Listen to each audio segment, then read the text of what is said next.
ಪರಮಪೂಜ್ಯ ಶ್ರೀ ವಿಶ್ವೇಶತೀರ್ಥರ ಅವರ ಗುರುಗಳಾಗಿರುವಂತಹ ಶ್ರೀ ವಿದ್ಯಾಮಾನ್ಯ ತೀರ್ಥರ ಪರಮಾಶೀರ್ವಾದದೊಂದಿಗೆ ಇವತ್ತಿಗೆ ಪೂರ್ಣಪ್ರಜ್ಞೆ ವಿದ್ಯಾಪೀಠದ 45ನೆಯ ಭವ್ಯವಾದ ಸುಧಾಮಂಗಳ ಈ ಸುಬ್ರಹ್ಮಣ್ಯ ಕ್ಷೇತ್ರದಲ್ಲಿ ನಡೀತಾ ಇರುವಂಥದ್ದು. ಆಚಾರ್ಯರು ನಡೆದಾಡಿದಂತಹ ಪರಮ ಪಾವನವಾದ ಭೂಮಿ ಈ ಕ್ಷೇತ್ರ. ಇಂತಹ ಕ್ಷೇತ್ರದಲ್ಲಿ ಈ ಬಾರಿಯ ಸುಧಾಮಂಗಳವನ್ನು ಶ್ರೀ ಸುಬ್ರಹ್ಮಣ್ಯ ಮಠ ಆಯೋಜನೆ ಮಾಡಿದೆ. ಅದ್ಭುತವಾಗಿ ಇದರ ಕಾರ್ಯಗಳೆಲ್ಲವೂ ಕೂಡ ನಡೀತಾ ಇದ್ದಾವೆ. ತದಂಗವಾಗಿ ಇವತ್ತು 3ನೆಯ ಸಮ್ಮೇಳನ ನಡೀತಾ ಇರುವಂಥದ್ದು. ವಿಷಯ ಮಧ್ವ ಸಿದ್ಧಾಂತದ ಅಸಾಧಾರಣ ಕೊಡುಗೆಗಳು ಅನ್ನುವಂತಹ ವಿಷಯದಲ್ಲಿ ಇವತ್ತು ಸಮ್ಮೇಳನ ಆಯೋಜನೆಗೊಂಡಿದೆ. ಆಚಾರ್ಯರ ಸಿದ್ಧಾಂತ ಒಂದು ಅಪೂರ್ವವಾದ ಸಿದ್ಧಾಂತ. ಯಾವುದು ಜಗತ್ತಿನೊಳಗೆ ಕಳೆದು ಹೋಗಿತ್ತೋ ಅದನ್ನು ಮತ್ತೆ ಮರುಸ್ಥಾಪಿಸಿದಂತಹ ಒಂದು ಅಭೂತಪೂರ್ವವಾದಂತಹ ಸಿದ್ಧಾಂತ ಅದು ಮಧ್ವಗುರುಗಳ ಸಿದ್ಧಾಂತ. ಆ ಸಿದ್ಧಾಂತದಲ್ಲಿರುವಂತಹ ಆಚಾರ್ಯರು ತೋರಿಕೊಟ್ಟಿರುವಂತಹ ತಮ್ಮ ಮಾತುಗಳಲ್ಲಿ, ತಮ್ಮ ನಡೆಯಲ್ಲಿ ಒಂದಿಷ್ಟು ಸಮಾಜಕ್ಕೆ, ಒಂದಿಷ್ಟು ಅಲ್ಲ, ಅನೇಕ ಜನ್ಮಗಳಿಗೆ ಉಪಕಾರವಾಗುವಂತಹ ಮಾತುಗಳಿದ್ದಾವೆ. ನಮ್ಮ ಮಾರ್ಗದರ್ಶನ ಆಚಾರ್ಯರ ಗ್ರಂಥಗಳಲ್ಲಿ, ಅವರ ನಡೆನುಡಿಗಳಲ್ಲಿ ನಾವು ಕಾಣ್ತೇವೆ. ಅಂತಹದರ ಕುರಿತು ಈ ದಿವ್ಯವಾದ ಮಧ್ವನವಿಯ ದಿವ್ಯವಾದ ಸಂದರ್ಭದೊಳಗೆ ಈ ಸಮ್ಮೇಳನವನ್ನು ಆಯೋಜನೆಗೊಂಡಿದೆ. ಈ ಸಮ್ಮೇಳನ,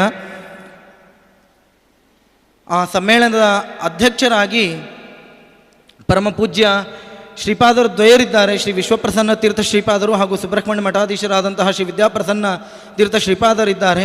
ಅವರಿಬ್ಬರ ಚರಣ ಕಮಲಗಳನ್ನು ಮನಸಾ ಸ್ಮರಿಸಿ ಸಭೆಯ ಅಧ್ಯಕ್ಷರಾಗಿರುವಂತಹ ವ್ಯಾಸನಕೆರೆ ಪ್ರಭಂಜನಾಚಾರ್ಯರಿದ್ದಾರೆ. ಅವರ ಬಗ್ಗೆ ನಾನು ಹೇಳಬೇಕಾದದ್ದಿಲ್ಲ. ಅವರ ಬಗ್ಗೆ ಯಾರಿಗೆ ಗೊತ್ತಿಲ್ಲ ಅಂತಿಲ್ಲ. ಪ್ರತಿಯೊಬ್ಬ ಮಾಧ್ವರ ಮನೆಯೊಳಗೂ, ಪ್ರತಿಯೊಂದು ಹುಟ್ಟಿದ ಕೂಸಿಗೂ ಪ್ರಭಂಜನಾಚಾರ್ಯರ ಹೆಸರು ಗೊತ್ತಿದೆ. ಇವತ್ತಿಗೂ ಮಾಧ್ವರು ಮನೆಯೊಳಗೆ ಒಂದು ಗ್ರಂಥವನ್ನು ಇಟ್ಟುಕೊಂಡು ರೂಪಮನ್ಯಮಿವ ಧನ್ಯಮಾತ್ಮನಃ ಅಂತ ತಾವು ಆಚಾರ್ಯರನ್ನು ಗ್ರಂಥದ ರೂಪದಲ್ಲೇ ಕಂಡು ಇವತ್ತು ಆರಾಧನೆ ಮಾಡ್ತಾ ಇದ್ದಾರೆ ಅಂತ ಹೇಳಿದ್ರೆ ಅದರೊಳಗೆ ಪ್ರಭಂಜನಾಚಾರ್ಯರ ಕೊಡುಗೆ ತುಂಬ ಬಹಳ ಇದೆ. ಹಾಗಾಗಿ ಅಂತಹ ಆಚಾರ್ಯರು ಇವತ್ತು ನಮ್ಮೊಂದಿಗಿದ್ದಾರೆ. ಅವರನ್ನು ಪ್ರೀತಿಪೂರ್ವಕವಾಗಿ ಸ್ವಾಗತಿಸಿ ಸಭಾಧ್ಯಕ್ಷ ಸ್ಥಾನವನ್ನು ಅಲಂಕರಿಸಬೇಕು ಅಂತ ನಾನು ಉಭಯ ಮಠಗಳ ಪರವಾಗಿ ಅವರನ್ನು ಪ್ರಾರ್ಥನೆ ಮಾಡ್ತಾ ಇದ್ದೇನೆ. ಆಚಾರ್ಯರೇ, ತಮಗೆ ಸ್ವಾಗತ. ವೇದಿಕೆ ಮೇಲೆ ಆಗಮಿಸಬೇಕೆಂದು ತಮ್ಮಲ್ಲಿ ಪ್ರಾರ್ಥನೆ. ನಮ್ಮ ಸಮಾಜದ ಇನ್ನೋರ್ವ ವಿದ್ವಾಂಸರು, ಇವರ ಬಗ್ಗೆಯೂ ಪರಿಚಯನೂ ನಾನು ಮಾಡಬೇಕಾಗಿಲ್ಲ. ವಾಸ್ತವ ನಮ್ಮ ಅರುಣಾಚಾರ್ಯರು ಅದ್ಭುತವಾದ ವಾಕ್ಶೈಲಿ, ಅವರದ್ದು ನಿರರ್ಗಳವಾದ ಓತಪ್ರೋತವಾದಂತಹ ವಾಕ್ಶೈಲಿಯನ್ನು ನಾವು ಅವರಲ್ಲಿ ಕಾಣ್ತೇವೆ. ಒಂದು ಕನ್ಯಾ ಗುರುಕುಲದ ಜವಾಬ್ದಾರಿಯನ್ನು ಹೊತ್ತುಕೊಂಡು ಅದನ್ನು ಮುನ್ನಡೆಸ್ತಾ ಇರುವಂತಹ ಮಹಾನುಭಾವರವರು. ವಾಸ್ತವ ಅವರಿಗೆ ಇಲ್ಲಿ ಬರುವಷ್ಟು ಪುರುಸೊತ್ತಿಲ್ಲ. ಆದರೆ ಈ ಕ್ಷೇತ್ರದ ಮಹಿಮೆಯ ಮೇಲಿನ ಒಂದು ಅನುಸಂಧಾನದಿಂದಾಗಿ ಇವತ್ತು ನಾನು ಬರ್ತೇನೆ ಅಂತ ಬಂದಿದ್ದಾರೆ.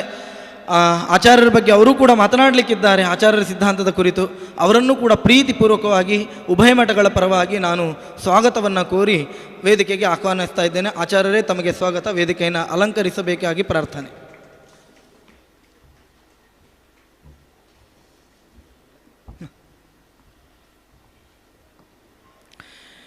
ಇನ್ನೋರ್ವ ವಿದ್ವಾಂಸರು ಅರುಣಾಚಾರ್ಯರಂತೆಯೇ ಪೇಜಾವರ ಮಠದ ಇನ್ನೊಂದು ಕನ್ಯಾಗುರುಕುಲ, ಪ್ರಜ್ಞಾಗುರುಕುಲ. ಇವತ್ತು ನಾವು ಬೆಳಗ್ಗೆ ನೋಡಿದ್ದೇವೆ ಕನ್ಯಾಗುರುಕುಲದ ಪ್ರಭಾವ ಹೇಗಿದೆ ಅನ್ನೋದನ್ನು ಈ ವೇದಿಕೆ ಕಂಡಿದೆ ಇವತ್ತು.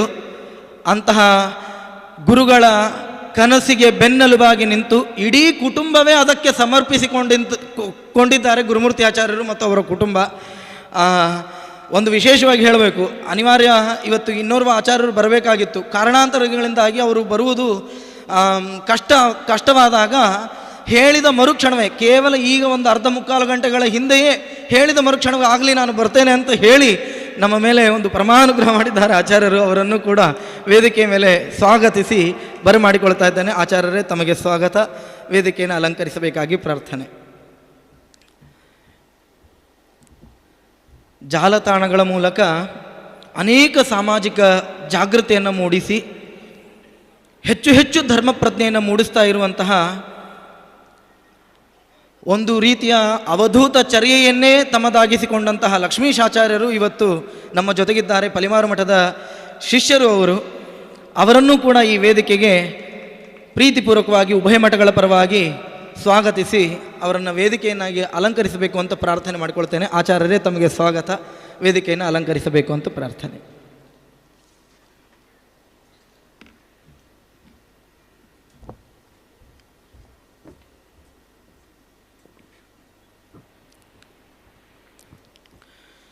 ಶ್ರೀ ಗುರುಭ್ಯೋ ನಮಃ.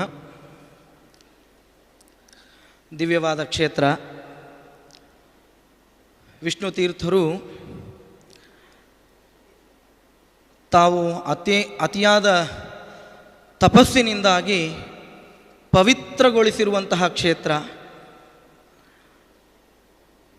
ಈ ಪರ್ವತದ ಮೇಲೆ ಅವರ ತಪಸ್ಸು ಇವತ್ತಿಗೂ,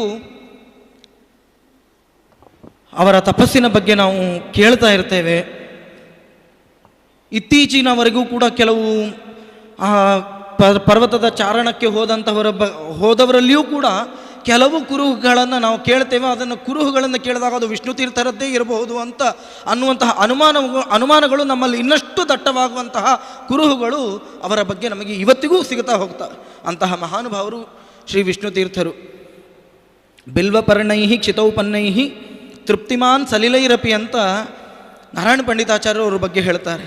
ಅವರ ತಪಶ್ಚರ್ಯ ಎಂತಹದ್ದು ಅಂತ ಹೇಳಂತಂದರೆ, ತಾನಾಗಿ ಉದುರಿದ ಬಿಲ್ವದ ಎಲೆಗಳನ್ನು ತಿಂದುಕೊಂಡಿಯೇ ತಮ್ಮ ತಪಸ್ಸನ್ನು ಆಚರಣೆ ಮಾಡ್ತಾ ಇದ್ದಾರೆ. ಅದೂ ಸಿಗದೆ ಹೋದರೆ ಕೇವಲ ನೀರಿನಿಂದ ಮಾತ್ರ. ಅಂತಹ ದಿವ್ಯ ತಪಸ್ವಿಗಳು. ಅವರ ಶಿಷ್ಯರಾದಂತಹ ಅನಿರುದ್ಧ ತೀರ್ಥರ ದಿವ್ಯವಾದಂತಹ ತಪೋಭೂಮಿ. ತೀವ್ರವ್ರತಃ ಅನಿಂದ್ರಿಯವಿತ್ ವಿದ್ಯಾಬ್ಧಿ ತರ್ಕಪಂಡಿತ ಅನಿರುದ್ಧ ಪದಾಧಾರ ಪ್ರೇಷ್ಠ ಶಿಷ್ಯಸ್ತಮಾಯೇಯು ಅಂತ ಹೇಳಿರುವಂತಹ ಪ್ರಕಾರ ಬಹುಶಃ ಆಚಾರ್ಯರ ಪ್ರಶಿಷ್ಯರು, ಯತಿಗಳಾಗಿ ಪ್ರಶಿಷ್ಯರಾದಂತಹವರ ಉಲ್ಲೇಖ ಅನಿರುದ್ಧ ತೀರ್ಥರದ್ದು ಮಾತ್ರ. ಮತ್ತು ಅಷ್ಟು ಮಾತ್ರ ಅಲ್ಲ, ಈ ತೌಳವ ಪ್ರಾಂತ್ಯದಲ್ಲಿ ಅತ್ಯಂತ ಸಿಗುವಂತಹ ಪ್ರಾಚೀನ ವೃಂದಾವನ ಅದು ಅನಿರುದ್ಧ ತೀರ್ಥರದ್ದು ಮಾತ್ರ. ಇನ್ಯಾರ ವೃಂದಾವನವೂ ಕೂಡ ನಮಗೆ ತೌಳವ ಪ್ರಾಂತ್ಯದಲ್ಲಿ ಸಿಗುವುದು ಕಷ್ಟ. ಅಂತಹ ದಿವ್ಯವಾದ ಮಹಿಮಾನ್ವಿತರು ಸರ್ಪದ ರೂಪದಲ್ಲಿ ಇವತ್ತಿಗೂ ಪ್ರತ್ಯಕ್ಷರಾಗ್ತಾರೆ ಅನ್ನುವಂತಹ ಮಹಿಮೆಗಳು ನಾವು ನೋಡ್ತಾ ಇರ್ತೇವೆ. ಅಂತಹ ದಿವ್ಯವಾದ ಕ್ಷೇತ್ರದಲ್ಲಿ ನಾವೆಲ್ಲ ಸೇರಿದ್ದೇವೆ. ಈ ಸಮ್ಮೇಳನ ಆರಂಭವಾಗಬೇಕಾಗಿದೆ. ಮೊದಲಿಗೆ ಸ್ವಾಗತಿಸಿದ್ದೇನೆ. ಆರಂಭದಲ್ಲಿ ಅರುಣಾಚಾರ್ಯರನ್ನು ನಾನು ವೇದಿಕೆಗೆ ಬರಮಾಡಿಕೊಳ್ತಾ ಇದ್ದೇನೆ. ಆಚಾರ್ಯರ ಸಾಮಾಜಿಕ ದೃಷ್ಟಿಕೋನ ಅಂತ ಅವರ ವಿಷಯ. ವಾಸ್ತವ ನಾವು ಸಾಮಾಜಿಕವಾಗಿ ಆಚಾರ್ಯರು ಏನು ಕೊಡುಗೆ ಕೊಟ್ಟರು ಅಂತ ನಾವು ಇವತ್ತು ವಿಚಾರ ಮಾಡೋದು, ಏನು ಕೊಟ್ಟಿಲ್ಲ ಅನ್ನೋದನ್ನು, ಎಂತೆಂತಹ ಕ್ರಾಂತಿಕಾರಕ ನಿಲುವುಗಳನ್ನು ಆಚಾರ್ಯರು ತಳೆದಿದ್ದಾರೆ ಅಂತ ಹೇಳಂತಂದರೆ ನಮಗೆ ವರ್ಣಿಸಲಿಕ್ಕೂ ಸಾಧ್ಯ ಇಲ್ಲ. ಅದು ಇವತ್ತು ನಾವು ಯಾವುದನ್ನು ಆಗಬೇಕು ಅಂತ ನಾವು ಅಪೇಕ್ಷೆ ಪಡ್ತೇವೋ ಅದನ್ನು 13ನೇ ಶತಮಾನದಲ್ಲಿ ಆಚಾರ್ಯರು ತಮ್ಮ ಮಾತುಗಳಲ್ಲಿ ತೋರಿಸಿಕೊಟ್ಟಿದ್ದಾರೆ, ತಾವು ನಡೆದು ತೋರಿಸಿದ್ದಾರೆ. ಅಂತಹ ದಿವ್ಯವಾದ ಕ್ರಾಂತಿ ಅದು ಮಧ್ವಗುರುಗಳದ್ದು. ಆ ಸಾಮಾಜಿಕ ದೃಷ್ಟಿಕೋನ ಆಚಾರ್ಯರದ್ದು ಹೇಗಿದೆ ಅನ್ನೋದನ್ನು ಅರುಣಾಚಾರ್ಯರು ತಮ್ಮ ವಿಷಯವನ್ನು ಮಂಡಿಸಬೇಕು ಅಂತ ಅವರಲ್ಲಿ ಪ್ರಾರ್ಥನೆ ಮಾಡಿಕೊಳ್ತೇನೆ.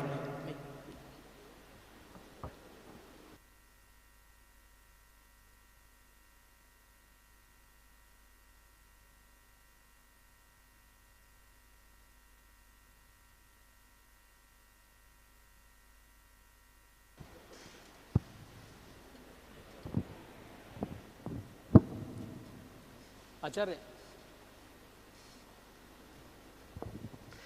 ಶ್ರೀ ಗುರುಭ್ಯೋ ನಮಃ. ಹರಿ ಓಂ. ರಾಮಾಯ ರಾಮಭದ್ರಾಯ ರಾಮಚಂದ್ರಾಯ ವೇಧಸೆ ರಘುನಾಥಾಯ ನಾಥಾಯ ಸೀತಾಯಾ ಪತಯೇ ನಮಃ. ಅಭ್ರಮಂ ಭಂಗರಹಿತಂ ಅಜಡಂ ವಿಮಲಂ ಸದಾ ಆನಂದತೀರ್ಥಮತುಲಂ ಭಜೆ ತಾಪತ್ರಯಾಪಹಂ. ಮಿಥ್ಯಾ ಸಿದ್ಧಾಂತ ದುರ್ಧ್ವಾಂತ ವಿಧ್ವಂಸನ ವಿಚಕ್ಷಣಃ ಜೈತೀರ್ಥಾಖ್ಯತರಣಿರ್ಭಾಸತಾಂ ನೋ ಹೃದಂಬರೆ. ಆಪಾದಮೌಲಿಪರ್ಯಂತಂ ಗುರುಣಾಮಾಕೃತಿಂ ಸ್ಮರೇತ್ ತೇನ ವಿಘ್ನಾಃ ಪ್ರಣಶ್ಯಂತಿ ಸಿದ್ಧ್ಯಂತಿ ಚ ಮನೋರಥಾಃ.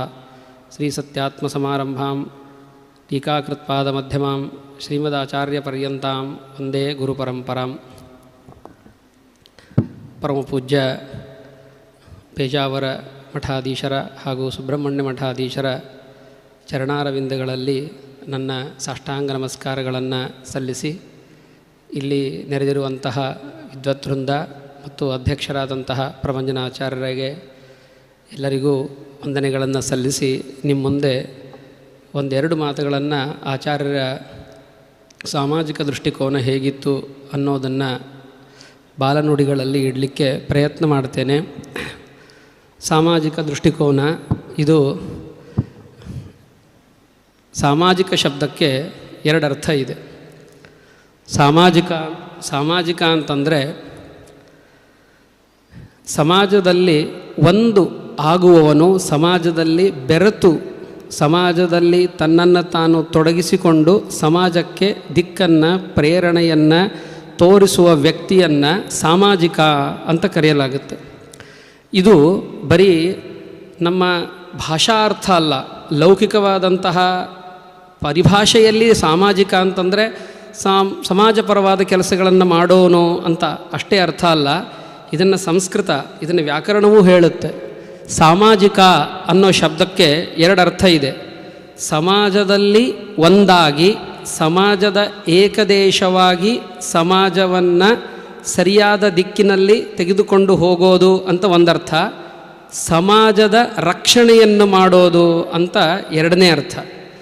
ಸಾಮಾಜಿಕ ಅನ್ನೋ ಶಬ್ದಕ್ಕೆ ಸಮವಾಯಾನ್ ಸಮವೈತಿ ಅನ್ನೋ ಒಂದು ತದ್ಧಿತ ಪ್ರತ್ಯಯ. ಸಮಾಜವೆನ್ನುವುದು ಒಂದು ಸಮುದಾಯ, ಒಂದು ಗ್ರೂಪ್, ಒಂದು ಒಳ್ಳೆ ಸಮೂಹ. ಅದರಲ್ಲಿ ಅಗತ್ಯ ಏಕದೇಶೀ ಭವತಿ. ಸಾಮಾಜಿಕ ಅಂತಂದರೆ ಸಮಾಜದಲ್ಲಿ ಅವನು ಬಂದು ಅವನೊಬ್ಬನಾಗ್ತಾನೆ, ಅಂಥವನನ್ನು ಸಾಮಾಜಿಕ ಅಂತ ಕರಿಬೇಕು. ಎರಡನೇದು ಸಮಾಜಂ ರಕ್ಷತಿ ಇತಿ ಸಾಮಾಜಿಕ. ಠಕ್ ಅನ್ನೋ ಒಂದು ಪ್ರತ್ಯಯ, ಅದು ಟಕ್ ಅಂತ ಹೊಳಿತಾ ಇದೆ ಆಚಾರ್ಯರಿಗೆ. ಹೇಗೆ ಸಮಾಜದ ರಕ್ಷಣೆ, ನಾವು ನಮ್ಮ ಕುಟುಂಬದ ಸಂಸ್ಥೆಯ ರಕ್ಷಣೆಗಳನ್ನು ಮಾಡಬೇಕಾಗಿದ್ದರೆ ಅದರಲ್ಲಿ ಒಂದಾಗಬೇಕು. ಅವರಲ್ಲಿ ಒಂದಾಗದೇನೆ ಅದರ ರಕ್ಷಣೆ ಮಾಡಲಿಕ್ಕೆ ಸಾಧ್ಯ ಇಲ್ಲ. ಇದನ್ನು ಆಚಾರ್ಯರು ಮಾತ್ರ ಮಾಡಬಲ್ಲರು. ಹೇಗೆ ನೋಡ್ರಿ, ಸಮಾಜ ಮತ್ತು ಸಮಜ ಅಂತ ಎರಡಿದೆ ಸಂಸ್ಕೃತದಲ್ಲಿ. ಸಮಾಜ ಅಂತಂದರೆ ಸಭ್ಯರಾದಂತಹ ಎಲ್ಲ ವ್ಯಕ್ತಿಗಳು ಅಂತ ಅರ್ಥ. ಸಭಾಸದಸ್ಸಭಸ್ತಾರಾಹ ಸಭ್ಯ ಸಾಮಾಜಿಕಾಶ್ಚತೆ ಕೋಶ. ಸಭ್ಯರಾದಂತಹ ವ್ಯಕ್ತಿಗಳನ್ನು ಸಾಮಾಜಿಕ ಅಂತ ಕರೆಯಲಾಗುತ್ತೆ.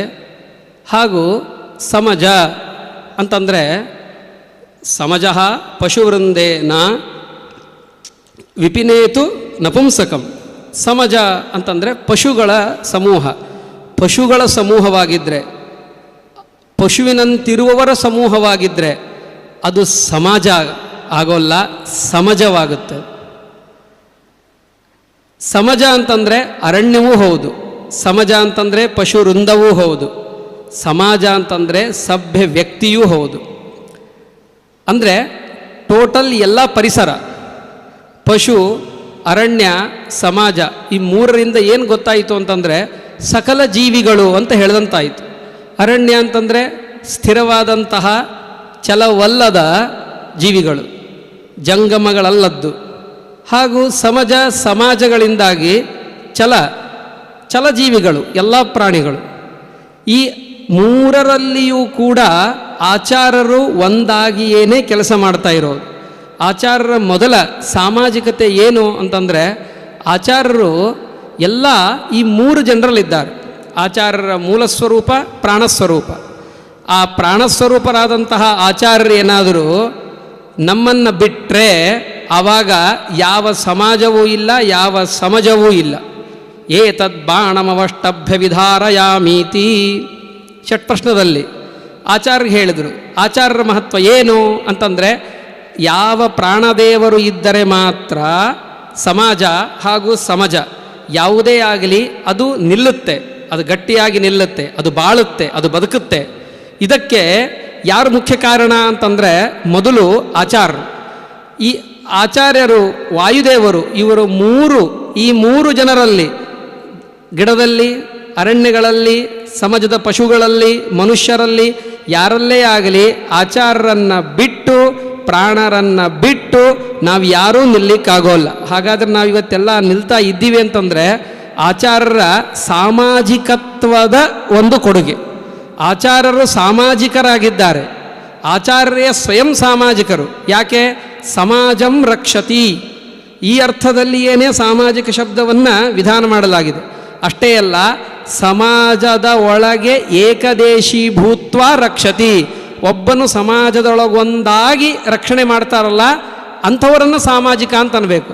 ಹೀಗಾಗಿ ಈಗ ಆಚಾರ್ಯರ ಸಾಮಾಜಿಕತೆ ಹೇಗಿದೆ ಅಂತಂದರೆ, ಅವರು ನಮ್ಮೊಳಗೆ ಒಂದಾಗಿ ನಮ್ಮನ್ನು ಪ್ರೇರಣೆ ಮಾಡ್ತಾ ಇದ್ದಾರೆ. ನಮ್ಮ ಹಂಸಮಂತ್ರದ, ನಮ್ಮ ಶ್ವಾಸೋಚ್ಛ್ವಾಸದಲ್ಲಿ ನಿಂತು ಹಂಸಮಂತ್ರವನ್ನು ಜಪ ಮಾಡುವುದರ ಮೂಲಕ ಪ್ರತಿಯೊಂದು ಕರ್ಮಗಳಲ್ಲಿ ನಮ್ಮನ್ನು ಪ್ರೇರಣೆ ಮಾಡಬೇಕಾಗಿದ್ದರೆ ಸ್ವಯಂ ಅವರು ಮೊದಲು ಸಾಮಾಜಿಕರಾಗಿರಬೇಕು. ಇದನ್ನು ಆಗಬಹುದಾದಂತಹ ಯೋಗ್ಯತೆ, ಆಗಬಹುದಾದಂತಹ ಒಂದು ಮಹಾ ಸಾಮರ್ಥ್ಯ ಇರುವಂತಹದ್ದು ಆಚಾರ್ಯರಿಗೆ. ಅದು ಸಾಮಾಜಿಕವಾಗಿ ಇಂತಹ ಇವೆರಡು, ಈ ಸಾಮಾಜಿಕತ್ವದಿಂದಾಗಿ ಆದದ್ದೇನು? ಇದು ಸ್ಥೂಲವಾಗಿ ಶಬ್ದದಿಂದ ಬರುವಂಥ ಅರ್ಥ ಆಚಾರ್ಯರ ಸಾಮಾಜಿಕತೆ. ಇನ್ನು ಆಚಾರ್ಯರು ಈ ಸಾಮಾಜಿಕ ದೃಷ್ಟಿಕೋನ ವಿಷಯ ಬಹಳ ಗಂಭೀರದ, ಯಾಕಂದರೆ ವ್ಯಾಪಕ ವಿಷಯವಾಗ್ಬಿಟ್ಟದೆ. ಇದು ಒಂದು ಪರ್ಟಿಕ್ಯುಲರ್ ಒಂದು ವಿಶೇಷ ವಿಷಯವಾಗಿದ್ದರೆ ಅದನ್ನು ಹಿಡಿದು ಕಥೆ ಮಾಹಾತ್ಮ್ಯಗಳಲ್ಲಿ ಮುಗಿಸಿಬಿಡ್ಬೋದು. ಮಾಹಾತ್ಮ್ಯ ಕಥೆಗಳನ್ನು ಹೇಳೋದು ಅದೊಂದು ರೀತಿ ಸರಳ. ಈ ಸಾಮಾಜಿಕ ದೃಷ್ಟಿಕೋನ ಅಂತ ನನ್ನ ಪರೀಕ್ಷೆಗೆ ಇಟ್ಬಿಟ್ಟಿದ್ದಾರೆ ಅವರು. ಸಾಮಾಜಿಕತೆ ಇದು ಹೇಗಿದೆ ಅಂತಂದರೆ, ವ್ಯಕ್ತಿ ನೋಡಿ, ಆಚಾರ್ಯರು ಮುಖ್ಯವಾಗಿ ಸಮಾಜ ಬಾದಿ ಬಳಕಬೇಕಾದದ್ದು ಎರಡರಿಂದ, ಭಾವನೆಯಿಂದ ಹಾಗೂ ಜ್ಞಾನದಿಂದ. ಸಮಾಜ ಎಲ್ಲೇ ಇರಲಿ ಅದು ಎರಡು ರೀತಿ ಇರುತ್ತೆ. ಅದು ಜ್ಞಾನಿ ವರ್ಗ, ವಿದ್ವದ್ವರ್ಗ ಇರುತ್ತೆ, ಹಾಗೂ ಸಜ್ಜನ ವರ್ಗ. ಅಂದರೆ ವಿದ್ವಾಂಸರು ಸಜ್ಜನರಲ್ಲ ಅಂತಲ್ಲ, ವಸಿಷ್ಠ ಬ್ರಾಹ್ಮಣ ವಸಿಷ್ಠ ನ್ಯಾಯೇನ ವಿದ್ವದ್ವರ್ಗ ಮತ್ತು ಒಂದು ಸಜ್ಜನ ಸಮಾಜ ವರ್ಗ ಅಂತ ಎರಡಿರುತ್ತೆ. ಈ ಎರಡೂ ವರ್ಗಗಳಲ್ಲಿ ಬೇಕಾದದ್ದು ಯಾವುದು ಅಂತಂದರೆ ಒಂದು ಭಕ್ತಿ ಮತ್ತು ಜ್ಞಾನ. ಈ ಭಕ್ತಿಯನ್ನು ಪ್ರಚೋದನೆ ಮಾಡುವಂತಹ ಆಲೋಚನೆ ಏನಿದೆಯಲ್ಲ, ಈ ಭಕ್ತಿಯನ್ನು ಎಮೋಷನ್ಸ್ ಎರಡು ರೀತಿ ಕೆಲಸ ಮಾಡುತ್ತೆ. ಭಾವನೆಗಳು, ಸಾಂಸಾರಿಕವಾದಂತಹ ಆಲೋಚನೆ, ಪ್ರಾಪಂಚಿಕವಾದ ಭಾವನೆಗಳಿತ್ತು ಅಂತಂದರೆ ಮನುಷ್ಯ ಅದಕ್ಕಾಗಿ ಎಲ್ಲವನ್ನು ಸರ್ವಸ್ವವನ್ನು ಇನ್ವೆಸ್ಟ್ ಮಾಡಿ ಅದನ್ನು ಖರೀದಿ ಮಾಡ್ತಾನೆ. ಕಾರಿನ ಮೇಲೆ ಭಾವನೆ ಇದ್ದರೆ, ಅಥವಾ ಸೀರೆಗಳ ಮೇಲೆ ಭಾವನೆ ಇದ್ದರೆ, ಸೈಟ್ ಮೇಲೆ ಭಾವನೆ ಇದ್ದರೆ ಅದಕ್ಕಾಗಿ ಪ್ರಯತ್ನ ಮಾಡ್ತಾನೆ. ಇದೇ ಭಾವನೆ ಜ್ಞಾನದ ಮೇಲೆ, ಭಗವಂತನ ಮೇಲೆ ಬಂದಾಗ ಅವನನ್ನು ಪಡೆಯಬೇಕು ಎನ್ನುವ ಪ್ರಯತ್ನದಲ್ಲಿ ಹೋಗ್ತಾನೆ. ಇದಕ್ಕೆ ಆಚಾರ್ಯರು ಪ್ರಚೋದನೆ ಮಾಡಬೇಕಲ್ವ? ಆಚಾರ್ಯರ ಕೊಡುಗೆ ಇಲ್ಲಿ ಏನಿದೆ? ಆಚಾರ್ಯರು ಹೇಗೆ ಭಕ್ತಿಯನ್ನು ಪ್ರಚೋದನೆ ಮಾಡಿದರು? ಆಚಾರ್ಯರ ಭಕ್ತಿಯಿಂದ ಆದಂತಹ ಪರಿಣಾಮಗಳೇನು ಅಂತಂದರೆ, ನಿಮ್ಮನ್ನು ನಾನು ಸ್ವಲ್ಪ ಬೇರೆ ಕಡೆ ಕರ್ಕೊಂಡು ಹೋಗ್ತೀನಿ. ಇವಾಗ ಇತಿಹಾಸದಲ್ಲಿ ನೋಡ್ರಿ, ಈ ಭಕ್ತಿಪಂಥ ನಾವು ಆಚಾರ್ಯರನ್ನು ಕೇವಲ ಕರ್ನಾಟಕಕ್ಕಷ್ಟೇ ಸೀಮಿತರನ್ನಾಗಿ ಮಾಡಿ ನೋಡ್ತಾ ಇದ್ದೀವಿ. ಆಚಾರ್ಯರ ಸ್ವಾರಸ್ಯ ಏನು ಗೊತ್ತಾ? ಎರಡು ಮಾಡಿದರು ಆಚಾರ್ಯರು. ಕೇವಲ ಪ್ರಖರವಾದಂತಹ ಜ್ಞಾನ, ತರ್ಕ ಇದರಲ್ಲಿಯೇ ಶಾಸ್ತ್ರವನ್ನು ಮುಗಿಸ್ಲಿಲ್ಲ. ಆಚಾರ್ಯರು ಸದ್ವಿದ್ಯೆಯನ್ನು ಸಜ್ಜನರಲ್ಲಿ, ಸಮಾಜದಲ್ಲಿ ಎಲ್ಲ ಜನರಿಗೂ ಎಟಕುವಂತೆ, ಮನಗಾಣುವಂತೆ ಆಗುವ ಒಂದು ದೊಡ್ಡ ಕೊಡುಗೆ ಕೊಟ್ಟಿದ್ದು ಯಾವುದು ಅಂತಂದರೆ ದೇವರ ಭಕ್ತಿ. ದೇವರಲ್ಲಿ ನೀವು ಭಕ್ತಿಯನ್ನು ಮಾಡುವುದರಿಂದಾಗಿ ನಮಗೆ ಎಲ್ಲ ರೀತಿಯಾದಂತಹ ಸಾಮಾಜಿಕವಾದಂತಹ ಸುಭದ್ರತೆ ಸಿಗುತ್ತೆ, ನಮ್ಮ ವ್ಯಕ್ತಿತ್ವ ರೂಪುಗೊಳ್ಳುತ್ತೆ. ಅದರಿಂದ ಸಮಾಜದ, ರಾಜರ ವ್ಯಕ್ತಿತ್ವವನ್ನೇ ಪರಿವರ್ತನೆಗೊಳಿಸಬಹುದು. ಭಕ್ತಿಪಂಥ ನಮ್ಮ ದೇಶದ ರಾಜಕೀಯದಲ್ಲಿ ಹಿಂದಿನ ಕಾಲದಲ್ಲಿ ಭಾರೀ ಪರಿಣಾಮ ಬೀರಿದೆ. ಅದಕ್ಕೆ ಮೂಲ ಕಾರಣ ಅಂದರೆ ಆಚಾರ್ಯರು. ಹೇಗೆ ಗೊತ್ತಾ? ನೀವು ಎಲ್ಲರೂ ಕೇಳಿರ್ಬೋದು, ಮೀರಾಬಾಯಿ, ಆಮೇಲೆ ಸಮರ್ಥ ರಾಮದಾಸರು, ಕೃಷ್ಣ ಚೈತನ್ಯರು, ಆಮೇಲೆ ಹರಿದಾಸ, ಈ 4 ಜನ ವಿಶೇಷವಾಗಿ ಭಕ್ತಿಪಂಥವನ್ನು ನೋಡ್ರಿ. ಮೀರಾಬಾಯಿ ಉತ್ತರದಲ್ಲಿ, ಬಂಗಾಳದಲ್ಲಿ ಚೈತನ್ಯರು, ಈ ಕಡೆ ಮಹಾರಾಷ್ಟ್ರದಲ್ಲಿ ರಾಮದಾಸರು, ಮಧ್ಯಪ್ರದೇಶದ ಆ ನಿಕಟದಲ್ಲಿ ಯಮುನಾ ತೀರದಲ್ಲಿ ಹರಿದಾಸ ಅಂಥೇಳಿ. ನಾನು ನಿಮಗೊಂದೊಂದು ಹೊಸ ವಿಷಯ, ಒಂದು ಕಲ್ಪನೆಗೆ, ನಮಗೆ ಗೊತ್ತಿಲ್ಲದಂತೇನೆ ಆಚಾರ್ಯರು ಎಲ್ಲೆಲ್ಲಿ ಕೆಲಸ ಮಾಡಿದ್ದಾರೆ ಅಂತಂದರೆ ಅಖಂಡ ಭಾರತ ತುಂಬೆಲ್ಲ ಕೆಲಸ ಮಾಡಿದ್ದಾರೆ. ಭಕ್ತಿ ಸಾಮಾಜಿಕವಾಗಿ ಒಬ್ಬ ವ್ಯವಸ್ಥೆಯನ್ನು ಎತ್ತಿ ಹಿಡಿಯುತ್ತೆ. ಎಲ್ಲ ವ್ಯವಸ್ಥೆಯನ್ನು ಎತ್ತಿ ಹಿಡಿದಿದ್ದು ಭಕ್ತಿಯಿಂದ ಪ್ರಚಾರವಾದಾಗ ಮೀರಾಬಾಯಿ ಇವರು, ನಾನು ನಿಮಗೆ ಈಗ ಹೇಳೋ ವಿಷಯ ಇದು ಒಂದು ಹಂತದವರೆಗೆ ಸಂಶೋಧನೆಗೆ ಒಳಪಡಬೇಕಾಗಿದ್ದರೂ ಒಂದು ಪುಸ್ತಕದ ಪ್ರಕಾರ, ಒಂದು ದಾಖಲೆಯ ಪ್ರಕಾರ ಮೀರಾಬಾಯಿ ಮಧ್ವಾಚಾರ್ಯ ಮತೇ ಸ್ಥಿತ. ಇತಿಹಾಸ ಪುರಾಣಗಳಲ್ಲಿ ಒಂದು ಕಲಿಯುಗ ವೃತ್ತಾಂತ ಎನ್ನುವಂತಹ ವಿಭಾಗದಲ್ಲಿ, ಅದನ್ನು ದಿಲ್ಲಿಯ ಯೂನಿವರ್ಸಿಟಿಯಿಂದ ಒಂದು 40 ವರ್ಷಗಳ ಕೆಳಗೆ ಪ್ರಿಂಟ್ ಆಗಿತ್ತು. ಆ ಪುಸ್ತಕದಲ್ಲಿ ಇವತ್ತಿಗೂ ನೋಡ್ಬೋದು, ಮೀರಾಬಾಯಿ ಇವಳು ಮಧ್ವಾಚಾರ್ಯ ಮತೇ ಸ್ಥಿತ. ಅಂದರೆ ಇವತ್ತು ಎಲ್ಲ ಕಡೆ ಉತ್ತರದಲ್ಲಿ ಈಗ ಏನೇನು ಭಕ್ತಿಪಂಥ, ಭಕ್ತಿ ಏನು ಮಾಡುತ್ತೆ ಅಂತಂದರೆ ನೇರವಾಗಿ ಮನುಷ್ಯನನ್ನು ಕನೆಕ್ಟ್ ಮಾಡುತ್ತೆ. ಎಲ್ಲಿಗೆ? ಸತ್ಕರ್ಮಗಳಲ್ಲಿ. ಒಂದು ನದಿಯ ಅವಗಾಹನೆಯಿಂದ ಹಿಡಿದು ರಾಜನ ಪ್ರೇರಣೆಯವರೆಗೆ ಭಕ್ತಿ ಕೆಲಸ ಮಾಡುತ್ತೆ. ಒಂದು ಕುಂಭಮೇಳ ಎಷ್ಟು ಜನನ ಕನೆಕ್ಟ್ ಮಾಡುತ್ತೆ. ಅಲ್ಲಿ ಭಕ್ತಿ ಇಲ್ಲ ಅಂತಂದರೆ ಕುಂಭಮೇಳ ಆಗೋಲ್ಲ. ಕುಂಭಮೇಳಕ್ಕೆ ಜನ ಬರೋಲ್ಲ ಅಂತಂದರೆ ಅಲ್ಲಿ ರಾಜಕೀಯ ಇಲ್ಲ. ಜನ ಇದ್ದಲ್ಲಿ ಅರ್ಥವತಿ ಮನುಷ್ಯವತಿ ಭೂಮಿ ಅರ್ಥ. ಜನರಿದ್ದಲ್ಲಿ ಏನೇ ರಾಜ್ಯವಿದೆ.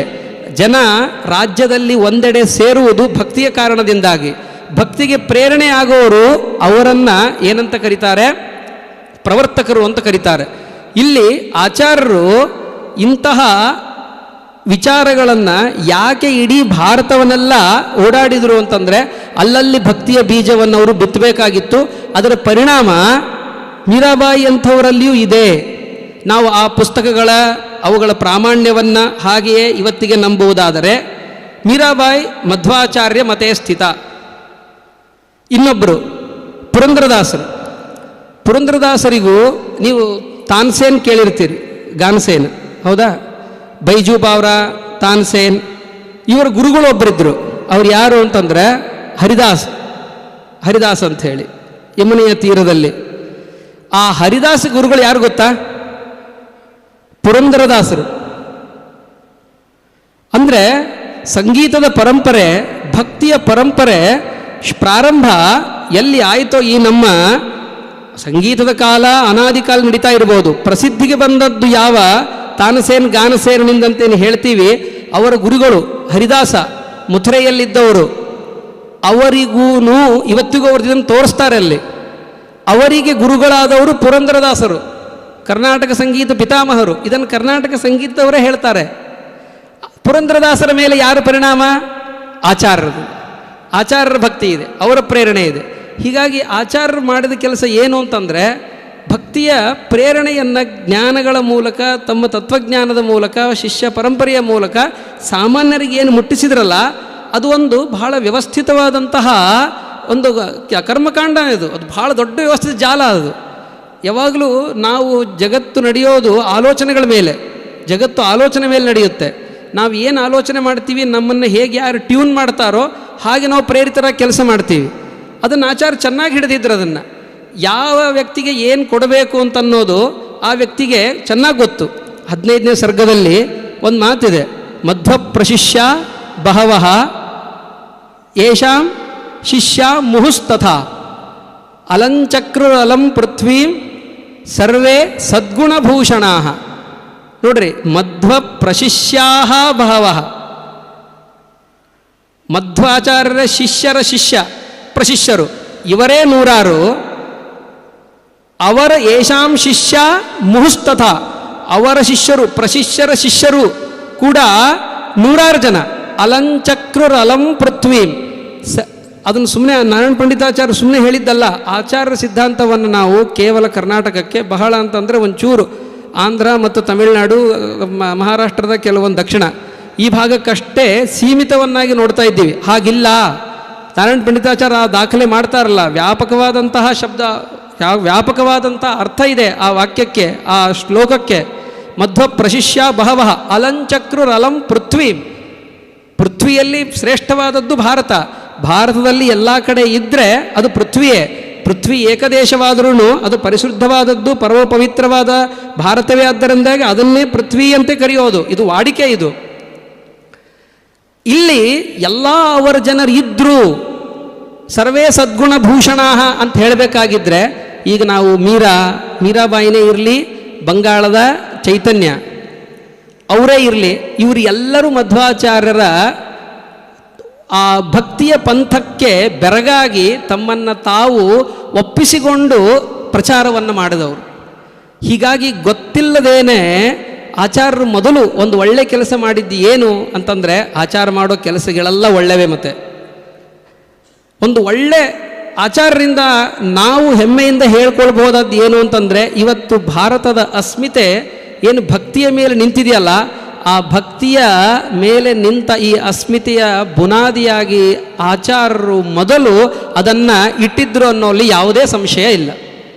ಅದು ನಮ್ಮ ಆಚಾರ್ಯರ ಹೆಗ್ಗಳಿಕೆ, ನಮ್ಮೆಲ್ಲ ಮಾಧ್ವರ ಹೆಗ್ಗಳಿಕೆ. ಇದು ಈ ಭಕ್ತಿಯನ್ನು ಇಂಡ್ಯೂಸ್ ಮಾಡಿದ್ದು ಹೇಗೆ, ಅವರಲ್ಲಿ ಹೇಗೆ ಅವರು ಪ್ರೇರಣೆ ಮಾಡಿದರು ಅಂತಂದರೆ, ನೋಡ್ರಿ, ಆಚಾರ್ಯರು ವ್ಯಾಖ್ಯಾನ ಮಾಡಬೇಕಾಗಿದ್ದರೆ ಆಚಾರ್ಯರ ವ್ಯಾಪಕ ದೃಷ್ಟಿಕೋನ, ಈಗ ಅವ್ರು ನಿರೂಪಣೆ ಮಾಡ್ತಾ ಹೇಳಿದ್ರಲ್ಲ ಕ್ರಾಂತಿಕಾರಕವಾದಂಥ ಆಲೋಚನೆ ಅಂಥೇಳಿ, ಅದು ಯಾವುದು ಅಂತಂದರೆ, ಒಬ್ಬ ವ್ಯಕ್ತಿಯನ್ನು ಸಮಾಜವನ್ನು ಅವರು ತೂಗಿ ನೋಡುವ ಪ್ರಸಂಗ ಬಂದಾಗ ಅವನ ಭಕ್ತಿಯ ಮೇಲೆ ತೂಗಿ ನೋಡಿದರೆ ಹೊರತು ಅವನ ಹುಟ್ಟು, ಅವನ ಜಾತಿ, ಅವನ ವರ್ಣದಿಂದ ನೋಡಲಿಲ್ಲ. ಇದು ಬಹಳ ಮಹತ್ವದ ಸಂದೇಶ ನಮಗೆ. ಚಾತುರ್ವರ್ಣ್ಯಂ ಮಯಾ ಸೃಷ್ಟಂ ಗುಣಕರ್ಮ ವಿಭಾಗಶಃ. ಈ ವಾಕ್ಯದ ವ್ಯಾಖ್ಯಾನವನ್ನು ಮಾಡಬೇಕಾದಾಗ ಆಚಾರ್ಯರು ಒಂದು ಮಾತು ಹೇಳ್ತಾರೆ, ವೈಷ್ಣವ ಸಾತ್ವಿಕ ಏವ ತಾಮಸ ಏವ ಚಾಪರೆ. ಯಾರನ್ನು ಸಾತ್ವಿಕರು ಅಂತ ಕರಿಬೇಕು, ಯಾರನ್ನು ತಾಮಸರು ಅಂತ ಕರಿಬೇಕು ಅಂತ ಹೇಳಿದಾಗ ಸಹಜವಾಗಿ ನಾವೆಲ್ಲ ತಿಳಿದಂತೆ ನಮ್ಮ ಬ್ರಾಹ್ಮಣರ ಹೆಗ್ಗಳಿಕೆಯನ್ನು ಆಚಾರ್ಯರು ಎಂದೂ ಎತ್ತಿ ಹಿಡಿಲಿಲ್ಲ. ಅಲ್ಲ, ಆಚಾರ್ಯರು ವಿಶ್ವಜನೀನ ವೃತ್ತಿ ಉತ್ಪತ್ಸ್ಯತೆ, ವಿಶ್ವಜನೀನ ವೃತ್ತಿ. ವಿಶ್ವಜನೀನ ಅಂತಂದರೆ ವಿಶ್ವಕ್ಕೆ ಹಿತವಾದಂತಹ ಕೆಲಸ ಮಾಡುವ, ವಿಶ್ವಕ್ಕೆ ಹಿತವಾದದ್ದನ್ನು ಮಾಡುವ ವ್ಯಕ್ತಿ ಅವತಾರ ಮಾಡ್ತಾರೆ ಅಂತ ಹೇಳಿದ್ದಾರೆ ಅಂತಂದಮೇಲೆ ಆಚಾರ್ಯರು ಎಲ್ಲರಿಗೂ ಕೆಲಸ ಮಾಡಬೇಕು, ಎಲ್ಲರಿಗಾಗಿ ಮಾಡಬೇಕು. ನಾನು ಸಂತಿ ಸೌಮ್ಯ ಪುರುಷ ಗುಣೋಚಿತಾಹ. ವೇದವ್ಯಾಸದೇವರು ಹೇಳಬೇಕಾದ್ರೆ ನರನಾರಾಯಣಾಶ್ರಮದಲ್ಲಿ ಹೇಳಬೇಕಾಗಿದ್ದರೆ, ನಾನು ಹೋಗೋಲ್ಲ ಬದರಿಕಾಶ್ರಮಕ್ಕೆ, ಮತ್ತೆ ವಾಪಸ್ ಹೋಗೋಲ್ಲ ಬದರಿಕಾಶ್ರಮದಲ್ಲಿ ಉಳಿತೇನೆ ಅಂತಿದ್ದಾಗ ಆಚಾರ್ಯರಿಗೆ ಹೇಳಿದ್ದೇನೋ, ನಾನು ಸಂತಿ ಸೌಮ್ಯ ಪುರುಷ ಗುಣೋಚಿತಾಹ. ಗುಣಿಗಳಾದಂಥ ಜನರಿದ್ದಾರೆ ಅಂದರೆ ಹೊರತು ಗುಣಿಗಳಾದಂಥ ಬ್ರಾಹ್ಮಣರಿದ್ದಾರೆ ಅಂತ ಹೇಳಿಲ್ಲ. ಯಾಕಂದರೆ ಆಚಾರ್ಯರ ಕೆಲಸ ಬ್ರಾಹ್ಮಣರನ್ನು ಉದ್ಧಾರ ಮಾಡೋದಲ್ಲ, ಸಮಸ್ತ ಜಗತ್ತನ್ನು ಉದ್ಧಾರ ಮಾಡೋದು, ಸಮಸ್ತ ಜಗತ್ತನ್ನು ಸನ್ಮಾರ್ಗಕ್ಕೆ ತರೋದು. ಆಚಾರ್ಯರು ಬಂದಿದ್ದೇ ಆ ಕಾರಣಕ್ಕಾಗಿ. ವಿಜ್ಞಾನ ಭಾನುಮತಿ ಕಾಲಬಲೇನ ಲೀನೆ. ಜ್ಞಾನವೇ ಪೂರ್ಣ ಜ್ಞಾನದ ಕಟ್ಟಡ ಕುಸಿದು ಬಿದ್ದಾಗ ಅದನ್ನು ಮತ್ತೆ ಎತ್ತಿ ಹಿಡಿಲಿಕ್ಕೆ ಬಂದವರು. ಜ್ಞಾನದ ಕಟ್ಟಡವನ್ನು, ಜ್ಞಾನದ ಕಲಶವನ್ನು, ಜ್ಞಾನದ ಶಿಖರವನ್ನು ನಾವು ಇಡ್ಬೋದಾಗಿದ್ದರೆ ಭಕ್ತಿಯ ಬುನಾದಿಯ ಮೇಲೆ ಮಾತ್ರ. ಆ ಭಕ್ತಿಯ ಬುನಾದಿಯನ್ನು ಒಂದು ಸೀಮಿತ ವರ್ಗಕ್ಕೆ ಕೊಡುವಂತಿಲ್ಲ, ಅದನ್ನು ಎಲ್ಲರಿಗೂ ಹಂಚಬೇಕಾಗಿದೆ, ಅದು ಎಲ್ಲರಿಗೂ ಕೊಡಬೇಕಾಗಿದೆ. ಚಾತುರ್ವರ್ಣ್ಯದ ಮಾತು ಬಂದಾಗ ಅದನ್ನು ನಿಮಿತ್ತ ಮಾಡಿಕೊಂಡು ಆಚಾರ್ಯರು ಅದನ್ನು ವ್ಯಾಖ್ಯಾನ ಮಾಡಿ ತೋರಿಸಿದರು. ವೈಷ್ಣವ ಸಾತ್ವಿಕ ಏವ ಅಂತ ಹೇಳಿದರು, ಬ್ರಾಹ್ಮಣ ಸಾತ್ವಿಕ ಏವ ಅಂತ ಹೇಳಲಿಲ್ಲ. ತಾಮಸ ಏವ ಚಾಪರೆ, ಅಪರೆ ಯಾರು ವಿಷ್ಣು ದ್ವೇಷಿಗಳು. ಇಲ್ಲಿ ವೈಷ್ಣವ ಅಂತಂದರೆ ವಿಷ್ಣು ಭಕ್ತಿ ಇದ್ದವರು, ದೇವರ ಭಕ್ತಿ ಇದ್ದವರು, ಆಸ್ತಿಕರಾದವರು, ಸಜ್ಜನರಾದವರು, ಭಗವಂತನನ್ನು ಸರ್ವೋತ್ತಮನೆಂದು ತಿಳಿದು ತನ್ನನ್ನು ತಾನು ದಾಸನೆಂದು ತಿಳಿದು ಯಾರು ಕೆಲಸ ಮಾಡ್ತಾ ಇದ್ದಾರೋ ಅವರೆಲ್ಲರೂ ವೈಷ್ಣವರು. ಯೇ ಯಥಾ ಮಾಂ ಪ್ರಪದ್ಯಂತೆ ತಾಂಸ್ತಥೈವ ಭಜಾಮ್ಯಹಂ. ಆಕಾಶಾತ್ ಪತಿತಂ ತೋಯಂ ಯಥಾ ಗಚ್ಚತಿ ಸಾಗರಂ ಸರ್ವದೇವ ನಮಸ್ಕಾರ ಕೇಶವಂ ಪ್ರತಿಗಚ್ಚತಿ. ಉಳಿದ ಯಾವುದೇ ದೇವತೆಗಳನ್ನು ಅವರು ಉಪಾಸನೆ ಮಾಡ್ತಾ ಇದ್ರೂ ಅವರನ್ನು ಭಗವತ್ ಪರಿವಾರತೆಯ ತಿಳಿದು ಯಾರು ವಿಷ್ಣುವನ್ನೇ ಸರ್ವೋತ್ತಮನೆಂದು ತಿಳಿದು ಭಜನೆ ಮಾಡ್ತಾರೋ ಅವರು ಎಲ್ಲರೂ ಕೂಡ ಸಾತ್ವಿಕರು. ಸಾತ್ವಿಕತ್ವಕ್ಕೆ ವಿಷ್ಣು ಭಕ್ತಿ ಮಹತ್ವದ್ದು, ಬ್ರಾಹ್ಮಣ್ಯ ಪಾಂಡಿತ್ಯ ಅಲ್ಲ. ಸಾತ್ವಿಕತೆ ಅಂತನ್ನೋದು ನಿಂತಿರೋದು ಅದು ಭಕ್ತಿಯ ಮೇಲೆ, ದೇವಭಕ್ತಿಯ ಮೇಲೆ. ಅಪರೇ ತಾಮಸಾಹ, ಬ್ರಾಹ್ಮಣನಾಗಿ ಏನಾದರೂ ನಮ್ಮಲ್ಲಿ ಭಕ್ತಿ ಇಲ್ಲ ಅಂತಂದರೆ ಅವನು ತಾಮಸನೇ. ಬ್ರಾಹ್ಮಣನಾಗದೆಯೂ ಅವನು ಯಾರೇ ಆಗಿದ್ದರೂ ಅವನಲ್ಲಿ ಭಕ್ತಿ ಇದ್ದರೆ ಅವನು ಸಾತ್ವಿಕನೇ. ಸ್ವಾಭಾವಿಕೋ ಬ್ರಾಹ್ಮಣಾದಿ ಶಮಾದ್ಯೈರೇವ ಭಿದ್ಯತೆ ಯೋನಿ ಭೇದ ಕೃತೋ ಭೇದ ಜ್ಞೇಯ ಔಪಾಧಿಕಸ್ತ್ವಯಂ. ಇದನ್ನು ನೋಡ್ರಿ, ಬಹಳ ಸೂಕ್ಷ್ಮವಾದಂಥ ಆಚಾರ ನಿರ್ಣಯ ಕೊಟ್ಟರು ಗೀತಾ ತಾತ್ಪರ್ಯದಲ್ಲಿ. ಇದು ಯಾಕೆ ತಗೊಂಡ್ರು, ಸಾತ್ವಿಕತ್ವವನ್ನು ಎಲ್ಲರಲ್ಲಿಯೂ ಯಾಕೆ ಮೂಡಿಸಿದ್ರು, ಇದೇ ಅನ್ನೋದನ್ನು ಕಂಡುಕೊಂಡ್ರು, ಜನರನ್ನು ಎಲ್ಲರನ್ನೂ ತಮ್ಮ ಜೊತೆಗೆ ತಗೊಂಡ್ರು ಅಂತಂದರೆ ವಿಶ್ವಜನೀನ ವೃತ್ತಿ. ಅವರು ಜಗತ್ತಿಗೆ ಹಿತ ಮಾಡುವ ಕೆಲಸಕ್ಕಾಗಿ ಬಂದವರು. ಅವತಾರ ದೊಡ್ಡವ್ರದ್ದು ಇದಕ್ಕಾಗಿ ಆಗಿರುತ್ತೆ.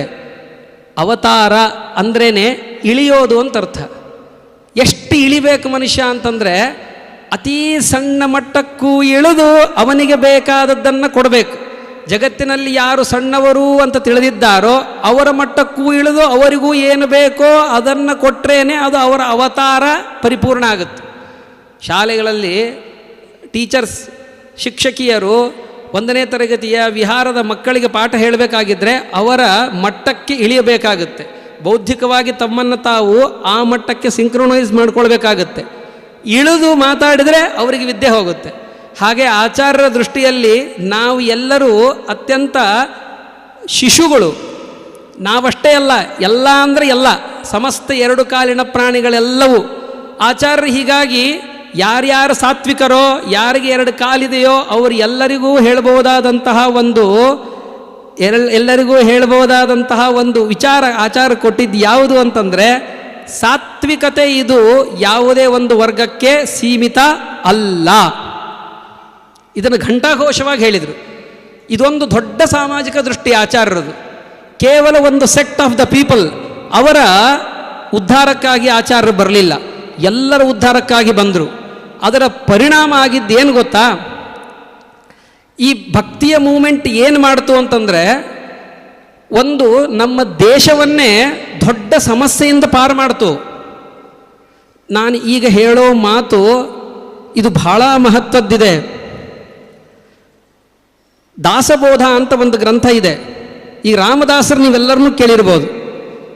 ರಾಮದಾಸರು ಶಿವಾಜಿಯ ಗುರು ಅಥವಾ ಶಿವಾಜಿಯ ಸಲಹೆಗಾರರು. ರಾಮದಾಸರಿಗೂ ಆಚಾರ್ಯರಿಗೂ ಏನು ಸಂಬಂಧ ನೀವೆಲ್ಲ ಕೇಳ್ಬೋದು. ಏನಿದೆ ಗೊತ್ತಾ? ಒಂದು ಆಚಾರ್ಯರ ಭಕ್ತಿಯ ಪಂಥವನ್ನು ಆಲೋಚನೆ ನೋಡಿ ಅಧ್ಯಯನ ಮಾಡಿ ರಾಮದಾಸರ ಜೀವನದಲ್ಲಿ ಪರಿವರ್ತನೆ ಬಂದು ಅವರು ಶಿವಾಜಿಯಂತಹ ಒಬ್ಬ ಒಳ್ಳೆ ಮುತ್ಸದ್ದಿ, ಒಬ್ಬ ಒಳ್ಳೆ ವೀರ ಪರಾಕ್ರಮಿ ಹೈಂದವಿ ಸಾಮ್ರಾಜ್ಯದ ಧೀರ ಧೀಮಂತ ರಾಜನಿಗೆ ಸನ್ಮಾರ್ಗವನ್ನು, ದಿಕ್ಸೂಚನೆಯನ್ನು, ಮಾರ್ಗದರ್ಶನವನ್ನು ಮಾಡುವಂತಹ ಒಬ್ಬ ಮಹಾ ಗುರುವಾಗಿ ಹೊರಹೊಮ್ಮಿದ್ರಲ್ಲ, ಅದರ ಹಿಂದೆ ಆಚಾರ್ಯರಿದ್ದಾರೆ. ಹೇಗೆ ಗೊತ್ತಾ? ಇದಕ್ಕೆ ಒಂದು ಅಧಿಕೃತವಾದಂತಹ ದಾಖಲೆ ಇದೆ. ನಾವು ಸರ್ವಪಲ್ಲಿ ರಾಧಾಕೃಷ್ಣನ್ ಇವರನ್ನು ನಂಬುವುದಾದರೆ ಅವರು 1960ರಲ್ಲಿ ಒಂದು ಪುಸ್ತಕ ಬರೆದಿದ್ದಾರೆ, ಬ್ರಹ್ಮಸೂತ್ರಾಸ್ ಅಂಥೇಳಿ. ಬ್ರಹ್ಮಸೂತ್ರದ ಮೇಲೆ ಎಲ್ಲ ರೀತಿಯಾದಂತಹ ಭಾಷ್ಯಗಳನ್ನು, ಯಾರ್ಯಾರು ಬ್ರಹ್ಮಸೂತ್ರಕ್ಕೆ ಭಾಷ್ಯವನ್ನು ಬರೆದಿದ್ದಾರೋ ಅವರು ಎಲ್ಲರ ಅಭಿಪ್ರಾಯವನ್ನು ಇಂಗ್ಲೀಷಿನಲ್ಲಿ ತರ್ಜುಮೆ ಮಾಡಿ 60ರಲ್ಲಿ ಒಂದು ಪುಸ್ತಕ ಇದೆ, ಬ್ರಹ್ಮಸೂತ್ರ ಅಂಥೇಳಿ. ಇವತ್ತಿಗೂ ನೀವು ತೆಗೆದು ನೋಡ್ಬೋದು. ಅಲ್ಲವರೊಂದು ಭಾಳ ಮಹತ್ವದ ಮಾತು ಬರೀತಾರೆ ಅವರು. ಏನು ಅಂತಂದರೆ, the adviser of Shivaji Ramdas had followed the Madhva's teachings. Sarvepalli Radhakrishnan 2ನೇ ರಾಷ್ಟ್ರಪತಿ ನಮ್ಮ ದೇಶದ್ದು, ಅಥೆಂಟಿಕ್ ವರ್ಕ್. ಅದನ್ನು ಹಾಗೆ ಹೀಗೆ ಅಪ್ರಮಾಣ ಅಂತೇಳಿ ತಳ್ಳಿ ಹಾಕ್ಲಿಕ್ಕೆ ಆಗಲ್ಲ. ಇದರ ಬಗ್ಗೆ ಸಾಕಷ್ಟು ಚಿಂತನೆ ಮಾಡಬೇಕಾಗಿದೆ. ಎಲ್ಲಿ ತನಕ ಬಾಧವಿಲ್ವೋ ಅಲ್ಲಿ ತನಕ ಇದು ಪ್ರಮಾಣವಾಗಿ ನಿಂತಿರುತ್ತೆ. ಅವರು ಹೇಳುವಂಥ ಮಾತು, ನಾನು ಅದನ್ನು ಒತ್ತಿ ಹೇಳ್ತಾ ಇದ್ದೇನೆ, ಕರ್ನಾಟಕಕ್ಕೆ ಸೀಮಿತರಲ್ಲ ಆಚಾರ್ಯರು ಅಂಥೇಳಿ. ರಾಮದಾಸರು ಆಚಾರ್ಯರ ಟೀಚಿಂಗ್, ಆಚಾರ್ಯರ ಉಪದೇಶದಿಂದಾಗಿ ಪ್ರೇರಿತರಾಗಿದ್ದರು. ಅವರ ಮೇಲೆ ಆಚಾರ್ಯರ ಪ್ರಭಾವವಿತ್ತು, ಶ್ರೀಮದಾಚಾರ್ಯರ ಪ್ರಭಾವವಿತ್ತು ಅಂಥೇಳಿ ಸರ್ವಪಲ್ಲಿ ರಾಧಾಕೃಷ್ಣನ್ ಹೇಳ್ತಾರೆ. ಅದರದ ಲಾಭ ಏನಾಯಿತು ಗೊತ್ತಾ? ಶಿವಾಜಿಗೆ ಒಂದು ಒಳ್ಳೆ ಸನ್ಮಾರ್ಗ ಸಿಕ್ತು. ಯಾವುದೇ ಶಿಷ್ಯನಿಗೆ ಶಿವಾಜಿಯ ಗುರು ರಾಮದಾಸನ್ನು ಅಂತ ಎಲ್ಲರೂ ಒಪ್ತಾರೆ. ಶಿವಾಜಿ ಸ್ವತಃ ಒಂದು ಕಥೆಯ ಪ್ರಕಾರ ತುಕಾರಾಮನ ಹತ್ರ ನೀವು ನನ್ನ ಗುರುಗಳಾಗ್ರಿ, ರಾಜನೀತಿಯ ಮಾರ್ಗದರ್ಶನ ಮಾಡ್ರಿ ಅಂತ ಕೇಳಿದಾಗ, ನನಗಿಂತ ಭಕ್ತರು, ಶ್ರೇಷ್ಠರು, ಸಮರ್ಥರಾದವರು, ಪ್ರಸಿದ್ಧರಾದವರು ಒಬ್ಬರಿದ್ದಾರೆ ರಾಮದಾಸ್, ಅವ್ರ ಹತ್ರ ಹೋಗು, ಅವರನ್ನು ನೀನು ಗುರು ಮಾಡ್ಕೊ ಅಂತ ಹೇಳ್ತಾರಂತೆ. ಅಲ್ಲಿ ಬಂದು ರಾಮದಾಸರ ಜೊತೆಗೆ ನಿರಂತರ ಚಿಂತನೆಗಳು. ದಾಸಬೋಧದಲ್ಲಿ ಮೇಲ್ ನೋಡ್ಲಿಕ್ಕೆ ಹೆಸರು ದಾಸಬೋಧ ಅಂತಿದೆ, ಅದರಲ್ಲಿ ರಾಜನೀತಿ ವಿಚಾರಗಳಿವೆ. ಒಬ್ಬ ವ್ಯಕ್ತಿ, ಒಬ್ಬ ಮುತ್ಸದ್ದಿ, ಒಬ್ಬ ಭಕ್ತಿಯನ್ನು ಮಾಡುವಂತಹ ಮತ ಪ್ರವರ್ತಕನೇ ಇರಲಿ, ಭಕ್ತಿ ಪಂಥದ ಪ್ರವರ್ತಕನೇ ಇರಲಿ, ಅವನು ಹೇಗೆ ರಾಜನೀತಿಯೊಡನೆ, ರಾಜನೊಡನೆ ಅವನು ಬೆರೆತಿರಬೇಕು, ಅವನಿಗೆ ಸನ್ಮಾರ್ಗವನ್ನು ತೋರಿಸುವುದಕ್ಕಾಗಿ ಹೇಗೆ ನಿಂತಿರಬೇಕು ಅನ್ನೋದನ್ನು ದಾಖಲೆ ಮಾಡ್ತಾರೆ. ಅವರಿಗೆ ಪ್ರೇರಣೆಯಾಗಿದ್ದು ಆಚಾರ್ಯರ ಈ ಮಾತು. ಆಚಾರ್ಯ ರಾಜನೀತಿ ಏನಿದೆ ನೋಡ್ರಿ, ಒಂದು ಭಾಳ ಮಹತ್ವದ ಘಟನೆ ಇದೆ, ಇದನ್ನು ಗಮನಿಸ್ರಿ ನೀವು ಹೋಗಿ ಪ್ಲೀಸ್, ದಯವಿಟ್ಟು ನೋಡ್ರಿ ಅದನ್ನು. ಎಲ್ಲೆಲ್ಲಿ ಶಿವಾಜಿಯ ಜೊತೆಗೆ ಘಟನೆಗಳಾಗುತ್ತೋ, ಅವರ ಮುತ್ಸದ್ದಿ ವಿಚಾರಗಳಾಗಿದೆಯೋ, ಹೆಚ್ಚಾಗಿ ದೇಶದಲ್ಲಿ ಯಾವಾಗಲೂ ಅಪಾಯಗಳಿಂದ ಪರಿಹಾರ ಮಾಡಲಿಕ್ಕೆ ವೆಪನ್, ಯುದ್ಧ ಪ್ರಥಮ ಉಪಾಯ ಅಲ್ಲ. ಆಲೋಚನೆ, ಮಾತು, ನೆಗೋಷಿಯೇಷನ್ ಅದು ಮೊದಲನೇ ಉಪಾಯ. ಇದನ್ನು ಮಂತ್ರಿಯಾದವನು ರಾಜನಿಗೆ ಏನು ಮಾಡಬೇಕು? ಉಪದೇಶ ಮಾಡಬೇಕು. ಇದು ಕರ್ತವ್ಯ, ಇದು ದಂಡನೀತಿಯ ಲಕ್ಷಣ. ಇದು ರಾಜ ಸತ್ವಪ್ರಧಾನ, ಅವನು ರಜಪ್ರಧಾನನಾದವನು, ಸಚಿವ ಸತ್ವಪ್ರಧಾನನಾದವನು, ಅವನದು ಉತ್ಸಾಹ ಪ್ರಧಾನಮತಿ, ವೀರರಸಕ್ಕೆ ಅಧಿಷ್ಠಾನ. ಮಂತ್ರಿ ಇವನು ಸತ್ವಪ್ರಧಾನನಾದವನು, ಶಾಂತರಸಕ್ಕೆ ಅಧಿಷ್ಠಾನ ಇವನು. ಇಲ್ಲಿ ಸತ್ವ ರಜಸ್, ಉತ್ಸಾಹ ಮತ್ತು ಶಾಂತಿ ಇವೆರಡು ಸೇರಬೇಕು. ಉತ್ಸಾಹ ಅಕಸ್ಮಾತ್ ತನ್ನ ದಾರಿಯನ್ನು ಬಿಡ್ತಾ ಇತ್ತು ಅಂತಂದರೆ ಶಾಂತಿ ಅದನ್ನು ನಿಯಂತ್ರಣ ಮಾಡಿ ಸನ್ಮಾರ್ಗದಲ್ಲಿ ಇಡಬೇಕು. ಇದು ಸ್ಥಿತಿ. ಅದರಲ್ಲಿ ಮೊದಲನೇ ಉಪದೇಶ ಏನು ಕೊಡಬೇಕು ಅಂತಂದರೆ, ಮಾತಿನಿಂದ ಎಂತಹ ಸಮಸ್ಯೆ ಇರಲಿ, ಎಂತಹ ಆಕ್ರಮಣದಲ್ಲೇ ಇರಲಿ, ಏನೇ ಇರಲಿ, ಫಸ್ಟ್ ನೆಗೋಷಿಯೇಷನ್ ಇದನ್ನು ಮಾಡೋದನ್ನು ಕಲಿಸ್ಬೇಕು. ಇದನ್ನು ಒಬ್ಬ ರಾಜನಿಗೆ ಮಂತ್ರಿಯಾದವನು, ಗುರುವಾದವನು ಹೇಳ್ಕೊಡ್ಬೇಕು. ಆವಾಗ ಅವನು ರಾಜಗುರು ಅಂತ ಅನಿಸ್ಕೊಳ್ತಾನಂತೆ. ಇದು ಒಟ್ಟು ದಂಡ ನೀತಿಯ ಸಾರ. ಇದನ್ನು ರಾಮದಾಸರು ಆಚಾರ್ಯರ ಜೀವನದಲ್ಲಿ ನೋಡಿದ್ದಾರೆ. ಅದಕ್ಕೆ ಅದನ್ನು ಅಳವಡಿಸ್ಕೊಂಡಿರಬೇಕು. ಅದಕ್ಕೆ ಅವನಿಗೆ ಶಿವಾಜಿಗೆ ಇದನ್ನು ಹೇಳಿರಬೇಕು. ಹೀಗಾಗಿ ಇವತ್ತು ಸುಭದ್ರವಾದಂತಹ ಒಂದು ಹೈಂದವಿ ಸಾಮ್ರಾಜ್ಯ ಮತ್ತು 400 ವರ್ಷ ಕೆಳಗೆ ದಕ್ಷಿಣ ಭಾರತದಲ್ಲಿ ಇತ್ತು ಅಂತಂದರೆ ಅದಕ್ಕೆ ಮೂಲ ಶಿವಾಜಿ ನಿಸ್ಸಂಶಯ. ಅದರೊಳಗೆ ಪ್ರೇರಣೆಯಾಗಿ ನಿಂತವರು ರಾಮದಾಸರು. ಹೇಗೆ ಗೊತ್ತಾ? 10ನೇ ಸರ್ಗದಲ್ಲಿ ಒಂದು ಮಾತು ಬರುತ್ತೆ. ನೀತಿ ಏನಿದೆ ಅಂತಂದರೆ, ಮಾರಯತ ಮಾರಯತ ವೈರಿ ಸುಹೃದೋಮೋನ್ ಪಾರಯತ ಮಾರಯತ ಪಾರಗಮನಾತ್ ಪ್ರಾಕ್ ಆಪತತ ಆಲಪತ ಇತ್ಯವದದುಚ್ಚೈ ಸತ್ವರಕ ರಾಜಪುರುಷಾನ್ ಉಚಿತವಾಚ. ನಿಮಗೆಲ್ಲ ಹೇಳ್ತೀನಿ, ಆಚಾರ್ಯರು ಬದರಿಕಾಶ್ರಮಕ್ಕೆ ಹೊರಟಾಗ ಅಲ್ಲಿ ತುರುಷ್ಕರಾಜನ ಸೈನಿಕರು ಆಚಾರ್ಯರನ್ನು ತಡೆಯಲಿಕ್ಕೆ ಹೊಡಿಲಿಕ್ಕೆ ಬಂದಾಗ ಆವಾಗ ಆಚಾರ್ಯರು ಹೇಳಿದರು, ನಜಡಾಜಲೇ ಪತತ ಸಾಹಸಾದವೋ, ಅಪ್ಪ ಯಾಕೆ ನಮ್ಮ ಬಗ್ಗೆ ಬರ್ತೀರಿ, ಬಂದು ನದಿಯೊಳಗೆ ಬಿದ್ದು ಸಾಯ್ತೀರಿ, ಏನು ಮಾಡೋಲ್ಲ ನಾವು ನಿಮಗೆ. ಭವತಾಂ ಪತಿಂ ನಜಡಾಜಲೇ ಪತತ ಸಾಹಸಾದಹೋ ನಭಯಮಿಹೋ ಬಹುತಯ ಅಬಹೋರ್ ಜನಾತ್. ನೀವು ಭಾಳ ಮಂದಿ, ನಾವು ಸ್ವಲ್ಪ, ನಾವೇನು ಮಾಡ್ತೀವಿ ನಿಮಗೆ. ಭವತಾಂ ಪತಿಂ ಕ್ಷಿತಿಪತಿಂ ದಿದೃಕ್ಷವಃ ಪ್ರತಿಯಾಮ ಕೇನ ಕಲಹಂ ಚಿಕೀರ್ಷತ. ನಿಮ್ಮ ರಾಜನನ್ನು ನೋಡ್ಲಿಕ್ಕೆ ಹೊರಟಿದ್ದೀವಿ, ಯಾಕೆ ಇದನ್ನು ಮಾಡ್ತೀರಿ? ತಟಸ್ಥರಾಗಿಬಿಟ್ರು. ಆಚಾರ್ಯರು ಒಬ್ಬೊಬ್ಬರನ್ನ ಕರ್ಕೊಂಡು ಹೋಗ್ತಾ ಇದ್ರು, ನದಿಯನ್ನು ದಾಟಿಸಿದ್ರು. ರಾಜ ಬಂದ, ಹೇಗೆ ದಾಟಿ ಬಂದ್ರಿ? ಯಮಭಟೈರಿವ ನಾಸಿ ವಿಹಿಂಸಿತ. ಕ್ರೂರರಂತಹ ಯಮಭಟರಂತಿದ್ದಾರೆ ನನ್ನ ಸೈನಿಕರು, ಅವರು ಏನೂ ನಿನಗೆ ಮಾಡಲಿಲ್ಲ, ಹೇಗೆ ಬಂದ್ರಿ ನೀವು ಹೇಗೆ ಅಂತ ಕೇಳಿದ್ರು ಆಚಾರ್ಯರಿಗೆ. ಆಚಾರ್ಯರು ವಚಸೇತ್ಯನೇನ ಸಪರಾನ್ ನೆರುಣದ್ ಭುಜಗಾನ್ ನರೇಂದ್ರ ಇವ ಮಂತ್ರಬಲಾತ್. ಇಲ್ಲಿ ಬಹಳ ಮಹತ್ವದ್ದಿದೆ ಇದು, ಮಂತ್ರಬಲಾತ್. ಪಂಡಿತಾಚಾರ್ಯರ ಮಾತು ನೋಡ್ರಿ ಅಲ್ಲಿ. ಮಂತ್ರ ಅಂತಂದರೆ ನಾವು ಪಾಠ ಮಾಡಿದ್ರಲ್ಲಿ ಏನಿದೆ ಮಂತ್ರ? ಮಂತ್ರ ಅಂದರೆ ಏನು ಬರುತ್ತೆ? ಮತ್ತೊಂದು ವೈದಿಕ ಮಂತ್ರ, ಹಾಗೂ ಕೆಲವೊಂದು ಮಂತ್ರಗಳು. ಹೌದು, ನಿಸ್ಸಂಶಯವಾಗಿಯೂ ಆಚಾರ್ಯರ ಶಕ್ತಿ ವೈದಿಕವಾದದ್ದು ಅದು ಇದ್ದೇ ಇದೆ, ಅವರ ಮಾತೇ ಮಂತ್ರ. ಮಂತ್ರ ಅಂದರೆ ಆಲೋಚನೆ, ಮತ್ರಿ ಗೊತ್ತಾ? ಆಲೋಚನೆ ಅಲ್ವಾ? ಮಂತ್ರಣ ಅಂತಂದರೆ ಆಲೋಚನೆ ಅಂತಂದರೆ ಸರಿಯಾದ ಆಲೋಚನೆಯನ್ನು ಕೊಡೋದು. ಮಾತಿನಿಂದನೇ ತಡಿಬೇಕು ನಮ್ಮ ಶತ್ರುವನ್ನು ಆದಷ್ಟು. ವಚಸ ಇತ್ಯನೇನ ಸಪರಾನ್ ನೆರುಣತ್. ಮಾತಿನಿಂದಲೇ ಆಚಾರ್ಯ ತಡೆದು ಹಾಕಿದ್ರು ಅವ್ರನ್ನ. ಭುಜಗಾನ್ ನರೇಂದ್ರ ಇವ ಮಂತ್ರ ಬಲಾತ್. ಅಲ್ಲಿ ಬಹಳ ಸ್ವಾರಸ್ಯ ಇದೆ. ಅದು ಹಾವಿಗೆ ಮಂತ್ರ ಹಾಕಿದರೆ ಅದು ಹೇಗೆ ಹಾವಾಡುತ್ತಾ ತಲೆ ಆಡಿಸುತ್ತಾ ಹಾಗೆ ನಿಲ್ಲುತ್ತೆ ಕಚ್ಚೋಲ್ವೋ, ಹಾಗೇನೆ ಒಬ್ಬ ಮುತ್ಸದ್ದಿಯಾದ ವ್ಯಕ್ತಿ ಆಲೋಚನೆ ಮಾಡಿ ಈ ಸಂದರ್ಭದಲ್ಲಿ ನಾನು ಏನು ಮಾಡಬೇಕು, ಎಷ್ಟು ಮಾಡಿದರೆ ಇದು ಪರಿಹಾರ ಆಗುತ್ತೆ. ನ್ಯಾಯಶಾಸ್ತ್ರದ ಫಲ ಲಾಘವ ಚಿಂತನ. ಈ ದೋಷಕ್ಕೆ ಪರಿಹಾರ ಎಷ್ಟು ಮಾಡಿದರೆ ಪರಿಹಾರ ಆಗುತ್ತೆ. ಉಗುರು ಹೋದಾಗ ಕೈ ಕತ್ತರಿಸಬಾರ್ದು, ಉಗುರು ಕೊಳ್ತಾರೆ ಅಲ್ವಾ? ಸ್ವಲ್ಪ ಬ್ಯಾಂಡೇಜ್ ಮಾಡಬೇಕು. ಉಗುರು ಕೈಯಲ್ಲಿದೆ ಅಂತ ಹೇಳಿ ಕತ್ತರಿಸ್ಬಿಡ್ಬೇಕಾ? ಹಾಗೆ ಈಗ ನಮ್ಮ ಉದ್ದೇಶ ಏನಿದೆ? ಸರ್ವತ್ರ ತತ್ವಜ್ಞಾನದ ಪ್ರಚಾರ ಮಾಡೋದಿದೆ. ಹಿಂದಿನ ಜನ್ಮದಲ್ಲಿ ದುಷ್ಟ ನಿಗ್ರಹ ಆಗೋಗಿದೆ. ಈಗ ನಾವೇನಾದರೂ ಯುದ್ಧಕ್ಕೆ ನಿಂತುಬಿಟ್ರೆ ನಮಗೆ ಅಸಾಮರ್ಥ್ಯ ಅಂತಲ್ಲ, ಯುದ್ಧಕ್ಕೆ ನಿಂತುಬಿಟ್ರೆ ನಮ್ಮ ಉದ್ದೇಶ ಈಡೇರೋಲ್ಲ. ಹೀಗಾಗಿ ಎಲ್ಲರೂ ನಾವು ಆಲೋಚನೆ ಮಾಡಬೇಕಾಗಿದ್ದು, ಆಚಾರ್ಯರ ಒಂದು ನೀತಿ, ಸಾಮಾಜಿಕ ನೀತಿ ಹೇಳ್ಕೊಟ್ಟಿದ್ದೇನು ಅಂದರೆ, ನಿಮ್ಮ ಉದ್ದೇಶ ಏನು, ನಿಮ್ಮ ಸಂದರ್ಭ ಏನು, ನೀವೇನು ಮಾಡಬೇಕು, ನಿಮಗೆ ಸಾಮರ್ಥ್ಯ ಇರ್ಬೋದು. ಗಂತುಂ ಪ್ರಭು ಪ್ರಸಭತೋಪಿ ತಥಾವ್ಯಧಾತ್ಸಹ. ಕೇಳ್ಬೋದು, ಆಚಾರ್ಯರಿಗೆ ಸಾಮರ್ಥ್ಯ ಇದ್ದಿದ್ದಿಲ್ಲ, ತೊಡತಟ್ಟಿದಿಲ್ಲೋ ಅಂತ ಸಾಮರ್ಥ್ಯ ಇದ್ದಿದ್ದಿಲ್ಲ, ಅದಕ್ಕೆ ನಿಂತರವರು, ಅದಕ್ಕೆ ಅವರು ಮಾತಾಡಿ ಅಪ್ಪ ಅಣ್ಣ ಅಂಥೇಳಿ ಹೀಗನಿಸುತ್ತೆ. ಅದಕ್ಕೆ ಪಂಡಿತಾಚಾರ್ಯರು ಹೇಳಿದರು, ಗಂತುಂ ಪ್ರಭು ಪ್ರಸಭತಃ ಹೋಗ ಅಂಥೇಳಿ ಧಾರ್ಷ್ಟ್ಯದಿಂದಾಗಿ ಅವರನ್ನು ಸರಿಸಿ ಆರಾಮವಾಗಿ ಅವ್ರನ್ನ ಮಣ್ಣು ಮುಗಿಸಿ ಹೋಗ್ಬೋದಾಗಿತ್ತು. ಆ ಸಾಮರ್ಥ್ಯ ನಮಗಿದೆ ಅನ್ನೋ ತೋರಿಸೋ ಸಲುವಾಗಿಯೇ ಶಿಷ್ಯರಿಗೆ ಶಂಕ ಬಂದಿತ್ತು. ಆಚಾರ್ಯರು ಅವರಿಗೆ ಅವ್ರನ್ನ ಎಳ್ಕೊಳ್ಳೋ ಮೈಮೇಲೆ ಎಳ್ಕೊಳ್ಳೋ ಸಾಮರ್ಥ್ಯ ಇದ್ದಿದ್ದಿಲ್ಲ, ಅದಕ್ಕೆ ಏನೋ ಮಾತಾಡಿ ನೆಗೋಷಿಯೇಟ್ ಮಾಡಿ ಬಗೆಹರಿಸಿಬಿಟ್ರು ಅಂತ ಬಂದಿರ್ತವಲ್ಲ. ಆಚಾರ್ಯ ಏನು ಮಾಡಿದ್ರು ಗೊತ್ತೇನೋ, ಲೀಲಾವಸರೇವ ಲಿಪ್ತಾನ್ ಅನಿಸಿತ್ತು ಈ ಶಿಷ್ಯಂದ್ರಿಗೆ ನನ್ನ ಸಾಮರ್ಥ್ಯದ ಬಗ್ಗೆ ಶಂಕೆ ಬಂದಿದೆ ಅಂಥೇಳಿ. ಆಚಾರ್ಯ ಏನು ಮಾಡಿದರು ಅಂತಂದರೆ, ನಿಯುದ್ಧ ಸಿದ್ಧೈ ಯುಗಪದ್ಧಿ ಏನು ಮಾಡ್ತಾ ಕರೀತಾರೆ, ಪಂಚದಶೈಷ ಯೂನಃ, ಹೌದೋ ಇಲ್ಲೋ, ಎಲ್ಲರನ್ನೂ ಶಿಷ್ಯರನ್ನು ಕರೀತಾರೆ. ಒಮ್ಮೆ ಶಿಷ್ಯಂದರನ್ನು ಕರೆದು 15 ಜನ ಒಮ್ಮೆ ಬರೀ ನೋಡೋಣ ಅಂಥೇಳಿ ಬರ್ತಾರೆ. ಅವ್ರು ಎಲ್ಲರನ್ನೂ ಒಂದೇ ಏಟಿಗೆ ಕೆಳಗೆ ಬೀಳಿಸ್ತಾರೆ, ಮಣ್ಣು ಮುಕ್ಕಿಸ್ತಾರೆ, ಅವರ ಮೇಲೆ ತಮ್ಮ ಕಾಲನ್ನು ಇಟ್ಟು ಮೆಟ್ಟಿ ನಿಲ್ತಾರೆ.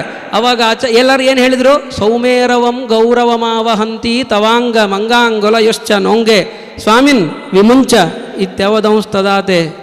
ಬಿಟ್ಬಿಡ್ರಪ್ಪ ನಮ್ಮನ್ನು, ಮೇರು ಪರ್ವತ ಮೈ ಮೇಲೆ ನಿಂತಂಗದ ಅಂಥೇಳಿ ಅವರಿಗೆ ನೋವಾದದ್ದು ಕೇಳ್ತೀವಿ. ಇದರಿಂದ ಏನಾಗ್ತಾ ಇತ್ತು ಗೊತ್ತಾ, ಎರಡನ್ನೂ ತೋರಿಸಿದ್ರು ಆಚಾರ್ಯ. ಸಾಮರ್ಥ್ಯವನ್ನು ಗಳಿಸ್ಕೊಳ್ಬೇಕು ಹಾಗೂ ಮಂತ್ರಣ ಬುದ್ಧಿ ಸಾಮರ್ಥ್ಯವನ್ನು ಗಳಿಸ್ಕೊಳ್ಬೇಕು. ಇವು ಎರಡೂ ದೇಶಕ್ಕೆ ಬೇಕಾಗುತ್ತೆ. ಯಾಕೆ? ತತ್ವಜ್ಞಾನಕ್ಕೆ ಶ್ರುತಿ ಹೇಳುತ್ತೆ, ಬರೀ ಇದಲ್ಲ, ನಾಯಮಾತ್ಮ ಬಲಹೀನೇನ ಲಭ್ಯ ನಚ ಪ್ರಮಾದಾತ್ ತಪಸೋ ವಾಪ್ಯಲಿಂಗಾತ್. ಬಲಹೀನನಾದರೆ ಒಂದರ್ಥ ವೈದಿಕ ಇರಲಿ, ಈಗ ನಾನು ತಾತ್ಕಾಲಿಕವಾದಂತಹ ಸಾಮಾನ್ಯ ಸಾಮಾಜಿಕ ನೆಲೆಯಲ್ಲಿ ಹೇಳ್ತಾ ಇದ್ದೇನೆ. ಬಲಹೀನೇನ ನಲಭ್ಯ ಮನುಷ್ಯಾಣಾಂ ಸಹಸ್ರೇಸು ಕಶ್ಚಿದ್ಯದ ಸಿದ್ಧಯೇ. ಸಾಮರ್ಥ್ಯ ಬೇಕಾಗುತ್ತೆ. ಅದಕ್ಕೆ ಸಿಂಹ ಸಂಹನನ ಮೇನ ಮುನ್ನತಂ, ಪ್ರತಿಯೊಂದು ವಿಶೇಷಣಗಳು ಪಂಡಿತಾಚಾರ್ಯರು ಬಹಳ ಅದ್ಭುತವಾಗಿ ಆಲೋಚನೆ ಮಾಡಿದ್ದಾರೆ.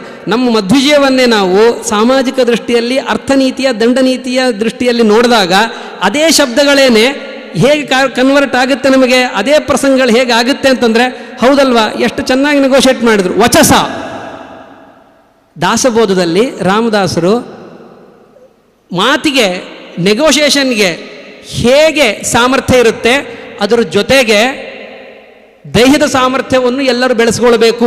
ಈ ಉಪದೇಶಗಳನ್ನು ಅಲ್ಲಿ ಅವರಲ್ಲಿ ಏನು ಕೊಡ್ತಾ ಇದ್ದಾರೋ ಇಲ್ಲಿ ಮಧ್ಯದಲ್ಲಿ ಕಾಣ್ತಾ ಇದ್ದೀವಿ. ಹನುಮಂತನ ಉಪಾಸನೆಯನ್ನು ಮಾಡ್ರಿ ಅಂತ ಹೇಳ್ತಾ ಇದ್ರು. ಅವರಂತೆ ವಜ್ರಾಂಗ ಬಲಿ ಆಗಬೇಕು, ಶಿವಾಜಿ ನಿನ್ನ ಸೈನಿಕರಲ್ಲ, ಅಂತಹ ಸಾಮರ್ಥ್ಯ ಅವರಲ್ಲಿ ಇರಲಿ. ಇಟ್ಟುಕೊಂಡು ಮೊದಲು ಬುದ್ಧಿಬಲ, ಆಮೇಲೆ ಬಾಹುಬಲ, ಇವು ಎರಡನ್ನು, ಈ ನೀತಿಯನ್ನು ಸರಿಯಾಗಿ ಮೇಳೈಸಿ ಒಬ್ಬ ವ್ಯಕ್ತಿಯ ಮೇಲೆ ನಾವು ಪ್ರಭಾವ ಬೀರಿದರೆ ಅವರು ಏನಾಗಬಹುದು ಅಂತನ್ಲಿಕ್ಕೆ ರಾಮದಾಸ್ ಮತ್ತು ಶಿವಾಜಿ ಸಾಕ್ಷಿ.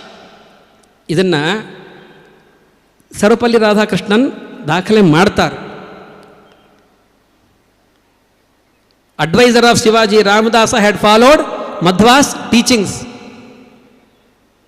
ವಿನಾಯಕ್ ಪಾಂಡ್ರಂಗ್ ಬೊಕೆಲ್ ಅವರು ಮತ್ತು ಕುಪ್ರೇಕರ್ ಶಾಸ್ತ್ರಿ ಅವರಿಬ್ಬರು, ಇವರು ಹೇಗೆ ರಾಮದಾಸ್ ಈ ದ್ವೈತ ಫಿಲಾಸಫಿಯ ಆರ್ಡೆಂಟ್ ಫಾಲೋವರ್ ಆಗಿದ್ದರು ಅನ್ನೋದನ್ನು ಸಮರ್ಥನೆ ಮಾಡ್ತಾರೆ.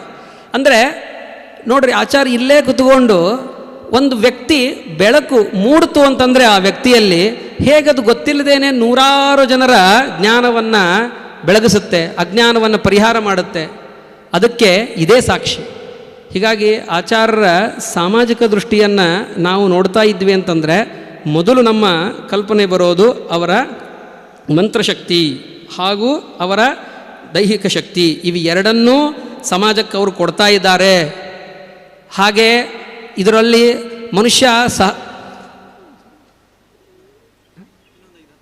ಆಗ್ಬೋದು, ಮನುಷ್ಯ ಅಧ್ಯಯನ ಮಾಡಬೇಕು. ಅವನು ಒಳ್ಳೆ ರೆಸಲರ್ ಆಗ್ಬೋದು, ಅಥವಾ ಅವನು ಕುಸ್ತಿ ಪೈಲ್ವಾನ್ ಆಗ್ಬೋದು, ಆಮೇಲೆ ಉನ್ನತ ಹಂತದಲ್ಲಿ ಆಲೋಚನೆ ಮಾಡೋದು, ಅವೆಲ್ಲ ಒಂದು ಕಡೆ. ಹಾಗಂಥೇಳಿ ಸಣ್ಣ ಸಣ್ಣ ಜೀವನದ ಸಂತೋಷಗಳು ಅಂತ ಏನವಲ್ಲ ಅವನು ಕಳ್ಕೊಳ್ಬಾರ್ದು ಮನುಷ್ಯ. ಅವ ಅದರೊಳಗೂ ಅಲ್ಲಿರಬೇಕು, ಅದರೊಳಗೆ ತೊಡಗಬೇಕು. ಅವತಾರದ ಅರ್ಥನೇ ಅದು. ಯಾರ್ಯಾರಿಗಾಗಿ ನಾನು ಬಂದಿದ್ದೇನೋ ಅವರ ಮಟ್ಟಕ್ಕೆ ಇಳಿಯೋದು ಅವತಾರ ಅಂದರೆ.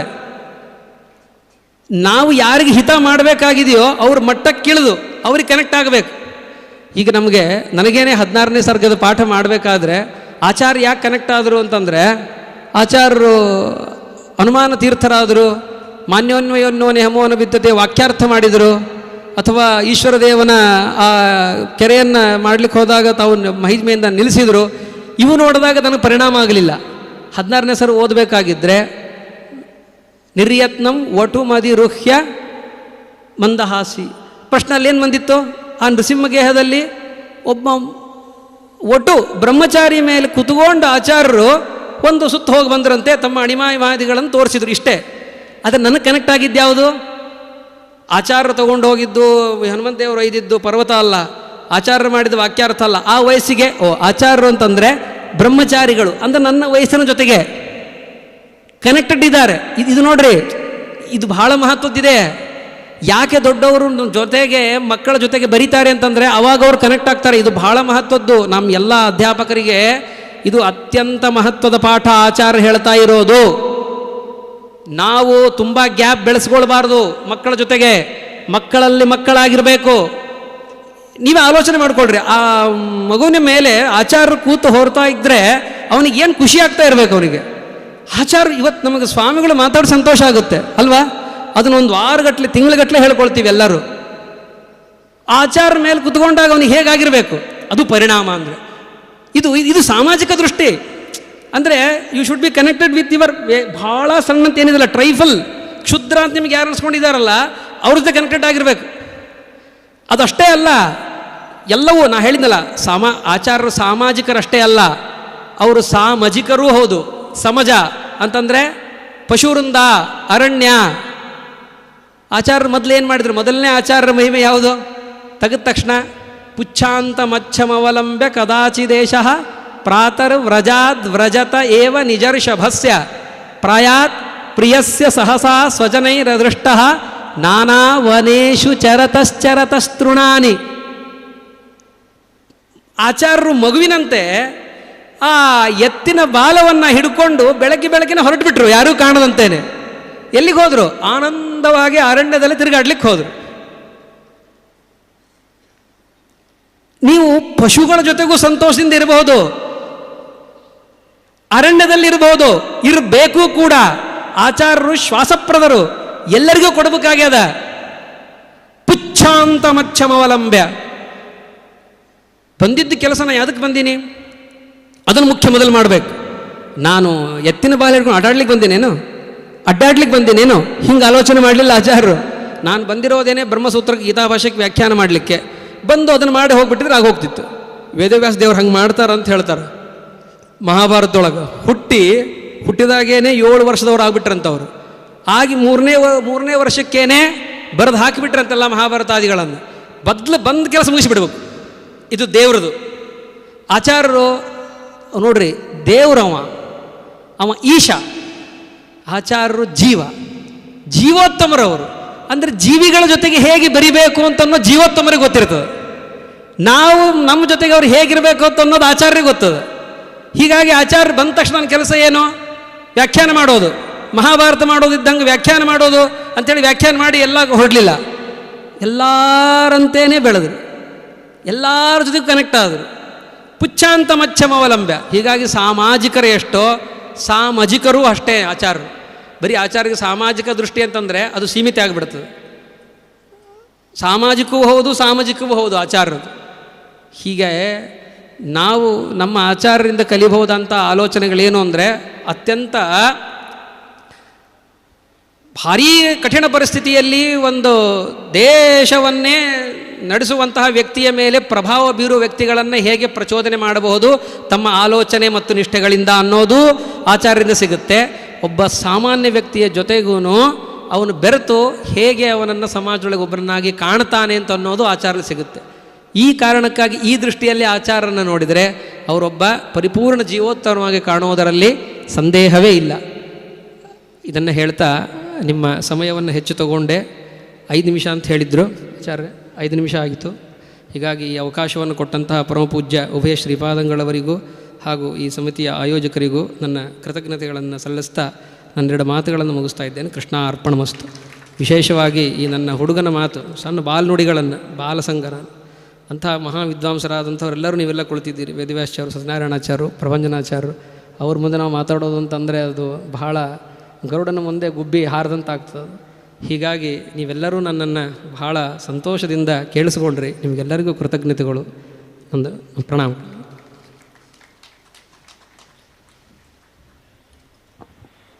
ತಮ್ಮ ನುಡಿಗಳನ್ನು ಬಾಲನುಡಿಗಳು ಅನ್ನುತ್ತಲೇ ವೃದ್ಧಗಳು ನುಡಿಗಳನ್ನಾಗಿಸಿ ನಮ್ಮ ಎಲ್ಲರ ಕಿವಿ ಮತ್ತು ಮನಸ್ಸು ಎರಡನ್ನೂ ಎಚ್ಚರವಾಗಿಟ್ಟಿದ್ದಾರೆ ಆಚಾರ್ಯರು. 13ನೇ ಶತಮಾನದಲ್ಲಿ ಎಬ್ಬಿಸಿದಂತಹ ಭಕ್ತಿಯ ಮೂಲಕ ಎಬ್ಬಿಸಿದಂತಹ ಸಾಮಾಜಿಕ ಕ್ರಾಂತಿ ಎಂಥದ್ದು ಅನ್ನೋದನ್ನು ಬಹುಶಃ ಅದನ್ನು ದಾಖಲೆಗಳ ಮೂಲಕವೂ ಕೂಡ ಇವತ್ತು ನಮ್ಮ ಎದುರಿಗೆ ತೆರೆದಿಟ್ಟಿದ್ದಾರೆ ಆಚಾರ್ಯರು. ಅವರನ್ನು ಹೃತ್ಪೂರ್ವಕವಾಗಿ ನಾನು ಕೃತಜ್ಞತೆಗಳನ್ನು ಅವರಿಗೆ ಸಮರ್ಪಣೆ ಮಾಡ್ತಾ ಇದ್ದೇನೆ. ಮುಂದೆ ಆಚಾರ್ಯರ ಸಿದ್ಧಾಂತದಲ್ಲಿ ಇನ್ನೊಂದು ವಿಶಿಷ್ಟವಾದ ಪ್ರಮೇಯ ಅಂತ ಹೇಳಂತಂದರೆ ದೇವತೆಗಳ ಅವತಾರ ಚಿಂತನೆ. ಭಗವಂತ ಆಚಾರ್ಯರು ಹೇಳ್ತಾರೆ ಇದನ್ನು ತಾತ್ಪರ್ಯದಲ್ಲಿ, ದೇವತೆಗಳ ಸ್ವರೂಪವನ್ನು ತೀರ್ಮಾನ ಮಾಡಬೇಕಾದದ್ದು ಎಲ್ಲಿ ಅಂತ ಹೇಳಂತಂದರೆ 2 ಅವತಾರಗಳಲ್ಲಿ, ಒಂದು ರಾಮಾವತಾರ, ಇನ್ನೊಂದು ಕೃಷ್ಣಾವತಾರದೊಳಗೆ ತೀರ್ಮಾನ ಮಾಡಬೇಕು. ಆ 2 ಅವತಾರಗಳಲ್ಲಿ ಎಲ್ಲ ದೇವತೆಗಳ ಸ್ವರೂಪ ಯೋಗ್ಯತೆ ಏನೇನು ಅನ್ನೋದು ತೀರ್ಮಾನ ಆಗಿ ಹೋಗಿದೆ ಅಂತ ಆಚಾರ್ಯ ಹೇಳ್ತಾರೆ. ನಮ್ಮ ಇವತ್ತಿನ ಕಣ್ಣಿಗೆ ಸಾಮಾಜಿಕದ ನಾವು ಹೇಳುವಂತಹ ಇವತ್ತಿನ ಸಾಮಾಜಿಕ ದೃಷ್ಟಿಕೋನದ ರೀತಿಗೆ ಕರ್ಣ ಮಾಡಿದ್ದು ಭಾರೀ ಶ್ರೇಷ್ಠತನದ ಕೆಲಸ, ಅವನ ನಾವು ಹೊಗಳಿರ್ತೇವೆ ವಾಸ್ತವ. ಅದರ ಜೊತೆಗೆ ಇನ್ನೂ ಕೆಲವೆಲ್ಲ ಕರ್ಣ ಪಾಂಡವರ ಜೊತೆಗೆ ಹೋರಾಡಿದ ಅವರು, ಇದಿಷ್ಟೇ ನಮಗೆ ಗೊತ್ತು. ಅದರ ಆಂತರ್ಯ ಏನು ಅದನ್ನು ಆಚಾರ್ಯರು ತೆಗೆದಿಡ್ತಾರೆ. ನಿಮಗೆ ಒಂದು ಉದಾಹರಣೆ ಹೇಳೋದಾಯಿತು ಅಂತ ಹೇಳಂತಂದರೆ, ದ್ರೋಣಾಚಾರ್ಯರು ಅಪ್ರತಿಮ ಬಿಲ್ಗಾರ, ಬರೀ ಅಷ್ಟು ಮಾತ್ರ ಅಲ್ಲ, ಅಪ್ರತಿಗ್ರಹ ವ್ರತವನ್ನು ಕೈಗೊಂಡಂತಹ ಮಹಾ ಮೇಧಾವಿ. ಭೀಷ್ಮಾಚಾರ್ಯರು ಕ್ಷತ್ರಿಯನಾಗಿಯೂ ಆಚಾರ್ಯರೆನಿಸಿದಂತಹ ಮಹಾಪುರುಷ, ನಿನ್ನೆಯ ದಿವಸದ ನಾಯಕ. ಇನ್ನೊಬ್ಬ ಮಹಾಪುರುಷ ಕರ್ಣ, ಅವನ ಬಿಲ್ವಿದ್ಯೆಗೂ ಸಾಟಿ ಇಲ್ಲದಂತಹ ಬಿಲ್ವಿದ್ಯೆ ಆ ಕರ್ಣನದ್ದು. ಆದರೆ ಈ ಮೂವರಿಗೂ ಗುರು ಯಾರು? ಪರಶುರಾಮ ದೇವರು. ಆ ಅನುಗ್ರಹ ಪರಶುರಾಮ ದೇವರು ಅವ್ರಿಗೆ ಮಾಡಿದ್ದಾರೆ. ಆದರೆ ಹೋರಾಡಿದ್ದು ಯಾರ ಪರವಾಗಿ? ದುರ್ಯೋಧನನ ಪರವಾಗಿ, ಪಾಂಡವರ ವಿರುದ್ಧ. ಇದು ಆಚಾರ್ಯರು ಯಾಕೆ ಹೀಗೆ ಈ ಕಲ್ಪನೆಗಳನ್ನು, ಅವನು ಕರ್ಣ ಹಿಂದೆ ಸುಗ್ರೀವನಾಗಿ ಮಾಡಿದ್ದನ್ನು ಇಲ್ಲಿ ಅದನ್ನು ತಗ್ಗಿಸುವಂತಹ, ಪರಮಾತ್ಮನ ಹೆಸರೇ ಏಧಮಾನದ್ವಿಟ ಅನ್ನುವಂತಹ ವಿಶಿಷ್ಟವಾದ ಪ್ರಮೇಯದ ಮೂಲಕ ದೇವತೆಗಳ ಅವತಾರಗಳನ್ನು ನಮ್ಮ ಎದುರಿಗೆ ತೆರೆದಿಟ್ಟಿದ್ದಾರೆ.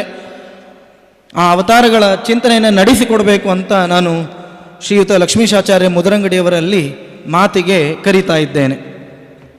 ಪರಮಪೂಜ್ಯ ಪೇಜಾವರ ಶ್ರೀಪಾದರಾದಂತಹ ಶ್ರೀ ವಿಶ್ವಪ್ರಸನ್ನ ತೀರ್ಥ ಶ್ರೀಪಾದಂಗಳವರು ಇದೀಗ ಸಭೆಗೆ ಆಗಮಿಸಿದ್ದಾರೆ. ಅವರನ್ನು ಈ ಸಭೆಗೆ ಹೃತ್ಪೂರ್ವಕವಾಗಿ ಸ್ವಾಗತಿಸಿ, ನಮಸ್ಕಾರಪೂರ್ವಕವಾಗಿ ಸ್ವಾಗತಿಸಿ ಈ ಸಭೆಯನ್ನು ಮುಂದುವರಿಸಬೇಕು ಅಂತ ಲಕ್ಷ್ಮೀಶಾಚಾರ್ಯರಲ್ಲಿ ನಾನು ಪ್ರಾರ್ಥನೆ ಮಾಡ್ತೇನೆ.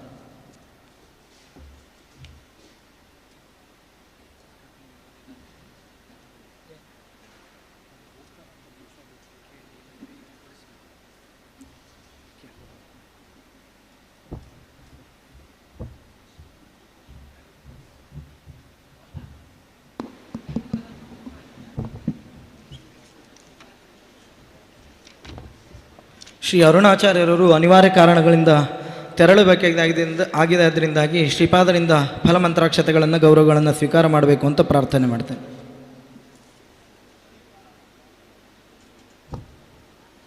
ಯೋ ಅಂತಃಪ್ರವಿಶ್ಯ ಮಮ ವಾಚಮಿಮಾಂ ಪ್ರಸೂಪ್ತಾಂ ಸಂಜೀವಯತ್ಯಖಿಲಶಕ್ತಿಧರಸ್ವಧಾಮ್ನಾ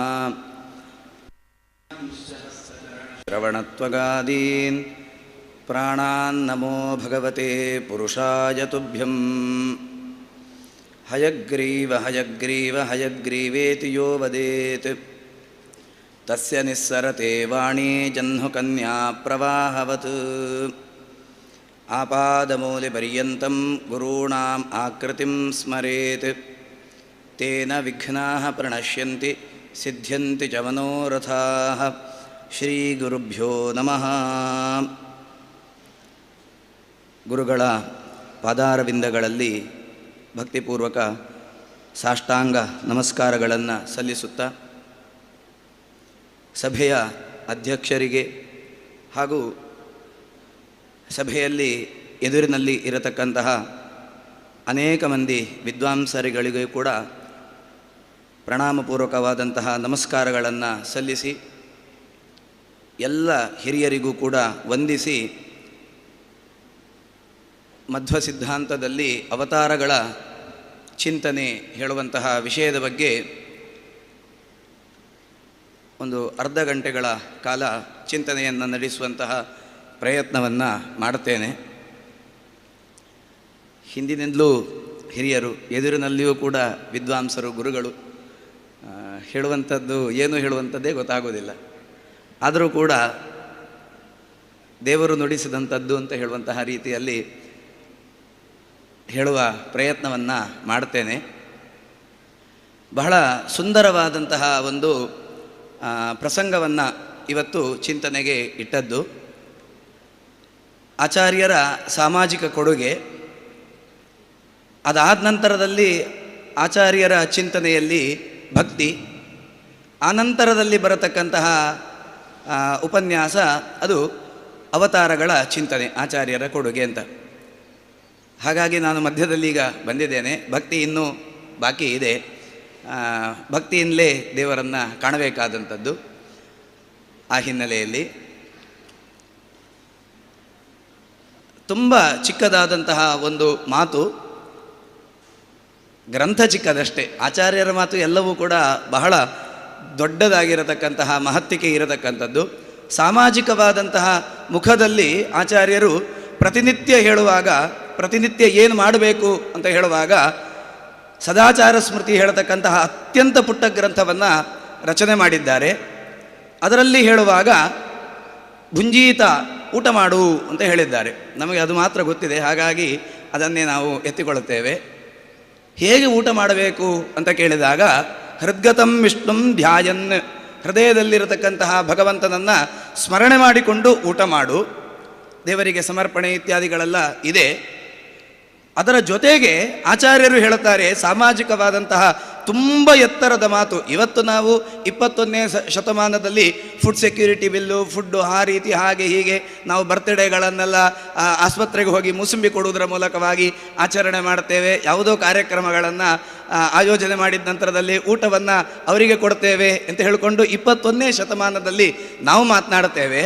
ಆದರೆ ಆಚಾರ್ಯ ಮಧ್ವರು, ನಮ್ಮ ಗುರುಗಳು, ಸುಮಾರು 800 ವರ್ಷಗಳ ಹಿಂದೆ ಇದರ ಬಗ್ಗೆ ಮಾತನಾಡಿದ್ದಾರೆ. ಭೃತ್ಯಾತಿಥಿ ಪುರಸ್ಸರಃ ಭುಂಜೀತ. ಮಗು ಊಟ ಮಾಡುವುದಕ್ಕಿಂತ ಮುಂಚೆ ನಿನ್ನ ಮನೆಯ ಕೆಲಸದವನಿಗೆ, ಭೃತ್ಯನಿಗೆ, ನಿನ್ನನ್ನು ಹೊರುವವನಿಗೆ, ನಿನ್ನ ಊಟದ ತುತ್ತನ್ನು ಬೆಳೆಸಿರತಕ್ಕಂತಹ, ಗದ್ದೆಯಲ್ಲಿ ಕೃಷಿ ಮಾಡತಕ್ಕಂತಹ ಭೃತ್ಯನಿಗೆ ಊಟ ಉಂಟ ಅಂತ ಹೇಳಿಕೊಂಡು ಆತನ ಊಟದ ಖಾತ್ರಿಯನ್ನು ಪಡಿಸಿಕೊಂಡು ಮತ್ತೆ ನೀನು ಊಟ ಮಾಡು. ಮನೆ ಯಜಮಾನ ಮೊದಲು ಹೋಗಿ ಊಟ ಮಾಡಿ, ಅನಂತರದಲ್ಲಿ ಸಂಜೆಗೆ ತೆಗೆದಿಟ್ಟುಕೊಂಡು, ಅನಂತರದಲ್ಲಿ ಮರುದಿವಸ ಫ್ರಿಜ್ಜಲ್ಲಿ ಇಟ್ಟು, ಮರುದಿವಸ ಮತ್ತೆ ಓವೆನ್ನಲ್ಲಿ ಬಿಸಿ ಮಾಡಿ, ಕೊನೆಗೆ ಉಳಿದದ್ದನ್ನು ಭೃತ್ಯನಿಗೆ ಕೊಡುವಂಥದ್ದು ಅದು ನಮ್ಮ ಈಗದ ಆಧುನಿಕವಾದಂತಹ ವ್ಯವಸ್ಥೆ. ಆದರೆ ಆಚಾರ್ಯ ಮಧ್ವರು ಕೊಟ್ಟಿರತಕ್ಕಂತಹ ಅತ್ಯಂತ ಎತ್ತರದ ಸಂದೇಶ ಪುಟ್ಟ ಗ್ರಂಥದಲ್ಲಿ, ಅದೊಂದು ಚಿಕ್ಕದಾದಂಥ ಒಂದು ನೋಟ್ ಪ್ಯಾಡ್ ಇದ್ದ ಹಾಗೆ ಕಿಸೆಯಲ್ಲೆಲ್ಲ ಇಟ್ಕೊಂಡು ಓದ್ತಾ ಹೋಗ್ಬೋದು. ಆಚಾರ್ಯ ಮಧ್ವರು ಅಂಥದ್ದನ್ನೆಲ್ಲ ಕೊಟ್ಟಿದ್ದಾರೆ ನಮ್ಮಂಥವರಿಗೆ ಅಂತ. ದೊಡ್ಡ ದೊಡ್ಡ ಗ್ರಂಥಗಳೆಲ್ಲ ಈ ಜನ್ಮದಲ್ಲಿ ಆಗೋದಿಲ್ಲ, ಇಷ್ಟು ಸಾಕು ಅಂತ. ಹಾಗಾಗಿ ಅದರಲ್ಲಿ ಏನು ಹೇಳಿದ್ದಾರೆ ಅಂತ ಕೇಳಿದರೆ, ಭೃತ್ಯಾತಿಥಿ ಪುರಸ್ಸರಃ, ಇದು ಆಚಾರ್ಯರು ಕೊಟ್ಟಿರತಕ್ಕಂತಹ ಅತ್ಯಂತ ಎತ್ತರದ ಒಂದು ಸಾಮಾಜಿಕವಾದಂಥ ಒಂದು ಬದ್ಧತೆ. ಈ ಹಿನ್ನೆಲೆಯನ್ನು ಇಟ್ಟುಕೊಂಡು ನಾವು ಆಚಾರ್ಯರ ನಡೆಯಲ್ಲಿ, ಅವರು ತೋರಿಸಿದಂತಹ ದಾರಿಯಲ್ಲಿ ಮುಂದೆ ಬರ್ತಾ ಬರ್ತಾ ಆಚಾರ್ಯರು ತುಂಬ ಚೆನ್ನಾಗಿ ಭಕ್ತಿಯ ಬಗ್ಗೆ ಮಾತನಾಡ್ತಾರೆ. ಮಹಾತ್ಮ ಜ್ಞಾನ ಪೂರ್ವಸ್ತು ಸುದೃಢ ಸರ್ವತೋಧಿಕ ಸ್ನೇಹ ಭಕ್ತಿ ರೀತಿ ಪ್ರೋಕ್ತ ಅಂತ. ಏನು ಭಕ್ತಿ, ಯಾಕೆ ನಾವು ಹೊರಗಿನ ಮುಖದಲ್ಲಿ ಸಾಮಾಜಿಕ ಸೇವೆಗಳನ್ನು ಮಾಡಬೇಕು ಅಂತ ಕೇಳಿದ್ರೆ, ಅಂತರಂಗದ ಸಾಧನೆಗೆ. ನಾವಿವತ್ತೆಲ್ಲರೂ ಕೂಡ ಬಹಿರಂಗದ ಸಾಧನೆ ಸಾಧನೆ ಸಾಧನೆ ಅಂತ ಹೇಳಿಕೊಂಡು ಅಲ್ಲೇ ಕಳೆದು ಹೋಗ್ತಾ ಇದ್ದೇವೆ. ಆದರೆ ನಾವು ಹುಟ್ಟಿದ್ದು ಅದಕ್ಕಲ್ಲ. ಈ ಮೈಕ್ ಇರತಕ್ಕಂಥದ್ದು ಅದು 4 ಜನರಿಗೆ ಧ್ವನಿಯನ್ನು ಕೇಳಿಸ್ಲಿಕ್ಕೋಸ್ಕರವಾಗಿ ಅದರದ್ದು ಮ್ಯಾನುಫ್ಯಾಕ್ಚರ್ ಆಗಿರತಕ್ಕಂಥದ್ದೇ. It is meant for that. ಆ ಪರ್ಪಸ್ಸನ್ನು ಅದು ಸರ್ವ್ ಮಾಡಿಲ್ಲ ಅಂತ ಹೇಳಿದ್ರೆ ತುಂಬ ಚೆನ್ನಾಗಿ ಅಲ್ಲಿ ಇದೆ, ಪ್ರಯೋಜನ ಇಲ್ಲ. ಅದು ಚಂದ ಡೆಕೋರೇಷನ್ ಎಲ್ಲ ಮಾಡಿದ್ದೇವೆ, ಅದ್ರ ಮೇಲೆಲ್ಲ ಹೂ ಎಲ್ಲ ಹಾಕಿಟ್ಟಿದ್ದೇವೆ, ಹೂ ಹಾಕ್ಲಿಕ್ಕೆ ಉಪಕಾರ ಆಯಿತು. ಅಥವಾ ನಮ್ದು ಯಾವುದೋ ಒಂದು ತುಳಸಿ ಮಣಿ ಅದರಲ್ಲಿ ಇಟ್ವಿ ಅಲ್ಲ, ಅದು ಏನೋ ಒಂದು ಚಿಕ್ಕದಾದಂಥ ಕೆಲಸವನ್ನು ಮಾಡಿರಬಹುದು, ಎಕ್ಸ್ಟ್ರಾ ಕೆಲಸವನ್ನು. ಆದರೆ ಅದು ಯಾಕಾಗಿ ಸೃಷ್ಟಿ ಆಗಿದೆ?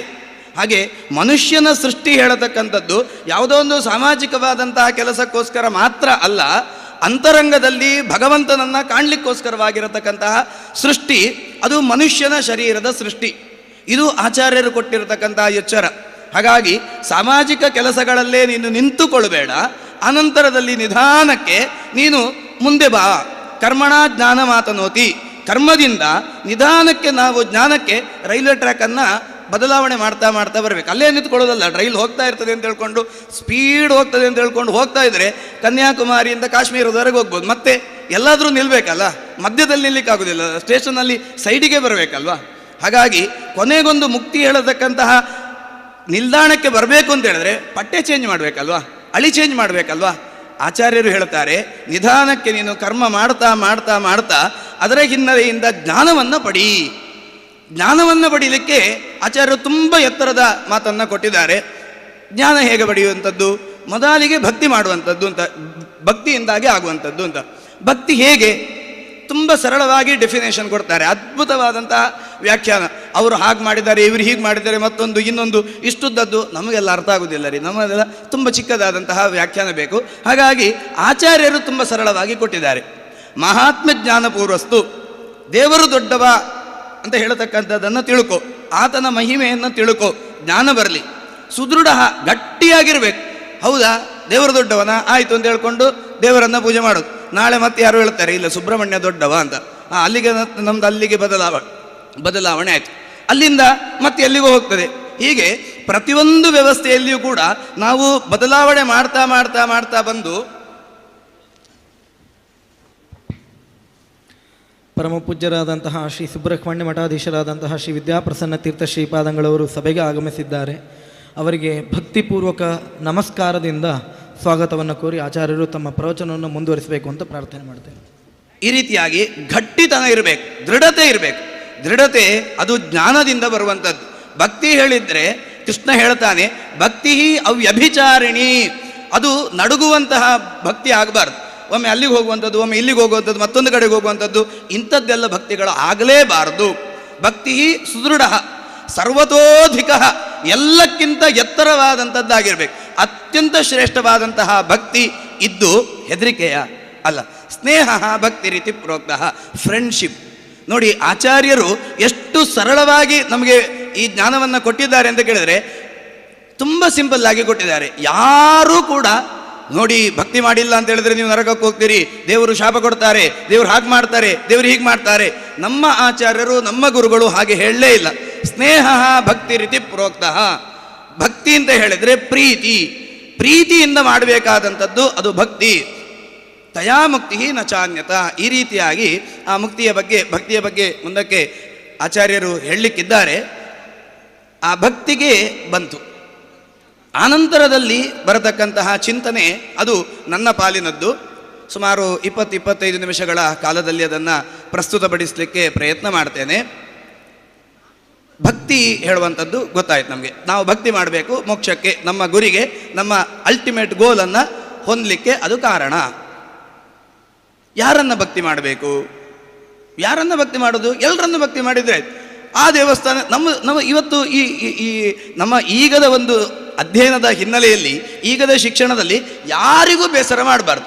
ಪ್ರತಿಯೊಬ್ಬನನ್ನು ಹೊಗಳೋದು, ಎಲ್ಲರಿಗೂ ಮಣೆ, ಎಲ್ಲರಿಗೂ ವೇದಿಕೆಯಲ್ಲಿ ಎಷ್ಟು ಜಾಗ ಉಂಟು ಎಲ್ಲರಿಗೂ ಮಣೆ ಅಂತ ಕೊಟ್ಟರೆ ಕೊನೆಗೆ ವೇದಿಕೆ ಕುಸಿದು ಹೋಗುವಂತಹ ಸಾಧ್ಯತೆ ಇರ್ತದೆ. ಎದುರಿನಲ್ಲಿ ಜನರೇ ಇಲ್ಲದೆ ಇರತಕ್ಕಂತಹ ಸಾಧ್ಯತೆ ಇರ್ತದೆ. ಎಲ್ಲರೂ ಈಕ್ವಾಲಿಟಿ, ಯಾರಿಗೂ ಬೇಸರ ಬೇಡ, ಎಲ್ಲರನ್ನೂ ದೇವರು ಅಂತ ಹೇಳೋದು. ನೀವೇ ಎಲ್ಲರೂ ಅಧ್ಯಕ್ಷರು, ನೀವು ಬಂದ್ರ ನೀವು ಅಧ್ಯಕ್ಷರು, ನೀವು ಬಂದ್ರ ನೀವು ಅಧ್ಯಕ್ಷರು, ನೀವು ಬಂದ್ರ ನೀವು ಅಧ್ಯಕ್ಷರೇ. ಕೊನೆಗೆ ಅವರವರೇ ಅವರು ಯಾವತ್ತೂ ಕೂಡ ಜಗಳ ಆಡೋದಿಲ್ಲ. ಯಾಕೆ ಅಂತ ಕೇಳಿದ್ರೆ ದೇವತೆಗಳಿಗೆ ನಾವು ಕರೆದ್ರೂ ಕೂಡ ಬಂದವರಿಗೆ ಗೊತ್ತಿರ್ತದೆ ಅಧ್ಯಕ್ಷರು ಯಾರು ಅಂತ. ಹಾಗಾಗಿ ಅವರೆಲ್ಲರೂ ಬಂದುಕೊಂಡು ವೇದಿಕೆಯಲ್ಲಿ ಕೂತ್ಕೊಳ್ಳೋದಿಲ್ಲ. ಆದರೆ ಸಮಸ್ಯೆ ಏನಾಗ್ತದೆ ಅಂತ ಕೇಳಿದರೆ ಕರೆದವರ ಮೇಲೆ ಸಂಶಯ ಬರಲಿಕ್ಕೆ ಶುರು ಆಗ್ತದೆ. ಓ, ಇವನಿಗೆ ನಿಜವಾಗಿ ನನ್ನ ಮೇಲೆ ಗೌರವ ಉಂಟಾ ಇಲ್ವಾ, ಇವ ನನ್ನನ್ನು ತಿಳ್ಕೊಂಡಿದ್ದಾನಾ ಇಲ್ವಾ ಅಂತ ಹೇಳಿಕೊಂಡು. ಹಾಗಾಗಿ ನಾವು ಇದನ್ನು ಯೋಚನೆ ಮಾಡಬೇಕು. ಆಚಾರ್ಯರ ಸಿದ್ಧಾಂತ ಯಾಕೆ ಇವತ್ತು ತುಂಬ ರಿಲೆವೆಂಟ್ ಆಗ್ತದೆ ಕೇಳಿದರೆ, 800 ವರ್ಷಗಳ ಹಿಂದೆ ಇಂಥದ್ದೊಂದು ಚಿಂತನೆ ಒಂದು ನಾವು ಇವತ್ತು ತುಂಬ ಪೊಲ್ಯೂಷನ್ಗಳ ಬಗ್ಗೆ ನಾವು ಮಾತನಾಡ್ತೇವೆ. ಶಾಲೆಯಲ್ಲೆಲ್ಲ ಎಸ್ಸೆಯನ್ನು ಕೊಡುವಂಥದ್ದಿದೆ. ವಾಟರ್ ಪೊಲ್ಯೂಷನ್ನ ಬಗ್ಗೆ ಇದೆ, ಅನಂತರದಲ್ಲಿ ಏರ್ ಪೊಲ್ಯೂಷನ್ನ ಬಗ್ಗೆ ಇದೆ, ಅನಂತರದಲ್ಲಿ ನಾಯ್ಸ್ ಪೊಲ್ಯೂಷನ್ನ ಬಗ್ಗೆ ಇದೆ. ಅದು ನಾನೀಗ ಮಾಡ್ತಾ ಇರುವಂಥದ್ದು. ಹೀಗೆ ಅನೇಕ ರೀತಿಯಾದಂಥ ಪೊಲ್ಯೂಷನ್ಗಳ ಬಗ್ಗೆ ಮಾತನಾಡ್ತೇವೆ. ಆದರೆ ನಾಲೆಜ್ ಪೊಲ್ಯೂಷನ್ನ ಬಗ್ಗೆ, ಚಿಂತನೆಯ ಪೊಲ್ಯೂಷನ್, ಜ್ಞಾನದ ಪೊಲ್ಯೂಷನ್ನ ಬಗ್ಗೆ ನಾವು ಯಾವತ್ತಾದರೂ ಎಚ್ಚರಿಕೆಯನ್ನು ವಹಿಸಿದ್ದೇವಾ? ಇದು ತುಂಬ ಮುಖ್ಯವಾಗಿ ಆಚಾರ್ಯರು ಎತ್ತಿಕೊಂಡಂತಹ, ಆ ಕಾಲದಲ್ಲಿ ಎತ್ತಿಕೊಂಡಂತಹ ದೊಡ್ಡದಾದಂತಹ ಇಶ್ಯೂ. ಅವರಿಗೆ ಎತ್ತಿಕೊಂಡಂತಹ ಒಂದು ವಿಚಾರ ಏನು ಅಂತ ಕೇಳಿದರೆ, ಚಿಂತನೆ ಏನು ಅಂತ ಕೇಳಿದರೆ, ಯಾವುದು ಸರಿ. ಅದಕ್ಕೋಸ್ಕರವಾಗಿ ಆಚಾರ್ಯರು ತನ್ನ ಸಿದ್ಧಾಂತವನ್ನು ಮಂಡನೆ ಮಾಡುವಾಗ, ಮುಂದಿನವರು ಆಚಾರ್ಯರ ಸಿದ್ಧಾಂತವನ್ನು ತೋರಿಸಿಕೊಡುವಾಗ ತತ್ವವಾದ ಅಂತ ಹೇಳಿಕೊಟ್ರು. ನೀವು ಅದನ್ನು ಫಾಲೋ ಮಾಡದೇ ಇರಿ, ಅದು ನನಗೆ ಸಂಬಂಧಪಟ್ಟದ್ದಲ್ಲ. ಆದರೆ ಎಕ್ಸಿಸ್ಟೆನ್ಸ್ ಇದು ಇರುವಂಥದ್ದು, ಯಾವುದು ಇದೆಯೋ ಅದನ್ನು ನಾನು ಹೇಳ್ತಾ ಇದ್ದೇನೆ. ನೀವು ಒಪ್ಪಿ ಬಿಡಿ. ನಾವು ಒಪ್ಪಿದ್ರಿಂದಾಗಿ ಅದು ಸರಿಯಾಗ್ತದೆ, ನಾವು ಒಪ್ಪದೇ ಇದ್ದದ್ರಿಂದಾಗಿ ಅದು ಸುಳ್ಳಾಗ್ತದೆ, ಏನಿಲ್ಲ. ಆಚಾರ್ಯರು ಹೇಳಿದ್ದಾರೆ, ಹೋಗಿದ್ದಾರೆ. ಹೋಗಲಿಲ್ಲ, ಇವತ್ತಿಗೂ ಇದ್ದಾರೆ. ಹೋಗಿದ್ದಾರೆ ಅಂದರೆ ಬದರಿಗೆ ಹೋಗಿದ್ದಾರೆ ಅಂತ. ಉಡುಪಿಯಲ್ಲೂ ಇದ್ದಾರೆ, ಇಲ್ಲೂ ಇದ್ದಾರೆ. ಆದರೆ ನಾವು ಅವರನ್ನು ತಿಳ್ಕೊಂಡೆವು ಅಂತ ಹೇಳಿದರೆ ಆವಾಗ ನಮಗೆ ಅದರಲ್ಲಿರತಕ್ಕಂತಹ ಅದ್ಭುತವಾದಂತಹ ಸಂದೇಶ ಸಿಗ್ತದೆ. ಹಾಗಾಗಿ ಆಚಾರ್ಯರ ಸಿದ್ಧಾಂತವನ್ನು ತತ್ವವಾದ ಅಂತ ಕರೆದರು. ಅನೇಕ ಮುಖಗಳಲ್ಲಿ ಆಚಾರ್ಯರು ಮಾತನಾಡಿದ್ದಾರೆ. ಬೇರೆ ಬೇರೆ ಸಂದರ್ಭಗಳಲ್ಲಿ ನಾವು ಅದನ್ನು ನೋಡಿದ್ದೇವೆ. ಆಚಾರ್ಯರು ಅವತಾರಗಳ ಬಗ್ಗೆ ಏನು ಮಾತನಾಡಿದ್ದಾರೆ, ತುಂಬ ಕಾಂಪ್ಲೆಕ್ಸ್ ಆಗಿರತಕ್ಕಂಥ ವಿಚಾರ. ಇವತ್ತು ಸಮಾಜದಲ್ಲಿ ಉತ್ತರ ಕೊಡಲಿಕ್ಕೆ ನಿರೂಪಣೆಕಾರರು ಆವಾಗ ಹೇಳಿದ ಹಾಗೆ ಬೇರೆ ಎಲ್ಲಿಯೂ ಕೂಡ ನಮಗೆ ಉತ್ತರ ಸಿಗದೇ ಇರತಕ್ಕಂತಹ ಸಂದರ್ಭದಲ್ಲಿ ಆಚಾರ್ಯರು ಮಾತ್ರ ನಮಗೆ ಉತ್ತರವನ್ನು ಕೊಟ್ಟಿರತಕ್ಕಂತಹ ಒಂದು ಅದ್ಭುತವಾದಂತಹ ಚಿಂತನೆ ಅಂತ ಹೇಳಿದರೆ, ದೇವತೆಗಳ ಅವತಾರದ ವ್ಯವಸ್ಥೆ, ಭಗವಂತನ ಅವತಾರದ ವ್ಯವಸ್ಥೆ. ನಾವು ಎಲ್ಲರನ್ನೂ ಒಂದೇ ರೀತಿಯಿಂದ ಒಂದೇ ತಕ್ಕಡಿಯಲ್ಲಿ ಹಾಕಿ ಇಡ್ಲಿಕ್ಕೆ ಆಗೋದಿಲ್ಲ ಹೇಳುವಂಥದ್ದು ಗೊತ್ತಾಯ್ತು. ಲೌಕಿಕವಾಗಿಯೇ ಆಗೋದಿಲ್ಲ, ಇನ್ನು ಪಾರಮಾರ್ಥಿಕವಾಗಿ ಆಗ್ತದಾ? ಪಾರಮಾರ್ಥಿಕವಾಗಿ ಅಂತೂ ಖಂಡಿತವಾಗಿಯೂ ಸಾಧ್ಯ ಇಲ್ಲ. ಹಾಗಾಗಿ ಯಾರೋ ಒಬ್ಬ ದೇವರು ಹೇಳತಕ್ಕಂತಹ ಒಬ್ಬ ವ್ಯಕ್ತಿ ಬೇಕೇ ಬೇಕು. ಅನಂತರದಲ್ಲಿ ದೇವತೆಗಳು ಅಂತ ಬರ್ತಾರೆ. ಅನಂತರದಲ್ಲಿ ಕೆಳಗೆ ಕೆಳಗೆ ಕೆಳಗೆ ಬರತಕ್ಕಂತಹ ಒಂದು ವ್ಯವಸ್ಥೆ ಇದೆ. ನಾವು ಎಲ್ಲರನ್ನೂ ಒಂದು ಅಂತ ಮಾಡಲಿಕ್ಕಾಗೋದಿಲ್ಲ. ಸರಿ, ಹಾಗಾದರೆ ಕೆಲವೊಮ್ಮೆ ಯಾರನ್ನು ನಾವು ಒಳ್ಳೆಯವರು ಅಂತ ತಿಳ್ಕೊಂಡಿದ್ದೇವೋ ಅವರು ವ್ಯವಸ್ಥೆ ಮಾಡಿಬಿಡ್ತಾರೆ. ನಾವು ರುದ್ರದೇವರನ್ನು ತುಂಬ ಗೌರವದಿಂದ ಪೂಜೆ ಮಾಡ್ತಾ ಮಾಡ್ತಾ ಮಾಡ್ತಾ ಇರ್ತೇವೆ. ಎಲ್ಲೋ ಒಂದು ಸಂದರ್ಭದಲ್ಲಿ ರುದ್ರದೇವರದ್ದು ಯಾವುದೋ ಒಂದು ಘಟನೆ, ನಾವು ಅದನ್ನು ಡಿಫೆಂಡ್ ಮಾಡ್ಕೊಳ್ಳಿಕ್ಕಾಗೋದಿಲ್ಲ. ನಮಗೆ ಯಾವತ್ತೂ ಕೂಡ ದೇವರು ಯಾಕೆ ಬೇಕು ಕೇಳಿದ್ರೆ, ಎದುರಿನವ ಪ್ರಶ್ನೆ ಕೇಳಿದರೆ ಅವನನ್ನು ಡಿಫೆಂಡ್ ಮಾಡ್ಕೊಳ್ಬೇಕಲ್ಲ. ಈ ರೀತಿಯಾದಂಥ ನಾವು ನಮ್ಮ ಅಪ್ಪ ಅಮ್ಮನನ್ನು ಪ್ರೀತಿ ಮಾಡಿದ್ದೇವೆ. ಯಾಕೆ ಹೇಳಿದ್ರೆ ನನ್ನ ಅಪ್ಪ ಅಮ್ಮ, ಮುಗಿದೋಯ್ತಲ್ಲಿಗೆ. ಅದು ಡಿಫೆಂಡ್ ಮಾಡ್ಕೊಳ್ಳಿಕ್ಕಿರುವಂಥ ವ್ಯವಸ್ಥೆ ಅಲ್ಲ. ನಾವು ಅದನ್ನು ಭಾಷಣದಲ್ಲಿ ಅಥವಾ ಯಾರೋ ಒಬ್ಬ ವ್ಯಕ್ತಿ ಹೇಳಿದ, ಇಲ್ಲ ನನಗೆ ಅವರು ದೇವತೆ ದೇವತೆ, ನನಗೆ ಅವರು ದೇವರು ದೇವರು, ಮುಗಿದೋಯ್ತು. ಅಲ್ಲ, ಎಲ್ಲವೂ ಕೃಷ್ಣನನ್ನು ನಾವು ಗೌರವಿಸ್ತೇವೆ, ಎಲ್ಲವನ್ನೂ ಹೇಳ್ಕೊಳ್ಬೋದು. ಆದರೆ ಈ ಕೃಷ್ಣನ ಆ 16,000 ಹೆಂಡಂದಿರನ್ನು ಮದುವೆ ಮಾಡ್ಕೊಂಡಲ್ಲ, ನರಕಾಸುರನ ಮನೆಯಿಂದ ಬಂದುಕೊಂಡು ಅದನ್ನು ನಾವು ಹೇಗೆ ಡಿಫೆಂಡ್ ಮಾಡ್ಕೊಳ್ಳೋದು? ಇದು ಇವತ್ತು ಸಾಮಾಜಿಕವಾಗಿ ನಮಗೆ ಬರತಕ್ಕಂಥ ದೊಡ್ಡ ಗೊಂದಲ. ನಾವು ಕೃಷ್ಣನ ಭಾಗವತವನ್ನು ಎಷ್ಟು ಬೇಕಾದರೂ ಹೇಳ್ಬೋದು. ಆದರೆ ಗುರುಗಳು ಇರಲಿಲ್ಲ ಅಂತ ಹೇಳಿದರೆ, ಆಚಾರ್ಯರು ಇರಲಿಲ್ಲ ಅಂತ ಹೇಳಿದರೆ ನಮಗೆ ದೇವರನ್ನು, ಇದು ಕೂಡ ಹೇಳುವಂಥದ್ದು ತಪ್ಪೇ, ಅಪರಾಧವೇ, ದೇವರನ್ನು ಡಿಫೆಂಡ್ ಮಾಡಿಕೊಳ್ಳುವಂಥದ್ದು ಅಥವಾ ದೇವರನ್ನು ನಾವು ಒಂದು ವೇದಿಕೆಯಲ್ಲಿ ಸ್ಥಾಪನೆ ಮಾಡುವಂಥದ್ದು ಕಷ್ಟ. ತೊಂದರೆ ಇಲ್ಲ. ಯಾಕೆ ಅಂತ ಕೇಳಿದರೆ ಕೃಷ್ಣನೇ ಹೇಳಿದ್ದಾನೆ, ಆರ್ತಃ ಜಿಜ್ಞಾಸು ಅರ್ಥಾರ್ಥಿ ಜ್ಞಾನಿ ಜಬರದರ್ಶಭ. ನಾವೆಲ್ಲ ಕೆಳಗಿನ ಮಟ್ಟದಲ್ಲಿದ್ದೇವೆ. ಹಾಗಾಗಿ ಆರ್ತರಾಗಿರ್ಬೋದು, ಜಿಜ್ಞಾಸುಗಳಾಗಿರ್ಬೋದು, ಅರ್ಥಾರ್ಥಿಗಳಾಗಿರ್ಬೋದು, ಆ ಸಂದರ್ಭದಲ್ಲಿ ನಮಗೆ ಗೊಂದಲ ಬರ್ತದೆ. ಓ, ಕೃಷ್ಣ ಈ ರೀತಿಯಾಗಿ ಮಾಡಿದ್ದು ಸರಿಯಾ? ಕರ್ಣ ಅಷ್ಟು ಒಳ್ಳೆಯ ಕೆಲಸಗಳನ್ನೆಲ್ಲ ಮಾಡಿದ್ದ, ದಾನಶೂರ ಕರ್ಣ ಅಂತಲೇ ಇರುವಂಥದ್ದು, ಬೇರೆ ಯಾರೂ ಪ್ರಪಂಚದಲ್ಲಿ ನಾನು ಕೊಟ್ಟವರೇ ಇಲ್ಲ ಹೇಳುವಂಥ ರೀತಿಯಲ್ಲಿ ಅಂಥವನನ್ನು ಆ ರೀತಿಯಾಗಿ ಒಂದು ಕೊಲ್ಲುದಮ್ಮ, ಎಂಥ ಒಂದು ಅವ್ಯವಸ್ಥೆ ಅಲ್ವಾ ಅಂತ ಹೇಳಿಕೊಳ್ತೇವೆ. ಈ ರೀತಿಯಾದಂತಹ ಅನೇಕ ಗೊಂದಲಗಳು ಇದೆ. ಆದರೆ ಆಚಾರ್ಯರು ಬಂದಿರಲಿಲ್ಲ ಅಂತ ಹೇಳಿದರೆ, ಆಚಾರ್ಯರು ಈ ಗ್ರಂಥವನ್ನು ಮುಟ್ಟಿರಲಿಲ್ಲ ಅಂತ ಹೇಳಿದರೆ, ನೋಡಿ, ಆಚಾರ್ಯರು ಒಬ್ಬರೇ ಏಕೈಕ ಆಚಾರ್ಯರು ರಾಮಾಯಣದ ಬಗ್ಗೆ, ಮಹಾಭಾರತದ ಬಗ್ಗೆ ಸಮಗ್ರವಾಗಿ ಚಿತ್ರಣವನ್ನು ಕೊಟ್ಟಿದ್ದಾರೆ ನಮಗೆ. ನಾವು ಯಾಕೆ ಕೃತಕೃತ್ಯರಾಗಿರಬೇಕು? ಇಡೀ ಭಾರತೀಯರು, ಇಡೀ ಹಿಂದೂಗಳು, ಇಡೀ ರಾಮನನ್ನು ಕೃಷ್ಣನನ್ನು ದೇವರು ಅಂತ ಆರಾಧನೆ ಮಾಡ್ತಾ ಇರತಕ್ಕಂತಹ ಮಂದಿ ಯಾಕೆ ನಾವು ಆಚಾರ್ಯ ಮಧ್ವರಿಗೆ ದೊಡ್ಡದಾದಂತಹ ಸ್ಥಾನವನ್ನು ಕೊಡಬೇಕು, ಆಚಾರ್ಯರನ್ನು ಓದಬೇಕು ಅಂತ ಕೇಳಿದ್ರೆ ಸ್ಥಾನ ಅವರಿಗಿದೆ, ಕೊಡಬೇಕು ಅಂತ ಏನಿಲ್ಲ, ಆದರೆ ಓದಬೇಕಲ್ವ ನಾವು. ಯಾಕೆ ಓದಬೇಕು ಅಂತ ಕೇಳಿದ್ರೆ ರಾಮನ ಬಗ್ಗೆ, ಕೃಷ್ಣನ ಬಗ್ಗೆ ನಮಗೆ ಬೇರೆಯವರು ಯಾರು ಏನು ಹೇಳ್ತಾರೆ ಅಂತ ಬೇಡ, ನಮಗೆ ಒಂದು ಗೊಂದಲಗಳು ಬಂದರೆ ಬೇರೆಯವರ ಕಾರಣದಿಂದಾಗಿ, ಸಾಮಾಜಿಕವಾದಂತಹ ಪೊಲ್ಯೂಷನ್ನ ಕಾರಣದಿಂದಾಗಿ ನಾವು ಆ ದೇವರ ಬಗ್ಗೆ ಆ ರೀತಿಯಾಗಿ ಚಿಂತನೆ ಮಾಡಬಾರ್ದಲ್ವಾ. ಹಾಗಾಗಿ ಆಚಾರ್ಯರನ್ನು ನಾವು ತಾತ್ಪರ್ಯಗಳಲ್ಲಿ ಓದಿದರೆ, ಗೀತಾ ತಾತ್ಪರ್ಯ ಆಗಿರ್ಬೋದು, ಭಾಗವತ ತಾತ್ಪರ್ಯ ಆಗಿರ್ಬೋದು ಇತ್ಯಾದಿಗಳಲ್ಲಿ ಓದಿದರೆ ಆವಾಗ ನಮಗೆ ನಿರ್ಣಯ ಬರ್ತದೆ. ಯಾಕೆ ಬೇಕು? ಹೌದು, ನಿರ್ಣಯ ಇಲ್ಲ ಅಂತಾದರೂ ತೊಂದರೆ ಇಲ್ಲ, ನಾವು ಹೀಗೆ ಇರ್ತೇವೆ, ನಮಗೆ ರಾಮದೇವರು ಅಂತ ಗೊತ್ತಾಗಿದೆ, ಯಾವುದೋ ಒಂದು ಕೊರತೆ ಎಲ್ಲರ ಹತ್ರವೂ ಇರ್ತದಪ್ಪ. ಹಾಗಾಗಿ ನಾವು ಆ ಕೊರತೆಯನ್ನು ಇಟ್ಟುಕೊಂಡು, ಅಥವಾ ಕೊರತೆಯ ಜೊತೆಗೆ ನಾವು ನಮ್ಮ ಹೆಂಡತಿಯ ಜೊತೆಗೆ, ಅಥವಾ ನಾವು ಹೆಂಡತಿ ಗಂಡನ ಜೊತೆಗೆ, ಅಥವಾ ಸಂಸಾರದ ಜೊತೆಗೆ ಕೊರತೆಗಳ ಜೊತೆಗೇ ಬದುಕ್ತೇವೆ. ದೇವರ ಕೊರತೆಯ ಜೊತೆಗೂ ದೇವತೆಗಳ ಕೊರತೆಯ ಜೊತೆಗೂ ಬದುಕ್ಬೋದಲ್ವಾ ಅಂತ ಹೇಳಿದರೆ ಅದಾಗುವುದಿಲ್ಲ. ಯಾಕೆ ಕೇಳಿದರೆ ನಮ್ಮ ಮೂಲ ಗುರಿ ಏನು ಕೇಳಿದರೆ ನಾವು ದೇವರನ್ನು ಆರಾಧನೆ ಮಾಡಬೇಕಾದಂಥದ್ದು ನಮ್ಮ ಮೂಲ ಗಮ್ಯ, ಮೂಲವಾದಂಥ ಗುರಿ. ಹಾಗಾಗಿ ಆರಾಧನೆಯ ಮೂಲಕವಾಗಿ ನಾವು ಮೋಕ್ಷವನ್ನು ಪಡಿಬೇಕು. ಮೋಕ್ಷವನ್ನು ಪಡಿಬೇಕು ಅಂತ ಹೇಳಿದರೆ ನಾವು ಸರಿಯಾಗಿರತಕ್ಕಂತಹ ರೀತಿಯಲ್ಲಿ ನಾವು ಅನುಷ್ಠಾನವನ್ನು ಮಾಡಬೇಕು. ಇದನ್ನು ನಾವು ಮಾಡಿಲ್ಲ ಅಂತ ಹೇಳಿದರೆ ಉಳಿದಲ್ಲೆಲ್ಲ ನಮಗೆ ಒಂದು ಜನ್ಮದಲ್ಲಿ ಅಥವಾ ಮತ್ತೆ ಎಷ್ಟೋ ದಿವಸಗಳಲ್ಲಿ ಯಾರದೋ ಒಂದು 10 ವರ್ಷದ ಜೊತೆಗಿನ ಸಂಬಂಧ, ಮತ್ತೊಂದು ಸಂಬಂಧ, ಇನ್ನೊಂದು ಸಂಬಂಧದಲ್ಲಿ ನಾವು ಇರ್ತೇವೆ, ಅವರ ಜೊತೆಗೆ ನಾವು ಏನೋ ಒಂದು ಕಾಂಪ್ರಮೈಸ್ ಮಾಡಿಕೊಂಡಿರ್ಬೋದು. ಆದರೆ ದೇವರ ಗುಣದ ಬಗ್ಗೆ ಅಥವಾ ದೇವರ ಬಗೆಗಿನ ಜ್ಞಾನದ ಬಗ್ಗೆ ಯಾವತ್ತಿಗೂ ಕೂಡ ನಾವು ಕಾಂಪ್ರಮೈಸ್ ಆಗದೇ ಇರಬಾರ್ದು. ಸರಿಯಾದಂತಹ ಜ್ಞಾನ ಬೇಕು, ಯಥಾರ್ಥ ಜ್ಞಾನ ಬೇಕು. ಯಾಕೆ ಕೇಳಿದರೆ ನಾವು ಇದನ್ನು ಈ ಜನ್ಮದಲ್ಲಿ ಮುಗಿಸುವಂಥದ್ದಲ್ಲ. ಬಹೂನಾಂ ಜನ್ಮನಾಂ ಅಂತೆ ಜ್ಞಾನವಾನ್ ಮಾಂ ಪ್ರಪದ್ಯತೆ.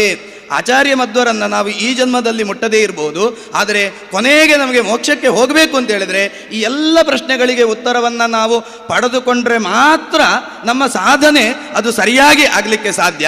ಸರಿಯಾಗಿ ಆದರೆ ಮಾತ್ರ ನಮಗೆ ಮೋಕ್ಷಕ್ಕೆ ಹೋಗಲಿಕ್ಕೆ ಸಾಧ್ಯ. ಹಾಗಾಗಿ ಮೋಕ್ಷ ಹೇಳತಕ್ಕಂಥ ಒಂದು ವ್ಯವಸ್ಥೆ, ಅನುಗ್ರಹ, ಒಂದು ಸ್ಥಿತಿ ಬೇಕು ಅಂತ ಹೇಳಿದರೆ ನಾವು ಅನಿವಾರ್ಯವಾಗಿ ಆಚಾರ್ಯರನ್ನು ಓದುವಂಥದ್ದು ಅದು ತುಂಬ ಮುಖ್ಯವಾದಂಥದ್ದು. ಹಾಗಾಗಿ ಹೇಗೆ ನಾವು ನೋಡಬೇಕು, ಭಗವಂತನನ್ನು ನೋಡುವಂತಹ ಕ್ರಮ ಹೇಗೆ ಅದನ್ನು ಹೇಳ್ತಾರೆ.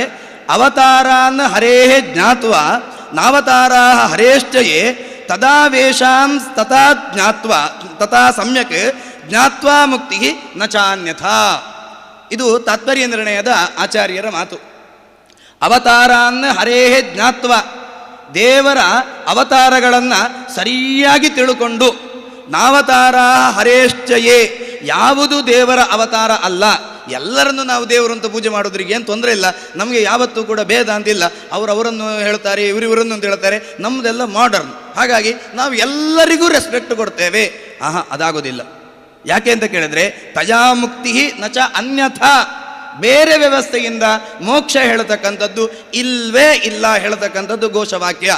ನಾವು ಏನೇ ಹೇಳಿದ್ದು ಕೂಡ ಕೊನೆಗೆ ಸಂವಿಧಾನ ಅದಕ್ಕೆ ಒತ್ತು ಕೊಟ್ಟಿದೆಯಾ, ಸಂವಿಧಾನಕ್ಕೆ ಮಾರ್ಕು ಕೊಟ್ಟಿದೆಯಾ, ಹಾಗಿದ್ರೆ ಮಾತ್ರ. ಇಲ್ಲ ಅಂತ ಹೇಳಿದ್ರೆ ನಾವು ಎಷ್ಟೇ ಅದನ್ನು ಮೇಲೆ ಕೆಳಗೆ ಮಾಡಿದರೂ ಕೂಡ ಅದನ್ನು ಒಪ್ಪಿಕೊಳ್ಳಿಕ್ಕಾಗೋದಿಲ್ಲ.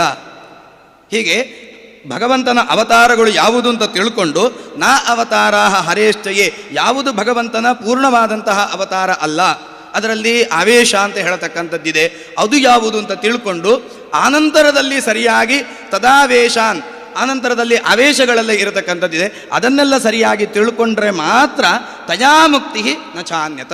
ಈ ಕಾರಣಕ್ಕಾಗಿ ಮೋಕ್ಷ ಹೇಳತಕ್ಕಂಥದ್ದು ನಮ್ಮ ಬಗೆಗಿನ ಸ್ವರೂಪದ ನಿಜವಾದಂತಹ ಜ್ಞಾನ ಬರಲಿಕ್ಕೆ ವೇದಿಕೆ, ಅದು ಈ ರೀತಿಯಾದಂತಹ ಜ್ಞಾನಗಳು. ಇದು ಆಚಾರ್ಯರ ಕೊಡುಗೆ. ಇಲ್ಲಿ ಬರತಕ್ಕಂತಹ ಅನೇಕ ಗೊಂದಲಗಳಿಗೆ ಆಚಾರ್ಯರು ತಾತ್ಪರ್ಯ ನಿರ್ಣಯದಲ್ಲಿ, ಅನಂತರದಲ್ಲಿ ಗೀತಾ ತಾತ್ಪರ್ಯಗಳಲ್ಲಿ, ಅನೇಕ ಉಪನಿಷತ್ ಭಾಷ್ಯಗಳಲ್ಲಿ, ಪ್ರತಿಯೊಂದರಲ್ಲಿಯೂ ಕೂಡ ಸರ್ವಮೂಲ ಗ್ರಂಥಗಳಲ್ಲಿ ತುಂಬ ದೊಡ್ಡದಾದಂತಹ ಕಠಿಣವಾದಂತಹ ಚಿಂತನೆ ಇದು. ಯಾಕೆ ಅಂತ ಕೇಳಿದರೆ ಎಲ್ಲೋ ಇಷ್ಟು ಓದ್ಕೊಂಡು ಬಂದರೆ ಆಗೋದಿಲ್ಲ. ಇಡೀ ಸಮಗ್ರವಾಗಿ ಓದಿಕೊಂಡು ಅಲ್ಲೊಂದು ಆ ಮಾತನ್ನು ಹೇಳಿದ್ದಾರೆ, ಇಲ್ಲೊಂದು ಮಾತನ್ನು ಹೇಳಿದ್ದಾರೆ, ಪ್ರತಿಯೊಂದು ಸಂದರ್ಭದಲ್ಲಿಯೂ ಕೂಡ ಹೇಳಿರ್ತಕ್ಕಂತಹ ಆಚಾರ್ಯರ ಮಾತುಗಳನ್ನು, ಕೊಟೇಶನ್ಗಳನ್ನು ನಾವು ಇಟ್ಟುಕೊಂಡ್ರೆ ಮಾತ್ರ ಈ ವಾಕ್ಯಕ್ಕೆ ಸರಿಯಾದಂತಹ ಜ್ಞಾನ ಅದು ನಮಗೆ ಬರಲಿಕ್ಕೆ ಸಾಧ್ಯ. ಹಾಗಾಗಿ ಅದು ತುಂಬ ಮುಖ್ಯ. ತೊಂದರೆ ಇಲ್ಲ ರೀ, ನಾವು ಜ್ಞಾನ ಎಲ್ಲ ನಾವು ಪಾಪದವರು, ನಾವು ಇಲ್ಲೇ ಇರ್ತೇವೆ, ಅದಾಗೋದಿಲ್ಲ. ಕೃಷ್ಣ ಮತ್ತೆ ಪುನಃ ಆಚಾರ್ಯರು ನವವಿಧ ದ್ವೇಷಗಳನ್ನು ಹೇಳ್ತಾರೆ. ಭಕ್ತಿಗಳು ಹೇಗೆ ನವವಿಧ ಭಕ್ತಿ ಇದೆಯೋ ಅದೇ ರೀತಿಯಾಗಿ ನವವಿಧ ದ್ವೇಷಗಳ ಬಗ್ಗೆ ಹೇಳ್ತಾರೆ. ಸರಿಯಾಗಿ ತಿಳ್ಕೊಂಡಿಲ್ಲ, ಆಯಿತು ತೊಂದರೆ ಇಲ್ಲ, ನಾನು ಹೀಗೆ ಅಂತ ಹೇಳಿಕೊಂಡು ನಾನು ಎಲ್ಲೋ ಕೂತ್ಕೊಳ್ತೇನೆ ಅಂತ ಹೇಳಿದ್ರೆ ಅದಾಗೋದಿಲ್ಲ. ಸರಿಯಾಗಿ ತಿಳ್ಕೊಂಡಿಲ್ಲ ಹೇಳುವಂಥದ್ದು ದೋಷವೇ. ಕೃಷ್ಣ ತಪ್ಪು ಮಾಡಿದ್ದಾನೆ, ರಾಮ ತಪ್ಪು ಮಾಡಿದ್ದಾನೆ, ಅಥವಾ ರಾಮನಿಗೂ ಕೃಷ್ಣನಿಗೂ ತುಂಬ ವ್ಯತ್ಯಾಸ ಇದೆ, ರಾಮ ಏಕಪತ್ನಿ ವ್ರತಸ್ಥ, ಅವು ತುಂಬ ಆದರ್ಶ, ಕೃಷ್ಣ ನಿಜವಾಗಿ ಆದರ್ಶ ಅಲ್ಲ, ಈ ರೀತಿಯಾಗಿ ನಾವು ಯೋಚನೆ ಮಾಡಿದರೂ ಕೂಡ ಅದು ನವವಿಧ ದ್ವೇಷದಲ್ಲಿ ಬರ್ತದೆ. ಜೀವಾಭೇದ ನಿರ್ಗುಣತ್ವಂ ಅಪೂರ್ಣ ಗುಣತಾ ತಥಾ ಸಾಮ್ಯಾಧಿಕ್ಯೇ ತದನ್ಯೇಷಾಂ ಭೇದ ತದ್ಗತ ಏವಚ ಪ್ರಾದುರ್ಭಾವ ವಿಪರ್ಯಾಸ ಅಂತ ತದ್ಭಕ್ತ ದ್ವೇಷ ಏವಚ ಅಂತ ಹೇಳಿಕೊಂಡು ಮುಂದಕ್ಕೆ ಬರ್ತದೆ. ಹಾಗಾಗಿ ತತ್ಪ್ರಮಾಣಸ್ಯ ನಿಂದಾಚ ಅಂತೆಲ್ಲ ಅಂತೂ ಭಗವಂತನ ಇತರ ಅವತಾರಗಳಲ್ಲಿ ಇರತಕ್ಕಂತಹ ಡಿಫರೆನ್ಸನ್ನು ನಾವು ಡಿಫರೆನ್ಸ್ ಅಂತ ಅರ್ಥ ಮಾಡಿಕೊಂಡೆವು ಅಂತಾದರೆ ಡಿಫರೆನ್ಸ್ ಕಾಣ್ತದೆ ಮೇಲೆಗೆ, ಅದು ವಿಶೇಷ ಅಂತ. ಅಂದರೆ ಯಾವುದೋ ಒಂದು ಕಾರಣದಿಂದಾಗಿ ಅದು ಬಂದಿರತಕ್ಕಂಥದ್ದು ಹೊರತು ಅದು ನಿಜವಾಗಿ ಹಾಗೆಯೋ, ಅದು ಯಾವತ್ತಿಗೂ ಹಾಗೆ ನಿಜವಾಗಿ ಇರೋದಿಲ್ಲ. ಇದನ್ನು ಆಚಾರ್ಯರು ಅನೇಕ ಪ್ರಮಾಣ ಶ್ಲೋಕಗಳ ಮೂಲಕವಾಗಿ ತೋರಿಸಿಕೊಟ್ಟಿದ್ದಾರೆ.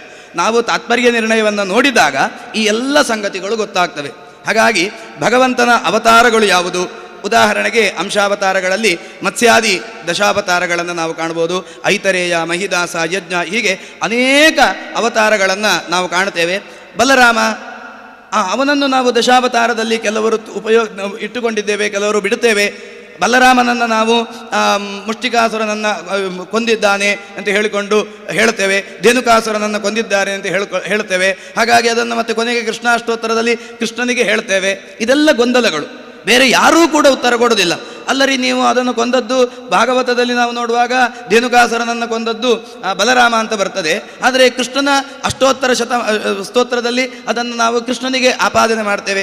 ಏನು ಹಾಗಾದರೆ? ಕೆಲವು ಸಂದರ್ಭದಲ್ಲಿ ಬಲರಾಮ ತುಂಬ ಎತ್ತರದ ಕೆಲಸಗಳನ್ನೆಲ್ಲ ಮಾಡಿದ್ದನ್ನೆಲ್ಲ ನಾವು ಕಾಣ್ತೇವೆ. ಭೀಮಸೇನನಿಗಿಂತಲೂ ಕೂಡ ಕೆಲವು ಸಂದರ್ಭದಲ್ಲಿ ಅರ್ಜುನನನ್ನು ಗೌರವಿಸಿರತಕ್ಕಂಥದ್ದೆಲ್ಲ ನಾವು ಕಾಣ್ತೇವೆ, ಬಲರಾಮನಿಗಿಂತಲೂ ಕೂಡ ಹೆಚ್ಚಾಗಿ. ಇದೆಲ್ಲ ಏನು ಹಾಗಾದರೆ?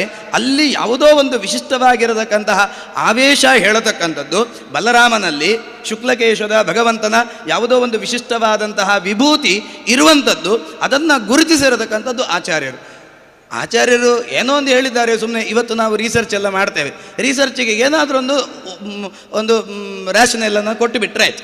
ಆಚಾರ್ಯರು ಯಾವತ್ತಿಗೂ ಕೂಡ ಕಾರಣವನ್ನು ಕೊಡುವಾಗ ಯಾವುದೋ ಒಂದು ಪ್ರಮಾಣ ಅಂತ ಹೇಳಿಕೊಂಡು ಕೊಡೋದಿಲ್ಲ. ಅದು ಇಲ್ಲ ರೀ, ಅದು ಹೀಗೆ ಅಂತ ಹೇಳಿಕೊಂಡು ಕೊಡೋದಿಲ್ಲ. ಪ್ರತಿಯೊಂದಕ್ಕೂ ಬಹುಶಃ ಆ ಭಾಗವತ ತಾತ್ಪರ್ಯ ಅಥವಾ ಈ ತಾತ್ಪರ್ಯ ನಿರ್ಣಯದ ಮೊದಲ 3 ಅಧ್ಯಾಯಗಳನ್ನು ನಾವು ಎಲ್ಲಿಯಾದರೂ ಓದಲಿಕ್ಕೆ ನೋಡಿದರೆ, ಪ್ರಯತ್ನ ಮಾಡಿದರೆ, ಅದು ಪೂರ್ತಿ ಕೋಟ್ಸಲ್ಲಿರುತ್ತೆ. ಎಲ್ಲವೂ ಕೂಡ ಆ ಪುರಾಣದಿಂದ, ಈ ಪುರಾಣದಿಂದ, ಅಲ್ಲಿರತಕ್ಕಂತಹ ವಿಚಾರ, ಇಲ್ಲಿರತಕ್ಕಂತಹ ವಿಚಾರ ಅಂತ ಹೇಳಿಕೊಂಡು ಇವತ್ತು ನಮಗೆ ಸುಲಭರಿ. ಯಾವುದಾದ್ರೂ ಒಂದು ಉಪನ್ಯಾಸ ಮಾಡಬೇಕು ಅಥವಾ ಏನೋ ಒಂದು ರಿಸರ್ಚ್ ಮಾಡಬೇಕು ಅಂತ ಹೇಳಿದ್ರೆ ಗೂಗಲಿಗೆ ಹಾಕಿದರೆ ಆಯಿತು, ಎಲ್ಲವೂ ಸಿಗುತ್ತೆ, ಎಲ್ಲವೂ ಕೂಡ ಅದರಲ್ಲಿ ಅಪ್ಲೋಡ್ ಆಗಿರುತ್ತೆ. ಆದರೆ ಆಚಾರ್ಯರನ್ನು ವಾಯುದೇವರ ಅವತಾರ ಅಂತ ಹೇಳೋದನ್ನು ಹೊರತುಪಡಿಸಿಯೂ ಒಂದು 800 ವರ್ಷಗಳ ಹಿಂದೆ ಭಾರತದಲ್ಲಿ ಇಂಥದ್ದೊಬ್ಬ ಅಸಾಮಾನ್ಯನಾಗಿರತಕ್ಕಂತಹ ಮೇಧಾವಿ ಇದ್ದ. ಅಂತಹ ಎಲ್ಲ ಗ್ರಂಥಗಳನ್ನೆಲ್ಲ ಬರೆದು ಅದು ಇವತ್ತಿಗೂ ಕೂಡ ಉಪಲಬ್ಧವಾಗುವ ಹಾಗೆ ಇಟ್ಟುಕೊಂಡಿದ್ದೇವೆ ಹೇಳುವಂಥದ್ದು ಎಷ್ಟು ಗ್ರೇಟ್ ಅಲ್ವಾ? ನಾವು ಇದನ್ನು ಯೋಚನೆ ಮಾಡಬೇಕಲ್ವ? ಹಾಗಾಗಿ ಪ್ರತಿಯೊಂದು ವ್ಯವಸ್ಥೆಯಲ್ಲಿಯೂ ಕೂಡ ಅವರು ಇತ್ತಂ ಪಾದ್ಮೆ, ಇತ್ತಂ ಕೂರ್ಮ ಪುರಾಣೆ, ಹೀಗೆ ಪ್ರತಿಯೊಂದು ವ್ಯವಸ್ಥೆಯಲ್ಲಿಯೂ ಕೂಡ ಆ ಮಾತುಗಳನ್ನು, ಅವರು ಪುರಾಣದ ಮಾತುಗಳನ್ನು, ಕೊಟೇಶನ್ಗಳನ್ನು ಕೊಡ್ತಾರೆ. ಹಾಗಾಗಿ ಆಚಾರ್ಯರು ಹೇಳಿದ್ರು ಅಂತ ಹೇಳಿಕೊಂಡು ಅದನ್ನು ನಾವು ಕೇವಲವಾಗಿ ಆಚಾರ್ಯರ ಮೇಲಿನ ಗೌರವದಿಂದ ಒಪ್ಪಿಕೊಳ್ಳುವಂಥದ್ದಲ್ಲ. ರಿಸರ್ಚ್ ಮೈಂಡಿನಿಂದ ಸರಿಯಾದಂತಹ ಸಂಶೋಧನಾ ವ್ಯವಸ್ಥೆಯನ್ನು ನೋಡಿಕೊಂಡು ಕೃಷ್ಣನೇ ಹೇಳಿದ್ದಾನೆ, ವಿಮರ್ಶೆಯಿದ ದಶೇಷೇಣ ಯಥೇಚ್ಛತಿ ತಥಾ ಕುರು ಅಂತ. ಅದಕ್ಕೆ ಬೇರೆ ಬೇರೆ ಅರ್ಥಗಳನ್ನು ಕೂಡ ತಾತ್ಪರ್ಯದಲ್ಲಿ ಹೇಳ್ತಾರೆ ಆಚಾರ್ಯರು. ವಿಮರ್ಶೆ ಅಂತ ಹೇಳಿದರೆ ನಮ್ಮದೇ ಸ್ವತಂತ್ರವಾದಂತಹ ವಿಮರ್ಶೆ ಅಂತ ಅರ್ಥ ಅಲ್ಲ. ಆದರೂ ಕೂಡ ಭೌತಿಕವಾಗಿ ನಮಗೆ ಒಂದು ವಿಮರ್ಶೆ ಮಾಡಲಿಕ್ಕೆ, ಒಂದು ಅದನ್ನು ಕುತೂಹಲದಿಂದ ಪ್ರಶ್ನಿಸಲಿಕ್ಕೆ ನಮಗೆ ಹಕ್ಕಿದೆ, ನಮಗೊಂದು ಅಧಿಕಾರ ಇದೆ. ಹಾಗಾಗಿ ಆ ಹಿನ್ನೆಲೆಯಲ್ಲಿ ನಾವು ಅದನ್ನು ವಿಮರ್ಶೆ ಮಾಡಿ ನಾವು ಗುರುತಿಸೇವು ಅಂತ ಹೇಳಿದರೆ ಆವಾಗ ಅದರ ಗ್ರೇಟ್ನೆಸ್ಸು ನಮಗದು ಅರ್ಥ ಆಗ್ತದೆ. ಈ ಹಿನ್ನೆಲೆಯಲ್ಲಿ ಅವತಾರಗಳ ಬಗ್ಗೆ ನಾವು ತುಂಬ ನೋಡಬೇಕಾದಂತಹ ಸಂಗತಿಗಳಿವೆ. ತುಂಬ ಚಿಕ್ಕದಾಗಿ ಆಚಾರ್ಯರು ಎಷ್ಟು ಸೂಕ್ಷ್ಮವಾಗಿ ಕೆಲವನ್ನು ಹೇಳ್ತಾರೆ ಅಂತ ಕೇಳಿದ್ರೆ, ಕೆಲವು ತುಂಬ ರಿಸರ್ಚ್ ಓರಿಯೆಂಟೆಡ್ ಆಗಿ ಮಾತನಾಡ್ತಾರೆ. ತಾತ್ಪರ್ಯ ನಿರ್ಣಯ ಆಗಿರ್ಬೋದು, ಭಾಗವತ ತಾತ್ಪರ್ಯ ಆಗಿರ್ಬೋದು, ಗೀತಾ ತಾತ್ಪರ್ಯ, ಗೀತಾ ಭಾಷ್ಯ ಇತ್ಯಾದಿಗಳಲ್ಲಿ ತುಂಬ ವಿಶಿಷ್ಟವಾಗಿ ಕಾಂಪ್ಲೆಕ್ಸ್ ಆಗಿ ಅದನ್ನೆಲ್ಲವನ್ನು ಕೂಡ ಮಂಡನೆ ಮಾಡಿದರೆ, ಕೆಲವನ್ನ ದ್ವಾದಶ ಸ್ತೋತ್ರ ಅಂತ ಇದೆ, ತುಂಬ ಸರಳವಾಗಿ, ಇದೆಲ್ಲ ಅವರಿಗೆ ಮಾತ್ರ, ನಮಗೆಲ್ಲ ಅರ್ಥ ಆಗೋದಿಲ್ಲ ಅಂತ ಹೇಳಿದ್ರೆ, ಆಚಾರ್ಯರ ಕಾರುಣ್ಯ ಎಂಥದ್ದು ಅಂತ ಹೇಳಿದ್ರೆ, ಕೇವಲ ದಶಾವತಾರಗಳನ್ನು 12 ಸ್ತೋತ್ರಗಳಲ್ಲಿ ಹೇಳಿಕೊಟ್ಟಿದ್ದಾರೆ. ಅದರಲ್ಲಿ ಒಂದು ಪುಟ್ಟದಾದಂಥ ಒಂದು ಸೊಲ್ಲು, ರಾಮ ಭೃಗುದ್ವಹ ಸೂರ್ಜಿತ ದೀಪ್ತೆ ಕ್ಷತ್ರಕುಲಾಂತಕ ಶಂಭುವರೇಣ್ಯ. ಇದೆಲ್ಲ ಉಪನ್ಯಾಸದಲ್ಲಿ ಹೇಳಲಿಕ್ಕೆ ಇರತಕ್ಕಂತಹ ಮಾತಲ್ಲ. ಅಲ್ಲಿ ನೋಡಿ, ಆ ವಾಕ್ಯಗಳನ್ನು ನೋಡಿ. ಆ ಶಂಭುವರೇಣ್ಯ ಅಂತ ಹೇಳುವುದರ ಮೂಲಕವಾಗಿ ಯಾವುದೋ ಒಂದು ಸಂದೇಶವನ್ನು, ಅದ್ಭುತವಾದಂತಹ ಸಂದೇಶವನ್ನು ಆಚಾರ್ಯರು ಕೊಟ್ಟಿದ್ದಾರೆ. ಹಾಗಾಗಿ ನಾವು ಕೂತೆವು ಅಂತ ಹೇಳಿದರೆ, ನಾವು ಅಧ್ಯಯನಕ್ಕೆ ಕೂತೆವು ಅಂತ ಹೇಳಿದರೆ, ಯಾವ ರೀತಿಯಾಗಿ ಯಾವ ದೇವರನ್ನು ಎಲ್ಲಿ ಉಪಾಸನೆ ಮಾಡಬೇಕು, ಯಾವ ಕ್ಷೇತ್ರಕ್ಕೆ ಹೋದಾಗ ಹೇಳುವಂಥದ್ದನ್ನೆಲ್ಲ ನಾವು ಈ ರೀತಿಯಾದಂತಹ ಪುಟ್ಟದಾದಂತಹ ವಾಕ್ಯಗಳಲ್ಲಿ ಆಚಾರ್ಯರು ನಮಗೆ ಎತ್ತಿ ತೋರಿಸಿದ್ದಾರೆ. ಹಾಗಾಗಿ ಆಚಾರ್ಯರನ್ನು ನಾವು ಓದಲಿಕ್ಕೆ ಪ್ರಾರಂಭ ಮಾಡಿದೆವು ಅಂತ ಹೇಳಿದರೆ, ಅದ್ಭುತವಾಗಿ ನಮಗೆ ಜ್ಞಾನದ ವ್ಯವಸ್ಥೆ, ಯಾವುದು ಅವತಾರ, ಯಾವುದು ಭಗವಂತ, ಯಾವುದು ಭಗವಂತನ ವಿಶೇಷವಾದಂತಹ ವಿಭೂತಿ ಇರತಕ್ಕಂತಹ ಒಂದು ಪ್ರತೀಕ, ಇದೆಲ್ಲವೂ ಕೂಡ ನಮಗೆ ಅರ್ಥ ಆಗ್ತಾ ಬರ್ತದೆ. ಇನ್ನೊಂದು ಪುಟ್ಟದಾದಂತಹ ಉದಾಹರಣೆಗಳನ್ನು, ಕೇವಲ ಇನ್ನು 5-10 ನಿಮಿಷ ಇದೆ, ಹಾಗಾಗಿ ಒಂದೊಂದು ಸೊಲ್ಲುಗಳನ್ನು ಇಟ್ಟುಕೊಂಡು ಹೇಳುವುದು ಅಂತ ಹೇಳಿದರೆ, ಹೇಗೆ ಆಚಾರ್ಯರು ನಮಗೆ ಅದನ್ನು ತೋರಿಸಿಕೊಟ್ಟಿದ್ದಾರೆ ಅಂತ ಹೇಳುವಲ್ಲಿ ಅವತರಣ ಅಂತ ಇದೆ. ಅಂದರೆ ಭಗವಂತ ಮತ್ಸ್ಯನಾಗಿ ಬಂದ, ಕೂರ್ಮನಾಗಿ ಬಂದ, ವರಾಹನಾಗಿ ಬಂದ ಅಂತ ಹೇಳ್ತೇವೆ ನಾವು. ಏನು ಹಾಗಂದರೆ, ಅಲ್ಲಿ ಜಗೃಹೇ ರೂಪಂ, ಈ ರೀತಿಯಾದಂಥ ರೂಪವನ್ನು ಹೊತ್ತಿದ, ಭಾಗವತದಲ್ಲಿ ಬರತಕ್ಕಂಥದ್ದು. ಅಲ್ಲಿ ಆಚಾರ್ಯರು ಹೇಳುವಾಗ ಏನು ಜಗೃಹೇ ಅಂದರೆ ಅಂತ ಕೇಳಿದರೆ, ಇದ್ದಂತಹ ರೂಪವನ್ನೇ ತೋರಿಸಿದ ಅಂತ. ಅಂದರೆ ಇಲ್ಲೆಲ್ಲ ಪೂರ್ತಿ ಕತ್ತಲೆ ಇತ್ತು, ಇದು ಮೈಕ ಇರಲಿಲ್ಲ ಅಂತಲ್ಲ, ಮೈಕ ಇಲ್ಲೇ ಇತ್ತು, ಆದರೆ ಕತ್ತಲೆ ಇತ್ತು. ಕತ್ತಲೆ ಸರಿದಾಗ ಅಲ್ಲಿರತಕ್ಕಂತಹ ರೂಪ ಅಭಿವ್ಯಕ್ತ ಆಯಿತು, ಕಂಡಿತು. ಈ ರೀತಿಯಾದಂತಹ ಹೊಳಹುಗಳು, ಅಂದರೆ ಇಲ್ಲ ಅಂತ ಹೇಳಿದರೆ ಏನಾಗ್ತದೆ ಅಂತ ಕೇಳಿದರೆ, ಭಗವಂತನಿಗಾದಾಗ ಅಂಥದ್ದೊಂದು ರೂಪ ಅದು ಇತ್ತು, ಆನಂತರದಲ್ಲಿ ಸತ್ತಿತು, ಅಲ್ಲಿಗೆ ಮುಗಿಯಿತು. ಕೃಷ್ಣ ಹೇಳತಕ್ಕಂಥ ರೂಪ ದ್ವಾಪರ ಕಾಲದಲ್ಲಿ ಇತ್ತು, ಆನಂತರದಲ್ಲಿ ಯಾವುದೋ ಬೇಡನ ಬಾಣದಿಂದಾಗಿ ಅದು ಮುಗಿಯಿತು. ರಾಮ ಯಾವುದೋ ನದಿಗೆ ಹೋಗಿ ಮುಗಿದ ಅಂತ ಹೇಳ್ಕೊಂಡು ಇವತ್ತು ನಾವು ಮಾತನಾಡ್ತೇವೆ. ಆದರೆ ಆಚಾರ್ಯರು ಆ ಸಂದರ್ಭದಲ್ಲಿ ನಮಗೆ ಏನು ತೋರಿಸಿಕೊಟ್ಟಿದ್ದಾರೆ ಅಂತ ಹೇಳಿದ್ರೆ, ಕತ್ತಲೆ ಸರಿದಾಗ ಆ ವ್ಯವಸ್ಥೆ, ಆ ವಸ್ತು, ಆ ರೂಪ ಅದು ನಮಗೆ ಕಂಡಿತು, ಅದನ್ನು ಅವತಾರ ಅಂತ ಹೇಳ್ತೇವೆ. ಮತ್ತೆ ಅದು ಕತ್ತಲೆಗಳು ಮತ್ತೆ ಸರಿಬೋದು ಅಥವಾ ಮತ್ತೆ ಪುನಃ ಬರ್ಬೋದು, ಅದು ಬೇರೆ ಬೇರೆ ಕಾರಣಗಳಿವೆ. ಅಂತೂ ಈ ರೀತಿಯಾದಂತಹ ಅತ್ಯಂತ ಸೂಕ್ಷ್ಮ ವಿಚಾರಗಳನ್ನು ತಮೋಪಾನ ಜಗೃಹೆ ಅಂತ ಹೇಳತಕ್ಕಂತಹ ರೂಪದಿಂದ, ಅಂದರೆ ಆ ಶಬ್ದಗಳನ್ನು ಹೇಳುವುದರ ಮೂಲಕವಾಗಿ ಅದ್ಭುತವಾದಂತಹ ಚಿಂತನೆಗಳನ್ನು ಆಚಾರ್ಯರು ನಮಗೆ ಅವತಾರಗಳನ್ನು ಅರ್ಥ ಮಾಡಿಕೊಳ್ಳುವಲ್ಲಿ ತುಂಬ ಅದ್ಭುತವಾದಂತಹ ಚಿಂತನೆಗಳನ್ನು, ಹೊಳಹುಗಳನ್ನು ನೀಡಿದ್ದಾರೆ. ಕೇವಲ ಸಾತ್ವಿಕವಾದಂತಹ ದೇವತೆಗಳಲ್ಲಿ ಭಗವಂತನದ್ದು ಅಥವಾ ಬೇರೆ ಬೇರೆ ದೇವತೆಗಳದ್ದು ರೂಪಗಳ ವಿಶೇಷವಾದಂತಹ ಸನ್ನಿಧಾನ ಇರುವುದು ಮಾತ್ರ ಅಲ್ಲ, ದುಷ್ಟರಲ್ಲಿಯೂ ಕೂಡ ಇದು ಆಚಾರ್ಯರ ಕೊಡುಗೆ. ದುಷ್ಟರಲ್ಲಿಯೂ ಕೂಡ ದುರ್ಯೋಧನ ಆಗಿರ್ಬೋದು, ಮಧುಕೈಟವರಾಗಿರ್ಬೋದು, ಅವರಲ್ಲಿಯೂ ಕೂಡ ವಾಯುದೇವರ ಪ್ರವೇಶ ಇತ್ತು. ಹಾಗಾಗಿ ಅವರು ಅಷ್ಟು ಅದ್ಭುತವಾಗಿ ಇವತ್ತು ಹಾಗೆ ಅಲ್ವಾ, ದುರ್ಯೋಧನನ್ನೇ ಮೆರೆಸುವಂಥದ್ದು, ಆ ರೀತಿಯಾದಂತಹ ಅನೇಕ ಕೃತಿಗಳೆಲ್ಲ ಬರ್ತವೆ. ನಿಜವಾಗಿ ತಾಕತ್ತು ಅಂತ ಹೇಳಿದರೆ ಅದು ದುರ್ಯೋಧನದ್ದು, ಭೀಮನದ್ದೆಲ್ಲ ತಿನ್ನುವಂಥದ್ದು ಮಾತ್ರ. ಅದನ್ನು ಯಕ್ಷಗಾನದಲ್ಲಿ, ತಾಳಮದ್ದದಲ್ಲಿ ನಾವು ಅದನ್ನು ಪ್ರೆಸೆಂಟ್ ಮಾಡುವುದರ ಹಿನ್ನೆಲೆಯಲ್ಲಿ ಅದು ಭೀಮನನ್ನು ನಾವು ನಾಯಕ ಅಂತ ಮಾಡುವಂಥದ್ದು. ನಿಜವಾದಂತಹ ಕ್ಷಾತ್ರ ಇರುವಂಥದ್ದು ಅದು ದುರ್ಯೋಧನಲ್ಲಿ ಅಂತ ಹೇಳುವಂತಹ ರೀತಿಯಲ್ಲಿ ನಮಗೆ ಕಾಣುತ್ತದೆ. ಆದರೆ ಆಚಾರ್ಯರ ಕೊಡುಗೆ ಸರಿಯಾಗಿ ಚಿಂತನೆ ಮಾಡಬೇಕಾದವರಿಗೆ ಅಥವಾ ಯೋಚನೆ ಮಾಡಬೇಕಾದಂಥವರಿಗೆ, ಹೌದಾ ಹಾಗಾ ಅಂತ ಹೇಳಿಕೊಂಡು ಪ್ರಶ್ನೆ ಬಂತು ಅಂತ ಹೇಳಿದರೆ ಆಚಾರ್ಯರು ಅದನ್ನು ನಿರ್ಣಯ ಮಾಡ್ತಾರೆ. ಅಲ್ಲಿಯೂ ಕೂಡ, ದುಷ್ಟರಲ್ಲಿಯೂ ಕೂಡ ಪ್ರಾಣದೇವರ ವಿಶೇಷವಾದಂತಹ ಪ್ರವೇಶ ಇದೆ, ಆವೇಶ ಇದೆ.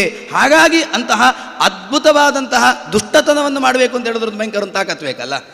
ಈಗ ಯಾವುದೋ ಒಂದು ದೇಶಕ್ಕೆ, ಭಾರತಕ್ಕೊಂದು ಏನೋ ಒಂದು ಪಿತೂರಿಯನ್ನು ಮಾಡಬೇಕು ಅಂತ ಹೇಳಿದ್ರು, ಯಾರದ್ದಾದ್ರೂ ಒಂದು ಸಪೋರ್ಟ್ ಹೇಳ್ತಕ್ಕಂಥದ್ದು ಬೇಕೇ ಬೇಕಾಗ್ತದೆ. ಹಾಗೆ ಅದು ದುಷ್ಟ ವ್ಯವಸ್ಥೆಯಲ್ಲಿ ಇಲ್ಲಿ ದುಷ್ಟರೂ ಕೂಡ ಅವರ ನಿಜವಾದಂತಹ ದುಷ್ಟತನದ ತಾಕತ್ತನ್ನು, ಇಟ್ಸ್ ಹೈಟನ್ನು ತೋರಿಸಬೇಕು ಅಂತ ಹೇಳಿದ್ರೆ ಅವರಲ್ಲಿಯೂ ಕೂಡ ವಿಶೇಷವಾದಂತಹ ಶಕ್ತಿ ದೇವತೆಗಳದ್ದು ಇದೆ ಹೇಳುವಂಥದ್ದು ತುಂಬ ಅದ್ಭುತವಾಗಿ ಆಚಾರ್ಯರು ನಮಗೆ ಅದನ್ನು ತೋರಿಸಿಕೊಡ್ತಾರೆ.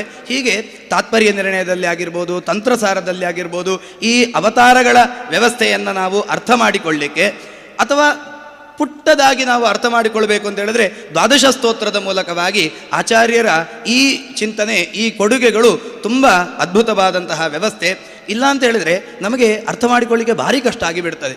ಭಾಗವತದಲ್ಲಿ ಕಂಸನಿಗೆ ಮೋಕ್ಷ ಆಗಿಬಿಟ್ಟಿತು, ಅನಂತರದಲ್ಲಿ ಪೂತನಿಗೆ ಮೋಕ್ಷ ಆಗಿಬಿಟ್ಟಿತು, ಈ ರೀತಿಯಾದಂಥ ಅನೇಕ ಪ್ರಕರಣಗಳನ್ನು ನಾವು ಕಾಣ್ತೇವೆ.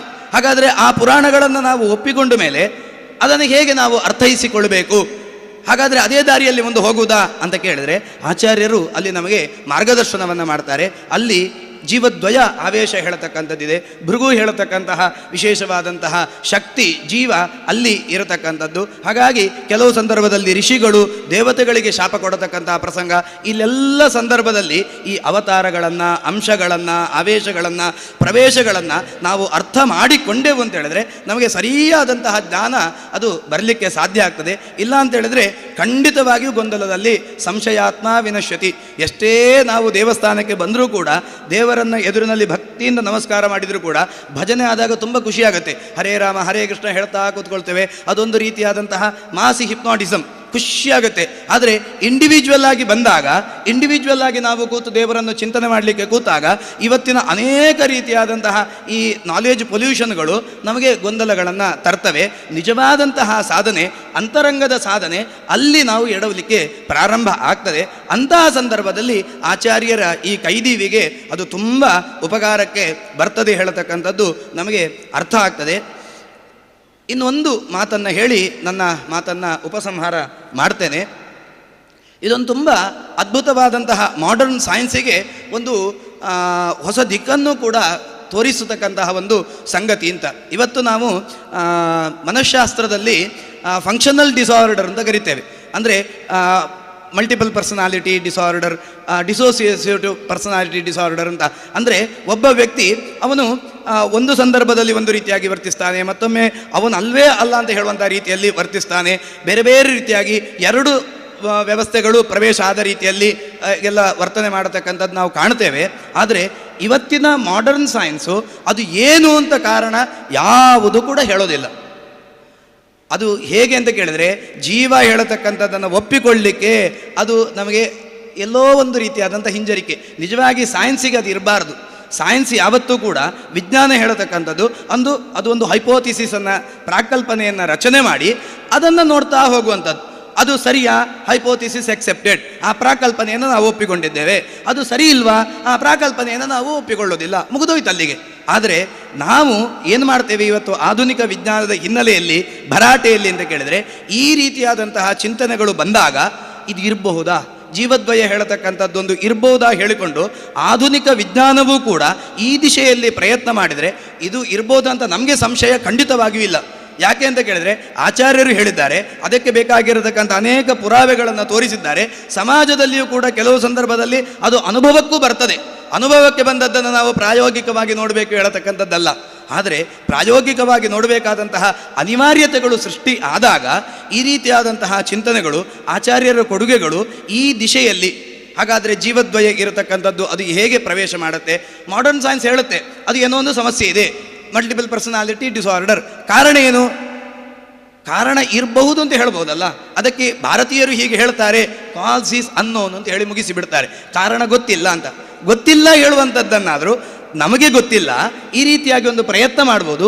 ಈ ಮುಖದಲ್ಲಿ ಪ್ರಯತ್ನ ಮಾಡಿದರೆ ಆವಾಗ ಅದಕ್ಕೊಂದು ಏನೋ ಒಂದು ರೀತಿಯಾದಂತಹ ಉತ್ತರ ಸಿಗಬಹುದು ಹೇಳತಕ್ಕಂಥ ಒಂದು ಯೋಚನೆ ಅದನ್ನು ಮಾಡಿದೆವು ಅಂತ ಹೇಳಿದರೆ ಆವಾಗ ಈ ಆಚಾರ್ಯರ ಕೊಡುಗೆ ಅದು ಸಾಮಾಜಿಕ ಮುಖದಲ್ಲಿಯೂ ಕೂಡ ಅನೇಕರಿಗೆ ಇವತ್ತಿನ ಬದುಕನ್ನು ಅರ್ಥ ಮಾಡಿಕೊಳ್ಳಲಿಕ್ಕೆ, ಸಮಸ್ಯೆಗಳನ್ನು ಪರಿಹಾರ ಮಾಡಿಕೊಳ್ಳಲಿಕ್ಕೆ, ಅಲ್ಟಿಮೇಟ್ಲಿ ಅಂತರಂಗದಲ್ಲಿ ಭಗವಂತನನ್ನು ಕಾಣುವಂಥದ್ದು ನಮ್ಮೆಲ್ಲರ ಗುರಿ.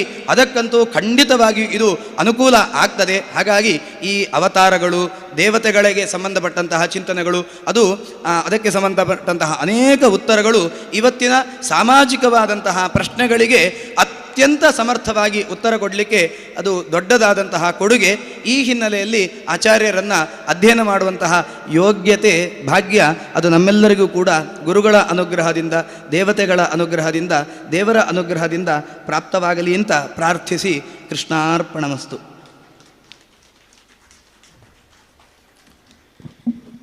ನಾವು ಜ್ಞಾನದ ಮಾಲಿನ್ಯಕ್ಕೊಳಗಾಗಿ ಭಗವಂತನ ವ್ಯಾಪ್ತ, ಅಂಶ, ಸ್ವರೂಪ, ಆವೇಶ ಇತ್ಯಾದಿ ಅವತಾರಗಳ ಬಗ್ಗೆ ನಾವು ಇನ್ನಷ್ಟು ಮಲಿನರಾಗಿ ಅದರ ಚಿಂತನೆಯನ್ನು ಹಚ್ಚಿಕೊಳ್ಳಬಾರದು ಅನ್ನೋದನ್ನು ಆ ನಿಟ್ಟಿನೊಳಗೆ ಮಧ್ವಗುರುಗಳು ಮಾಡಿರುವಂತಹ ಕೊಡುಗೆ ಇದೊಂದು ಅಸಾಧಾರಣವಾದ ಕೊಡುಗೆ ಅನ್ನೋದನ್ನು ಲಕ್ಷ್ಮೀಶಾಚಾರ್ಯರು ತುಂಬ ಸುಂದರವಾಗಿ ನಿರೂಪಣೆ ಮಾಡಿದ್ದಾರೆ. ಅವರಿಗೆ ಹೃತ್ಪೂರ್ವಕವಾದ ಕೃತಜ್ಞತೆಗಳನ್ನು ಉಭಯ ಮಠಗಳ ಪರವಾಗಿ ಸಮರ್ಪಿಸ್ತಾ ಇದ್ದೇನೆ. ಅಂತೆಯೇ ಆ ಮಾಲಿನ್ಯ ನಮ್ಮ ಒಳಗೆ ಬರಬಾರ್ದು ಅಂತ ಹೇಳಂತಂದರೆ ಭಕ್ತಿ ನಮ್ಮ ಒಳಗೆ ತುಂಬಬೇಕು. ಆ ಭಕ್ತಿ ತುಂಬಬೇಕು ಅಂತ ಹೇಳಂತಂದರೆ ಆ ಭಕ್ತಿಗೆ ಒಂದಿಷ್ಟು ಗುಣಗಳಿದ್ದಾವೆ. ಸಾಮಾನ್ಯ ನಾವೆಲ್ಲ ಭಕ್ತಿ ಅನ್ನೋದಕ್ಕೆ ದೇವ್ರ ಮುಂದೆ ನಿಂತು ಅಥವಾ ದೇವಸ್ಥಾನದೊಳಗೆ ದೇವರ ಪ್ರತೀಕದ ಎದುರಿಗೆ ನಿಂತು ಕೆನ್ನೆ ತಟ್ಕೊಳ್ಳೋದನ್ನೇ ಭಕ್ತಿ, ಭಯದಿಂದ ಕೆನ್ನೆ ತಟ್ಕೊಳ್ಳೋದನ್ನೇ ಭಕ್ತಿ ಅಂತ ಅಂದ್ಕೊಂಡು ಬಿಡ್ತೀವಿ. ಆದರೆ ವಾಸ್ತವ ಭಯ ಅನ್ನುವಂಥದ್ದು ಭಕ್ತಿಯಲ್ಲಿ ಭಯ ದೇವರ ಬಗ್ಗೆ ಇರಬೇಕು, ಇಲ್ಲ ಅಂತಿಲ್ಲ. ಆದರೆ ಭಯವೇ ಭಕ್ತಿಯಾಗಿ ಪರಿಣಾಮವಾಗಬಾರ್ದು. ಆದರೆ ನಮ್ಮಲ್ಲಿ ಈಗ ಆಗ್ತಾ ಇರುವಂಥದ್ದು ಅದೇ, ದೇವರ ಎದುರಿಗೆ ನಿಂತು ಕೆನ್ನೆ ತಟ್ಕೊಳ್ಳೋದನ್ನೇ ಭಕ್ತಿ ಅನ್ನುವ ರೀತಿಯಲ್ಲಿ ನಾವು ವ್ಯಾಖ್ಯಾನಿಸ್ತಾ ಇದ್ದೇವೆ.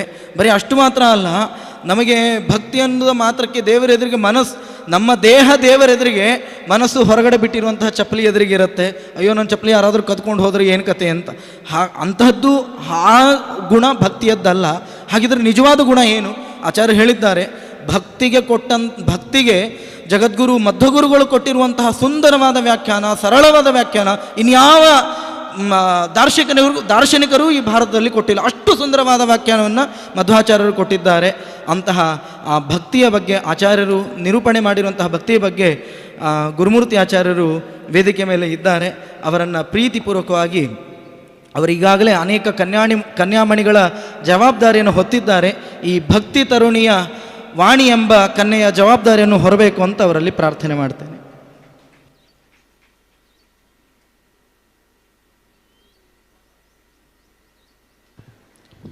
ಶ್ರೀ ಗುರುಭ್ಯೋ ನಮಃ. ಹರಿ ಓಂ.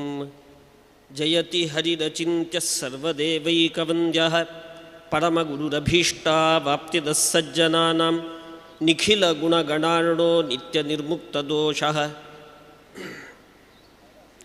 ಸರಸಿಜನಯನೋಸೌ ಶ್ರೀಪತಿರ್ಮಾನದೋ ನಃ. ಸುರಾಗ್ರಗಣ್ಯನೆನಿಸಿದಂತಹ ಸುಬ್ರಹ್ಮಣ್ಯನ ಚರಣಾರವಿಂದಗಳನ್ನು ಮನಸಾ ಸ್ಮರಿಸ್ತಾ, ಹಾಗೆ ಶ್ರೀಪಾದದ್ವಯರ ಚರಣ ಚತುಷ್ಟಯಗಳಲ್ಲಿ ಮನಸಾ ನಮನವನ್ನು ಸಲ್ಲಿಸ್ತಾ, ಪೂಜ್ಯ ಅಧ್ಯಕ್ಷರಿಗೆ ಭಕ್ತಿಯ ಬಗ್ಗೆ ವಿಶೇಷವಾಗಿ ಉಲ್ಲೇಖ ಮಾಡಿರುವಂಥದ್ದು ಮಹಾಭಾರತ ತಾತ್ಪರ್ಯ ನಿರ್ಣಯದಲ್ಲಿ. ಆ ತಾತ್ಪರ್ಯ ನಿರ್ಣಯದಲ್ಲಿ ಮಜ್ಜನೋನ್ಮಜ್ಜನವನ್ನು ಮಾಡಿದಂತಹ ಆಚಾರ್ಯರು ಅಧ್ಯಕ್ಷರಾಗಿದ್ದಾರೆ. ಅವರಲ್ಲಿಯೂ ಕೂಡ ವಂದನೆಯನ್ನು ಸಲ್ಲಿಸ್ತಾ ಒಂದೆರಡು ಮಾತುಗಳನ್ನು ಭಕ್ತಿಯ ಬಗ್ಗೆ ಆಡಲಿಕ್ಕೆ ಅಂತ ನಿಂತಿದ್ದೇನೆ. ಈ ಹಿಂದಿನ ಉಪನ್ಯಾಸಕರು ಲಕ್ಷ್ಮೀಶಾಚಾರ್ಯರು ತಿಳಿಸಿದರು, ಕೊರತೆಗಳ ಮಧ್ಯದಲ್ಲಿ ಬದುಕೋದು ನಮಗೆ ಅಭ್ಯಾಸವಾಗಿಬಿಟ್ಟಿದೆ ಅಂತ. ಹೌದು, ಕೊರತೆಗಳ ಮಧ್ಯದಲ್ಲಿ ಬದುಕೋದು ಅಭ್ಯಾಸ ಆಗಿರಬಹುದು. ಇನ್ನು ಎಲ್ಲರೂ ಕೂಡ ಕೊರತೆಗಳ ಮಧ್ಯದಲ್ಲಿ ಬದುಕೋದು ಅಭ್ಯಾಸ ಆಗಿದೆ ಅಂತ ಅಂದುಕೊಳ್ಳೋದಕ್ಕಿಂತ ಮುಂಚಿತವಾಗಿ ನನ್ನ ಉಪನ್ಯಾಸವನ್ನು ಮುಗಿಸಲಿದ್ದೇನೆ. ನನ್ನ ಉಪನ್ಯಾಸದ ವಿಷಯ ಆಚಾರ್ಯರ ದೃಷ್ಟಿಯಲ್ಲಿ ಭಕ್ತಿ. ಆಚಾರ್ಯರ ದೃಷ್ಟಿ ಅತಿ ಎತ್ತರದ್ದು, ಅತಿ ಸೂಕ್ಷ್ಮವಾದದ್ದು, ಅತಿ ಗಾಢವಾದದ್ದು, ತೇಜೋಮಯವಾದಂಥದ್ದು. ಆ ದೃಷ್ಟಿ ನನ್ನ ದೃಷ್ಟಿಗೆ ಎಷ್ಟು ಖಂಡಿತೋ ಅಷ್ಟನ್ನು ನಿಮ್ಮ ಮುಂದೆ ಇಡುವಂತಹ ಪ್ರಯತ್ನವನ್ನು ನಾನು ಮಾಡ್ತೇನೆ. ಏನಿದರ ಅವಶ್ಯಕತೆ ಇತ್ತು?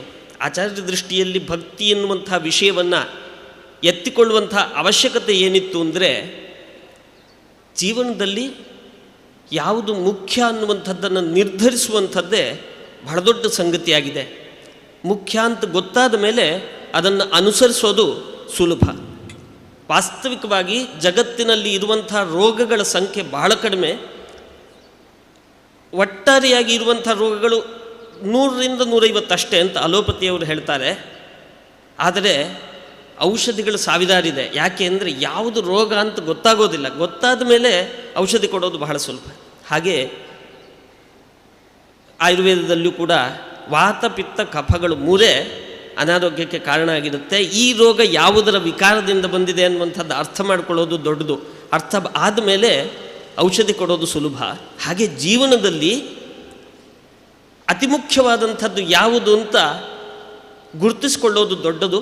ಅದನ್ನು ಗುರುತಿಸಿಕೊಟ್ಟವರು ಆಚಾರ್ಯ ಮಧ್ವರು. ಭಕ್ತಿ ಎನ್ನುವಂಥದ್ದು ಇಡೀ ನಮ್ಮ ಜೀವನದಲ್ಲಿ ಅತಿ ಮುಖ್ಯವಾದಂಥದ್ದು ಅಂತ ನಮಗೆ ತಿಳಿಸಿಕೊಟ್ಟವರು ಆಚಾರ್ಯ ಮಧ್ವರು.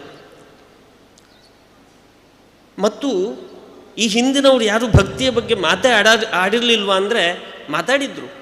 ಬೇಕಾದಷ್ಟು ಜನ ಭಕ್ತಿಯ ಬಗ್ಗೆ ಮಾತಾಡಿದರು. ಆದರೆ ಅದಕ್ಕೆ ಸರಿಯಾದಂಥ ಚೌಕಟ್ಟನ್ನು ಹಾಕಿಕೊಟ್ಟವರು ಆಚಾರ್ಯರು. ಭಕ್ತಿ ಅಂದರೆ ಏನು ಅಂತ ತಿಳಿಸ್ಕೊಡೋದಿದೆಯಲ್ಲ ಭಾಳ ಕಷ್ಟದ್ದು. ಒಂದು ಸರ್ತಿ ಭಕ್ತಿಯ ಬಗ್ಗೆ ಒಂದು ಉಪನ್ಯಾಸ ನಡೆದಿತ್ತು. ಭಾರಿ ಘನ ವಿದ್ವಾಂಸರೆಲ್ಲ ಭಾರಿ ದೊಡ್ಡ ದೊಡ್ಡ ಉಪನ್ಯಾಸವನ್ನು ಮಾಡಿದರು. ಭಕ್ತಿ ಮಾಡಬೇಕು, ಭಕ್ತಿ ಮಾಡಬೇಕು, ಭಕ್ತಿ ಮಾಡಬೇಕು ಅಂತ. ಎದುರುಗಡೆ ಒಬ್ಬರು ಅಜ್ಜಿ ಬತ್ತಿ ಮಾಡ್ತಾ ಕೂತಿದ್ರು. ಎಲ್ಲರೂ ಉಪನ್ಯಾಸ ಆದಮೇಲೆ ಬಂದು ಕೇಳಿದರು, ಆಚಾರ್ಯ ಬತ್ತಿ ಮಾಡು ಅಂದರೆ ಮಾಡಿ ಹಾಕಿಬಿಡ್ತೀನಿ, ಅದೇನ್ರಿ ಭಕ್ತಿ ಮಾಡೋದು ಅಂದರೆ ಹೆಂಗದು ಅಂತ. ಯಾಕೆ ಅಂದರೆ ಹೇಳೋದು ಬಹಳ ಸುಲಭ, ಭಕ್ತಿ ಮಾಡಿರಿ ಭಕ್ತಿ ಮಾಡಿರಿ ಅಂತ. ಆದರೆ ಬತ್ತಿ ಮಾಡಿದಂತೆ ಭಕ್ತಿ ಮಾಡೋದು ಅಲ್ಲ, ಅದು ಏನು ಅಂತ ತಿಳ್ಕೊಳ್ಳೋದು ಬಹಳ ದೊಡ್ಡದು. ಹಾಗಾಗಿ ಆ ಭಕ್ತಿ ಅನ್ನುವಂಥದ್ದಕ್ಕೆ ಚೌಕಟ್ಟನ್ನು ಹಾಕಿಕೊಟ್ಟವರು ಆಚಾರ್ಯರು.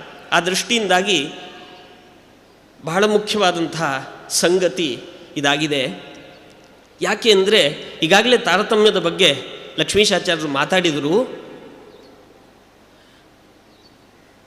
ಯತಾನಿ ಪೂಜಾಸ್ಥಾನಾನಿ ಅಂತ ಮನು ಉಲ್ಲೇಖ ಮಾಡ್ತಾನೆ. ಯಾವುದಾದ್ರೂ ಒಬ್ಬ ವ್ಯಕ್ತಿಯನ್ನು ಗೌರವಿಸಬೇಕಾದ್ರೆ ಏನನ್ನು ನೋಡಿ ಅವನನ್ನು ಗೌರವಿಸಬೇಕು ಅಂತ ಹೇಳುವಾಗ ವಿತ್ತಂ ಬಂಧುರು ವಯಃಕರ್ಮ ವಿದ್ಯಾಚೈವತ್ತು ಪಂಚಮಿ.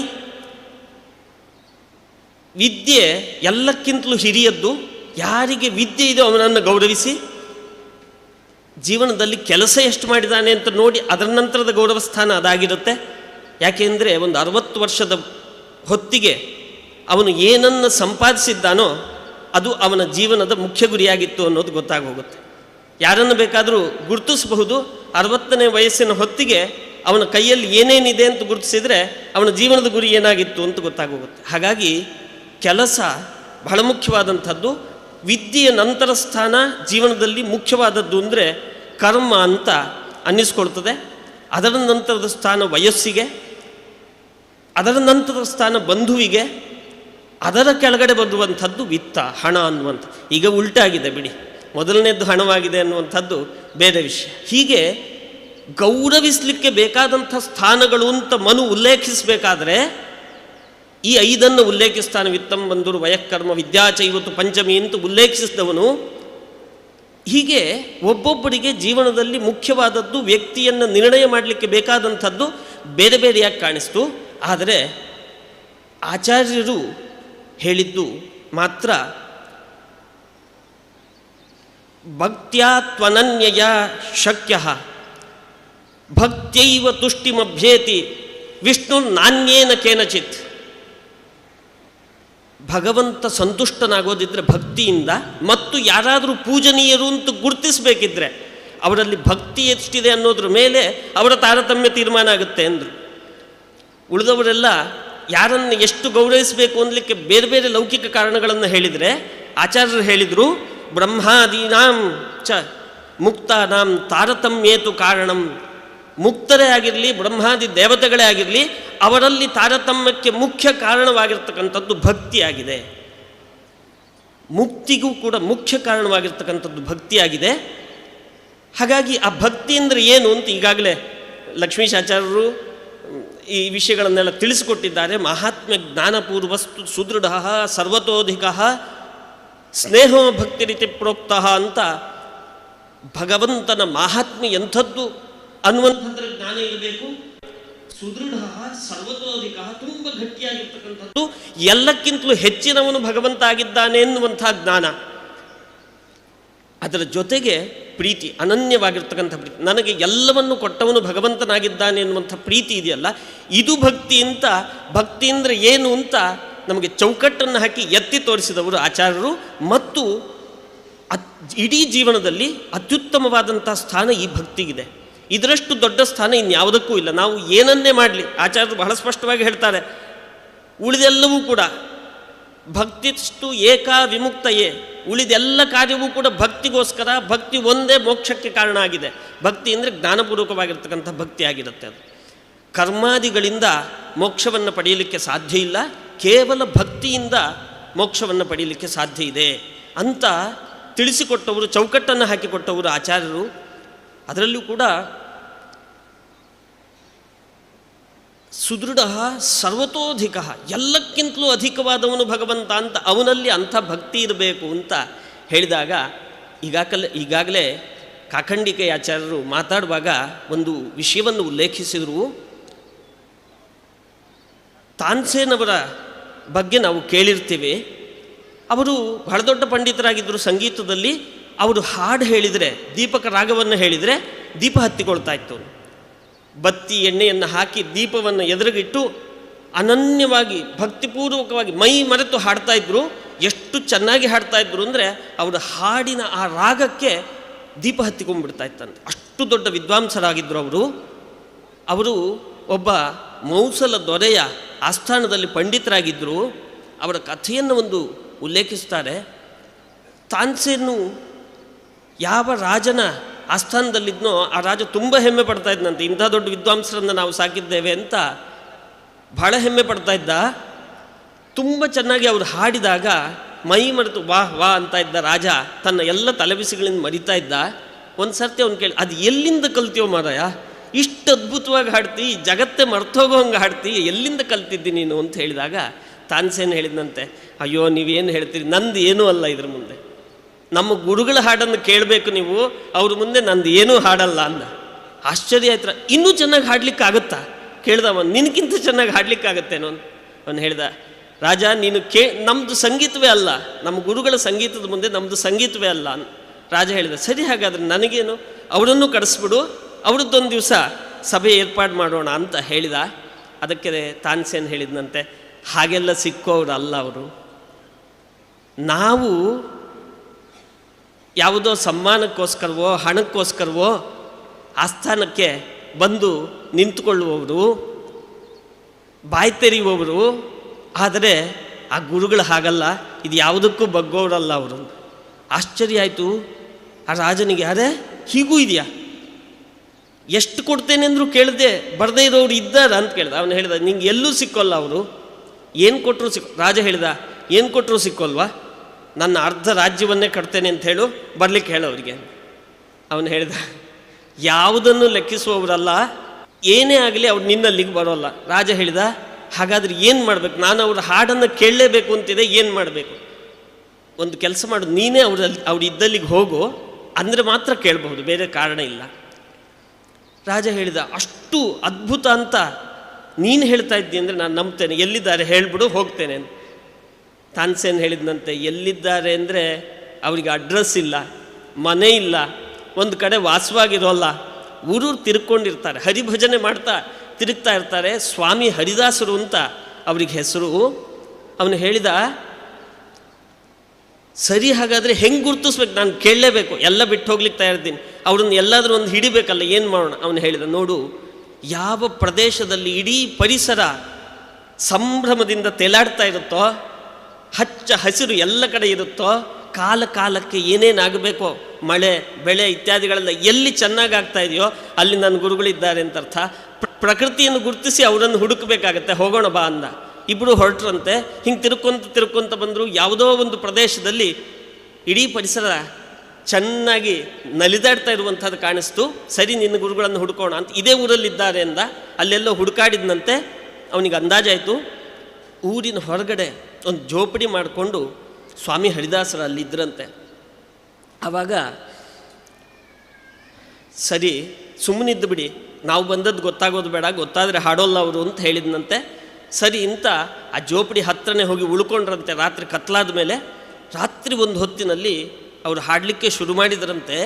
ಅದೆಷ್ಟು ಅದ್ಭುತವಾಗಿ ಹಾಡ್ತಾ ಇದ್ರು ಅಂದರೆ ಮೈ ಮರೆತು ಕೂತಂತೆ ರಾಜ. ರಾಗಗಳಲ್ಲಿ ಸಾಯಂಕಾಲದ ಹೊತ್ತು, ರಾತ್ರಿ ಹೊತ್ತು ಹಾಡಬೇಕಾದಂಥ ರಾಗಗಳು, ಹೀಗೆಲ್ಲ ವ್ಯತ್ಯಾಸಗಳಿವೆ. ರಾತ್ರಿ ರಾಗವನ್ನು ಮೈ ಮರೆತು ಹಾಡ್ತಾ ಇದ್ರಂತೆ, ಕೃಷ್ಣನ ಸ್ತೋತ್ರವನ್ನು ಮಾಡ್ತಾ ಇದ್ದಾರೆ.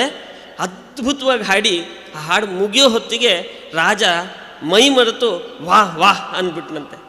ತಕ್ಷಣ ಹಾಡು ನಿಲ್ಲಿಸಿದ್ರಂತೆ. ಹಾಡು ನಿಲ್ಲಿಸಿ ಯಾರದು ಒಂದು ಎದುರುಗಡೆ ಬಂದರು. ತಾನ್ಸೇನು ರಾಜ ಇಬ್ಬರು ಬಂದು ನಮಸ್ಕಾರ ಮಾಡಿದರು. ಸ್ವಾಮಿ, ಎಷ್ಟು ಅದ್ಭುತವಾಗಿ ಹಾಡ್ತೀರಿ, ತಾನ್ಸೇನ್ ಏನಲ್ಲ ನಿಮ್ಮ ಮುಂದೆ, ಇಷ್ಟು ಅದ್ಭುತವಾಗಿ ಹಾಡ್ತೀರಿ, ದಯವಿಟ್ಟು ಬನ್ನಿ ನಮ್ಮ ಆಸ್ಥಾನಕ್ಕೆ ಬಂದು ಒಂದು ಸರ್ತಿ ಹಾಡಬೇಕು ಅಂತ ಹೇಳಿದರೆ ಆ ರಾಜನಿಗೆ ಸ್ವಾಮಿ ಹರಿದಾಸರು ಹೇಳಿದ್ರಂತೆ, ನಾನು ಹಾಡೋದಿದ್ದರೆ ಅದು ಕೃಷ್ಣನಿಗೋಸ್ಕರ ಮಾತ್ರ, ಆ ಕೃಷ್ಣ ನಿನ್ನ ಆಸ್ಥಾನದಲ್ಲಿಲ್ಲ, ನನಗೆ ಇಲ್ಲೆಲ್ಲ ಕಡೆಯಲ್ಲೂ ಕೃಷ್ಣ ಕಾಣಿಸ್ತಾನೆ, ಹಾಗಾಗಿ ಅವನಿಗೋಸ್ಕರ ಹಾಡ್ತೇನೆ. ಹಾಡು ನನ್ನ ಹೊಟ್ಟೆಪಾಡಲ್ಲ, ಅದು ನನ್ನ ಸಾಧನೆ, ನನ್ನ ಉಪಕರಣ, ಅದು ಭಕ್ತಿಪೂರ್ವಕವಾಗಿ ಹಾಡೋದೇ ನನ್ನ ಜೀವನ. ಇದರ ಫಲ ಏನಪ್ಪ ಅಂದರೆ ಅವನು ಪ್ರೀತನಾಗಿಬಿಡಲಿ ಅಷ್ಟೇ ಸಾಕು ಅಂತ ಹೇಳಿದ್ರಂತೆ. ಸರ್ವತೋಧಿಕ, ಅತ್ಯದ್ಭುತನಾಗಿರ್ತಕ್ಕಂಥವನು ಭಗವಂತ ಆಗಿದ್ದಾನೆ ಅಂತ ತಿಳಿದು ತತ್ಪೂರ್ವಕವಾಗಿ ಅತ್ಯುತ್ತಮನಾದಂಥ ವ್ಯಕ್ತಿಯವನು, ನನ್ನ ಎಲ್ಲವೂ ಕೂಡ ಅವನಿಗೆ ಸಮರ್ಪಿತ ಅಂತ ತಿಳ್ಕೊಂಡು ತನ್ನ ಎಲ್ಲ ಕೆಲಸವನ್ನು ಮಾಡೋದಿದೆಯಲ್ಲ, ಇದು ಭಕ್ತಿ ಅಂದರೆ. ಭಾಗವತ ಉಲ್ಲೇಖ ಮಾಡ್ತದೆ, ಆರ್ದ್ರನಾಗಿ ಸ್ವಾಮಿ ನನ್ನ ಎಲ್ಲವನ್ನು ಕೊಟ್ಟವನು ನೀನು ಅಂತ ಹೃದಯಪೂರ್ವಕವಾಗಿ ಅವನನ್ನು ಪ್ರಾರ್ಥಿಸದೆ, ಕಣ್ತುಂಬ ಯಾರ ಕಣ್ಣಾಲೆಗಳು ಜಿನುಗೋದಿಲ್ವೋ, ಭಕ್ತಿಯಿಂದ ಕಣ್ಣೀರು ಸುರಿಯೋದಿಲ್ವೋ, ಅವನು ಬದುಕಿದ್ದೇನು ಉಪಯೋಗ? ಮೈ ಮರೆತು ಯಾರಿದ್ದಾರೆ ಯಾರಿಲ್ಲ, ನಾನು ಯಾವ ಸ್ಥಿತಿಯಲ್ಲಿದ್ದೇನೆ ಎಲ್ಲವನ್ನೂ ಮರೆತು ಭಗವಂತನ ಮಹಾತ್ಮ ಜ್ಞಾನ ಬಂದು, ಸ್ವಾಮಿ ಅದೆಂಥ ದೊಡ್ಡ ಅನುಗ್ರಹ ಮಾಡಿದ್ದಿ ನನ್ನ ಮೇಲೆ ಅಂತ ಮೈ ಮರೆತು ಯಾರು ಕುಣಿದಾಡ್ತಾನಲ್ಲ ಅವನು ಭಕ್ತಿವಂತ. ಹೀಗೆ ಇನ್ನೇನೂ ಕಾಣೋಲ್ಲ ಅವನಿಗೆ. ಸುದೃಢ ಸರ್ವತೋಧಿಕ, ಎಲ್ಲಕ್ಕಿಂತಲೂ ಅಧಿಕನಾದವನು ಭಗವಂತ ಇದ್ದಾನೆ ಎನ್ನುವಂತಹ ಪರಿಜ್ಞಾನ ಯಾರಿಗಿದೆಯೋ ಅವನು ಭಕ್ತಿಮಾನ್ ಅಂತ ಅರ್ಥ ಅಂತ ಹೀಗೆ ಸಾಕಷ್ಟು ಉಲ್ಲೇಖಗಳನ್ನು ಮಾಡ್ತಾ ಹೋಗ್ತಾರೆ. ಈ ಎಲ್ಲ ಭಕ್ತಿಗೂ ಕೂಡ ದೃಷ್ಟಾಂತ ಬೇಕು ಅಂದರೆ ಇದನ್ನು ಭಾಗವತವು ಕೂಡ ಶ್ರವಣಂ ಕೀರ್ತನಂ ವಿಷ್ಣೋ ಸ್ಮರಣಂ ಪಾದಸೇವನಂ ಅರ್ಚನಂ ವಂದನಂ ದಾಸ್ಯಂ ಸಖ್ಯಂ ಆತ್ಮನಿವೇದನಂ ಹೀಗೆ ಪ್ರಹ್ಲಾದದ ಮುಖದಲ್ಲಿ ಹೇಳಿಸಿದ್ದಿದೆ. ನವವಿಧವಾಗಿರ್ತಕ್ಕಂಥ ಭಕ್ತಿ ಇದೆ ಅಂತ ನಾರದರು ಅವರಿಗೆ ಉಪದೇಶ ಮಾಡಿದರು. ಹೀಗೆ ಅದನ್ನು ಆಚಾರ್ಯರು ನವವಿಧವಾಗಿರ್ತಕ್ಕಂಥ ದ್ವೇಷವಿಲ್ಲದಂತಹ ಭಕ್ತಿಯನ್ನು ಭಕ್ತಿ ಅಂತ ಕರೆದಿದ್ದೇವೆ ಅಂತ ಅದರ ಉಲ್ಲೇಖವನ್ನು ಮಾಡ್ತಾರೆ. ಜೀವಾಭೇದೋ ನಿರ್ಗುಣತ್ವಂ ಅಪೂರ್ಣ ಗುಣತಾ ತಥಾ ಸಾಮ್ಯಾಧಿಕ್ಯ ತದನ್ಯೇಷಾಂ ವೇದಸ್ತದ್ಗತ ಏವ ಚ ಪ್ರಾದುರ್ಭಾವ ವಿಪರ್ಯಾಸ ತದ್ಭಕ್ತದ್ವೇಷ ಏವ ಚ, ಹೀಗೆ ತತ್ಪ್ರಮಾಣಸ್ಯ ನಿಂದಾಚ ಅಂತ ನವವಿಧವಾಗಿರ್ತಕ್ಕಂತಹ ದ್ವೇಷವನ್ನು ಉಲ್ಲೇಖ ಮಾಡಿ ಈ ರೀತಿಯಾದಂಥ ದ್ವೇಷವಿಲ್ಲದ್ದು ಭಕ್ತಿ ಅಂತ ಆಚಾರ್ಯರು ಇದರ ಎಲ್ಲದರ ಬಗ್ಗೆ ಸಾಕಷ್ಟು ವಿವರಣೆಯನ್ನು ಕೊಟ್ಟಿದ್ದಾರೆ. ಬರೀ ವಿವರಣೆಯನ್ನು ಕೊಟ್ಟದ್ದಲ್ಲ, ಇದೆಲ್ಲವನ್ನು ತಮ್ಮ ಜೀವನದಲ್ಲಿ ರೂಢಿಸಿಕೊಂಡವರು ಆಚಾರ್ಯರು. ಯಾಕೆಂದರೆ ಉಪನ್ಯಾಸ ಮಾಡಿ ಅಂದರೆ ಬಹಳ ಸುಲಭವಾಗಿ ಉಪನ್ಯಾಸ ಮಾಡಿಬಿಡ್ಬೋದು. ಯಾರೋ ಒಬ್ಬ ಹೇಳ್ಕೊಳ್ತಾ ಇದ್ದಂತ, ನಾನು ಭಾರಿ ದೊಡ್ಡ ಪಂಡಿತ, ಯಾರನ್ನು ಬೇಕಾದ್ರೆ ವಾದದಲ್ಲಿ ಸೋಲಿಸಿಬಿಡ್ತೇನೆ ಅಂತ. ಯಾರನ್ನು ಬೇಕಾದ್ರೆ ವಾದದಲ್ಲಿ ಸೋಲಿಸ್ತಾಯಿನ ಅಂತ ಇದ್ನಲ್ಲ, ಅವನಿಗೊಂದು ಮದುವೆ ಮಾಡಿದ್ರಂತೆ. ಮದುವೆ ಮಾಡಿಬಿಟ್ಟು ಹೇಳಿದ್ರಂತೆ, ನಿನ್ನ ಹೆಂಡತಿಯನ್ನು ಸೋಲಿಸು ನೋಡೋಣಂತೆ, ಆಮೇಲೆ ಉಳಿದವ್ರನ್ನ ಅವನು ಪಾಪ ವಾಪಸ್ ಬರಲೇ ಇಲ್ಲ ವಾದಕ್ಕೆ ಯಾವತ್ತು. ಹೀಗೆ ಒಬ್ಬೊಬ್ಬರಿಗೆ ಒಂದೊಂದು ನಾನು ಭಾರಿ ಅಂತ ಅಂದುಕೊಂಡಿರ್ತಾರೆ.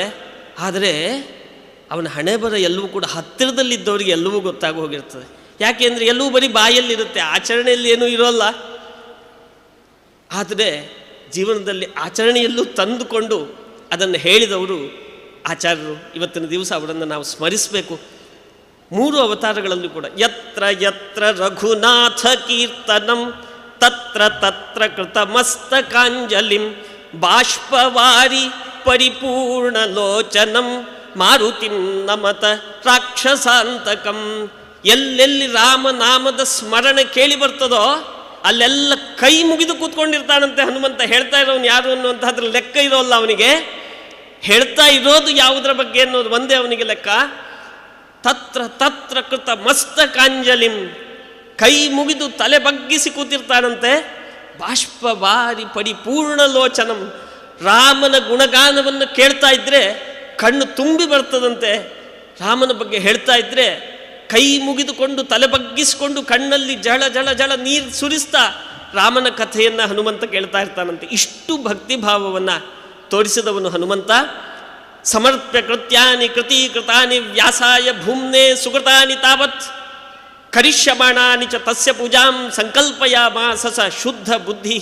ಮಧ್ವಾಚಾರ್ಯ ವ್ಯಾಸರು ಎದುರಿಗೆ ಸಿಕ್ಕಿದರೆ, ಸ್ವಾಮಿ ಎಲ್ಲ ಇಲ್ಲಿಯ ತನಕ ಏನೇನು ಕರ್ಮವನ್ನು ಮಾಡಿದ್ದೇನೋ ಅದೆಲ್ಲವೂ ಕೂಡ ನಿನಗೆ ಸಮರ್ಪಿತವಾಗಲಿ, ಇನ್ನು ಮುಂದೆ ನಾನು ಏನನ್ನೇ ಮಾಡಿದರೂ ಕೂಡ ಅದೆಲ್ಲವೂ ನಿನ್ನ ಪೂಜೆಯಾಗಲಿ ಅಂತ ಅರ್ಚನಂ ವಂದನಂ ದಾಸ್ಯಂ ತನ್ನ ಎಲ್ಲವನ್ನೂ ಕೂಡ ದೇವರ ಪೂಜೆಯಾಗಿ ಮಾಡಿದವರು ಆಚಾರ್ಯರು. ಹಾಗಾಗಿ ಅವರಿಗಷ್ಟೇ ಈ ಭಕ್ತಿಯ ಬಗ್ಗೆ ಅಧಿಕೃತವಾಗಿ ಹೇಳುವಂತಹ ಅಧಿಕಾರ. ನಾವೆಲ್ಲ ಅವರ ಮಾತುಗಳನ್ನು ಒಂದೆರಡು ಅನುವಾದ ಮಾಡೋದಷ್ಟೇ. ಈ ಭಕ್ತಿ ನಮಗೆ ಭಾಗವತದಲ್ಲಿಯೂ ಕೂಡ ಉಲ್ಲೇಖ ಮಾಡಿದ್ದಾರೆ. ಭಾಗವತ ಮಹಾತ್ಮೆಯಲ್ಲಿ ಭಕ್ತಿ ತನ್ನೆರಡು ಮಕ್ಕಳನ್ನು ಹಿಡಿದುಕೊಂಡು ಕೃಶಳಾಗಿ ರಸ್ತೆಯಲ್ಲಿ ಬಿದ್ದಿದ್ಲು ಅಂತ ಕಥೆಯನ್ನು ಕೇಳ್ತೇವೆ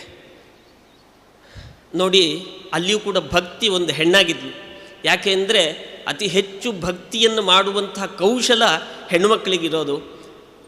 ಗಂಡಸರಿಗೆ ಹೇಳಿಕೊಡ್ಬೇಕು, ಹೆಣ್ಣುಮಕ್ಕಳಿಗೆ ಹಾಗಲ್ಲ. ಹೃದಯದಿಂದಲೇ ಸಹಜವಾಗಿ ಅವರಿಗೆ ಭಕ್ತಿ ಎನ್ನುವಂಥದ್ದು ಬಂದಿರ್ತದೆ. ಹಾಗಾಗಿ ಯಾವತ್ತೂ ಕೂಡ ಭಕ್ತಿಯಲ್ಲಿ ಹೆಣ್ಣುಮಕ್ಕಳು ಒಂದು ಹೆಜ್ಜೆ ಮುಂದೆ, ಬರೀ ಭಕ್ತಿಯಲ್ಲಲ್ಲ, ಭಕ್ತಿಯಲ್ಲೂ ಕೂಡ. ಯಾಕೆ ಅಂದರೆ ಅವರ ಸ್ವಭಾವವೇ ಹಾಗೆ, ಪ್ರೀತಿಸುವಂಥದ್ದು ಅವರ ಸ್ವಭಾವ. ಇಡೀ ಜಗತ್ತಿನಲ್ಲೇ ಸ್ತ್ರೀ ಕುಲಕ್ಕೆ ಪ್ರೀತಿಯನ್ನು ಭಗವಂತ ಕೊಟ್ಟಿದ್ದಾನೆ. ಅಷ್ಟು ಪ್ರೀತಿ ಇನ್ಯಾರಿಗೂ ಇರೋಲ್ಲ. ಅಂತಹ ಪ್ರೀತಿ ಏನು ಅವರ ಹೃದಯ ತುಂಬಿದೆ, ಅದರ ಜೊತೆಗೆ ಭಗವಂತನ ಮಹಾತ್ಮ್ಯ ಜ್ಞಾನವೂ ಸೇರಿಕೊಂಡು ಬಿಟ್ಟರೆ ಅಂತಹ ಭಕ್ತೆಯರು ಇನ್ನೆಲ್ಲೂ ಇರಲಿಕ್ಕೆ ಸಾಧ್ಯ ಇಲ್ಲ. ಭಾಗವತದಲ್ಲಿಯೂ ಕೂಡ ಉಲ್ಲೇಖ ಮಾಡ್ತಾರೆ, ಯಜ್ಞಪತ್ನಿಯರ ಮುಂದೆ ನಾವೆಲ್ಲ ಸೋತು ಬಿಟ್ರಿ, ಗುರುಕುಲದಲ್ಲಿ ಓದಿ ಏನು ಬಂತು, ಶಾಸ್ತ್ರಾಧ್ಯಯನವನ್ನು ಮಾಡಿ ಏನು ಬಂತು, ಆ ಸ್ತ್ರೀಯರಿಗೆ ಭಗವಂತನಲ್ಲಿರುವಷ್ಟು ಭಕ್ತಿ ನಮಗೆ ಬರಲಿಲ್ವಲ್ಲ ಅಂತ ಅವರೆಲ್ಲ ಚಿಂತಿಸಿದ್ರಂತೆ. ಇದ್ದಲ್ಲಿಂದಲೇ ಎಲ್ಲವೂ ಕೂಡ ಕೃಷ್ಣನಿಗೆ ಸಮರ್ಪಿತವಾಗಲಿ ಅಂತ ಕೊಂಡಾಡಿದವರು ಆ ಹೆಣ್ಣುಮಕ್ಕಳು. ಹೀಗೆ ಹೆಜ್ಜೆ ಹೆಜ್ಜೆಯಲ್ಲೂ ಕೂಡ ಹೆಣ್ಣುಮಕ್ಕಳ ಹೃದಯದಲ್ಲಿ ಭಕ್ತಿ ಅತಿ ಹೆಚ್ಚು ನೆಲೆ ನಿಂತಿರುವಂಥದ್ದು. ಅಂತಹ ಹೆಣ್ಣುಮಕ್ಕಳಿಗೋಸ್ಕರ ಅಂತಲೇ ಪೂಜ್ಯ ಪೇಜಾವರ ಶ್ರೀಪಾದಂಗರವರು ಒಂದು ಪ್ರಜ್ಞಾ ಗುರುಕುಲ ಅಂತ ಒಂದು ಗುರುಕುಲವನ್ನು ಕೂಡ ಮಾಡಿದ್ದಾರೆ. ಇವತ್ತಿನ ಬೆಳಿಗ್ಗೆ ಹೇಗೆ ಅಂಬ್ರಣಿ ಗುರುಕುಲ ಪೇಜಾವರ ಸ್ವಾಮಿಗಳ ಶಿಷ್ಯರೇ ಆಗಿರ್ತಕ್ಕಂಥ ವಿಜೇಂದ್ರಾಚಾರ್ಯರ ಶಿಷ್ಯರು ಸಂಗೀತವನ್ನು ನಡೆಸಿಕೊಟ್ರು, ಹಾಗೆ ಪ್ರಜ್ಞಾ ಗುರುಕುಲ ಅನ್ನುವಂತಹ ಒಂದು ಗುರುಕುಲವನ್ನು ಸ್ಥಾಪನೆ ಮಾಡಿ ತನ್ಮೂಲಕವಾಗಿ ಹೆಣ್ಣುಮಕ್ಕಳಲ್ಲಿ ಈಗಾಗಲೇ ನೆಲೆ ನಿಂತಿರುವಂಥ ಭಕ್ತಿ ಅತ್ಯುತ್ಕಟವಾಗಿ ಸಮೃದ್ಧವಾಗಿ ಬೆಳೀಲಿ ಅನ್ನುವಂಥ ಉದ್ದೇಶದಿಂದ ಪೇಜಾವರ ಮಠ ಇಂತಹ ಕೆಲಸವನ್ನು ಮಾಡ್ತಾ ಇದೆ ಅನ್ನುವಂಥದ್ದನ್ನು ಉಲ್ಲೇಖ ಮಾಡ್ತಾ ಇಲ್ಲಿ ಎರಡು ಮಾತುಗಳನ್ನು ಆಡಲಿಕ್ಕೆ ನನಗೆ ಅವಕಾಶ ಮಾಡಿಕೊಟ್ಟಂತಹ ಆಯೋಜಕರಿಗೆ, ಪಾಪ ವಿಶ್ರಾಂತಿಯ ಸಮಯ, ಪ್ರಕೋಷ್ಠದಲ್ಲಿ ಒಳ್ಳೆ ವ್ಯವಸ್ಥಿತವಾದ ರೂಮನ್ನು ಮಾಡಿಕೊಟ್ಟಿದ್ದಾರೆ. ಅಲ್ಲಿ ಮಲಗದೆ ಇಲ್ಲಿ ಎದುರುಗಡೆ ಬಂದು ಕೂತು ಕೇಳಿದಂತಹ ಎಲ್ಲ ಭಕ್ತ ವೃಂದಕ್ಕೆ, ಭಗವದ್ಭಕ್ತರಿಗೆ ನನ್ನ ನಮನವನ್ನು ಸಲ್ಲಿಸ್ತಾ, ಇಲ್ಲೇ ಅಲ್ಲಿ ವಿಶ್ರಾಂತಿ ಮಾಡದೆ ಕುಳಿತವರಿಗೂ, ಅಲ್ಲಿ ಮಾಡಬಹುದಾದಂಥ ವಿಶ್ರಾಂತಿಯನ್ನು ಇಲ್ಲೇ ಮಾಡಿದವರಿಗೂ, ಇಲ್ಲಿ ಮಾಡಿದ್ದಕ್ಕೋಸ್ಕರ ನನ್ನ ಕೃತಜ್ಞತೆಗಳನ್ನು ಸಲ್ಲಿಸ್ತಾ, ಹಿರಿಯ ಪಂಡಿತರಾಗಿರ್ತಕ್ಕಂತಹ ವೇದವ್ಯಾಸಾಚಾರ್ಯರು, ಸತ್ಯನಾರಾಯಣಾಚಾರ್ಯರು ಎಲ್ಲರೂ ಕೂಡ ಇಷ್ಟು ಹೊತ್ತು ನನ್ನ ಮೇಲಿನ ಅನುಗ್ರಹದಿಂದ ಕೂತಿದ್ದಕ್ಕೋಸ್ಕರ ಧನ್ಯವಾದಗಳನ್ನು ಸಲ್ಲಿಸ್ತಾ, ಗುರುಗಳ ಅಂತರ್ಯಾಮಿಯಾಗಿ ಪೇಜಾವರ ಸ್ವಾಮಿಗಳ ಶಿಷ್ಯರಿಬ್ಬರು ಇಲ್ಲಿ ನಿಂತು ಇಷ್ಟು ದೊಡ್ಡ ಕಾರ್ಯಕ್ರಮವನ್ನು ತುಂಬು ಸಂಭ್ರಮದಿಂದ ನಡೆಸ್ತಾ ಇದ್ದಾರೆ, ನೊಗವನ್ನು ಹೊತ್ತು ನಡೆಸ್ತಾ ಇದ್ದಾರೆ. ಅಷ್ಟಲ್ಲದೆ ನಮ್ಮೆರಡು ತೊದಲು ನುಡಿಗಳನ್ನು ಕೂಡ ಕೇಳಲಿಕ್ಕೋಸ್ಕರ ಅಂತ ಎದುರುಗಡೆ ಕೂತಿದ್ದಾರೆ. ಅವರಿಗೂ ಕೂಡ ಮನಸ್ಸಾ ನಮನವನ್ನು ಸಲ್ಲಿಸ್ತಾ ನನ್ನೆರಡು ಮಾತುಗಳನ್ನು ಕೃಷ್ಣಾರ್ಪಿತಮಸ್ತು ಅಂತ ಹೇಳ್ತಾರೆ.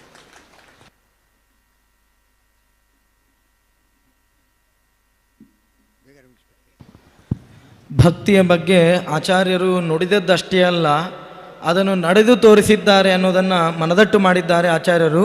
ಹಾಗೆ ನಡೆದು ತೋರಿಸಿದ್ದಾರೆ. ಆದ್ದರಿಂದಲೇ ಭಕ್ತಿಯ ಬಗ್ಗೆ ಅಧಿಕೃತವಾಗಿ ಆಚಾರ್ಯರಷ್ಟು ಸುಲಭವಾಗಿ ಹೇಳಿದವರು ಯಾರೂ ಇಲ್ಲ ಅನ್ನೋದನ್ನು ಆಚಾರ್ಯರು ಮತ್ತೊಮ್ಮೆ ನಮಗೆ ಜ್ಞಾಪನ ಮಾಡಿಕೊಟ್ಟಿದ್ದಾರೆ. ಅವರಿಗೆ ತುಂಬು ಹೃದಯವಾದ ಧನ್ಯವಾದಗಳನ್ನು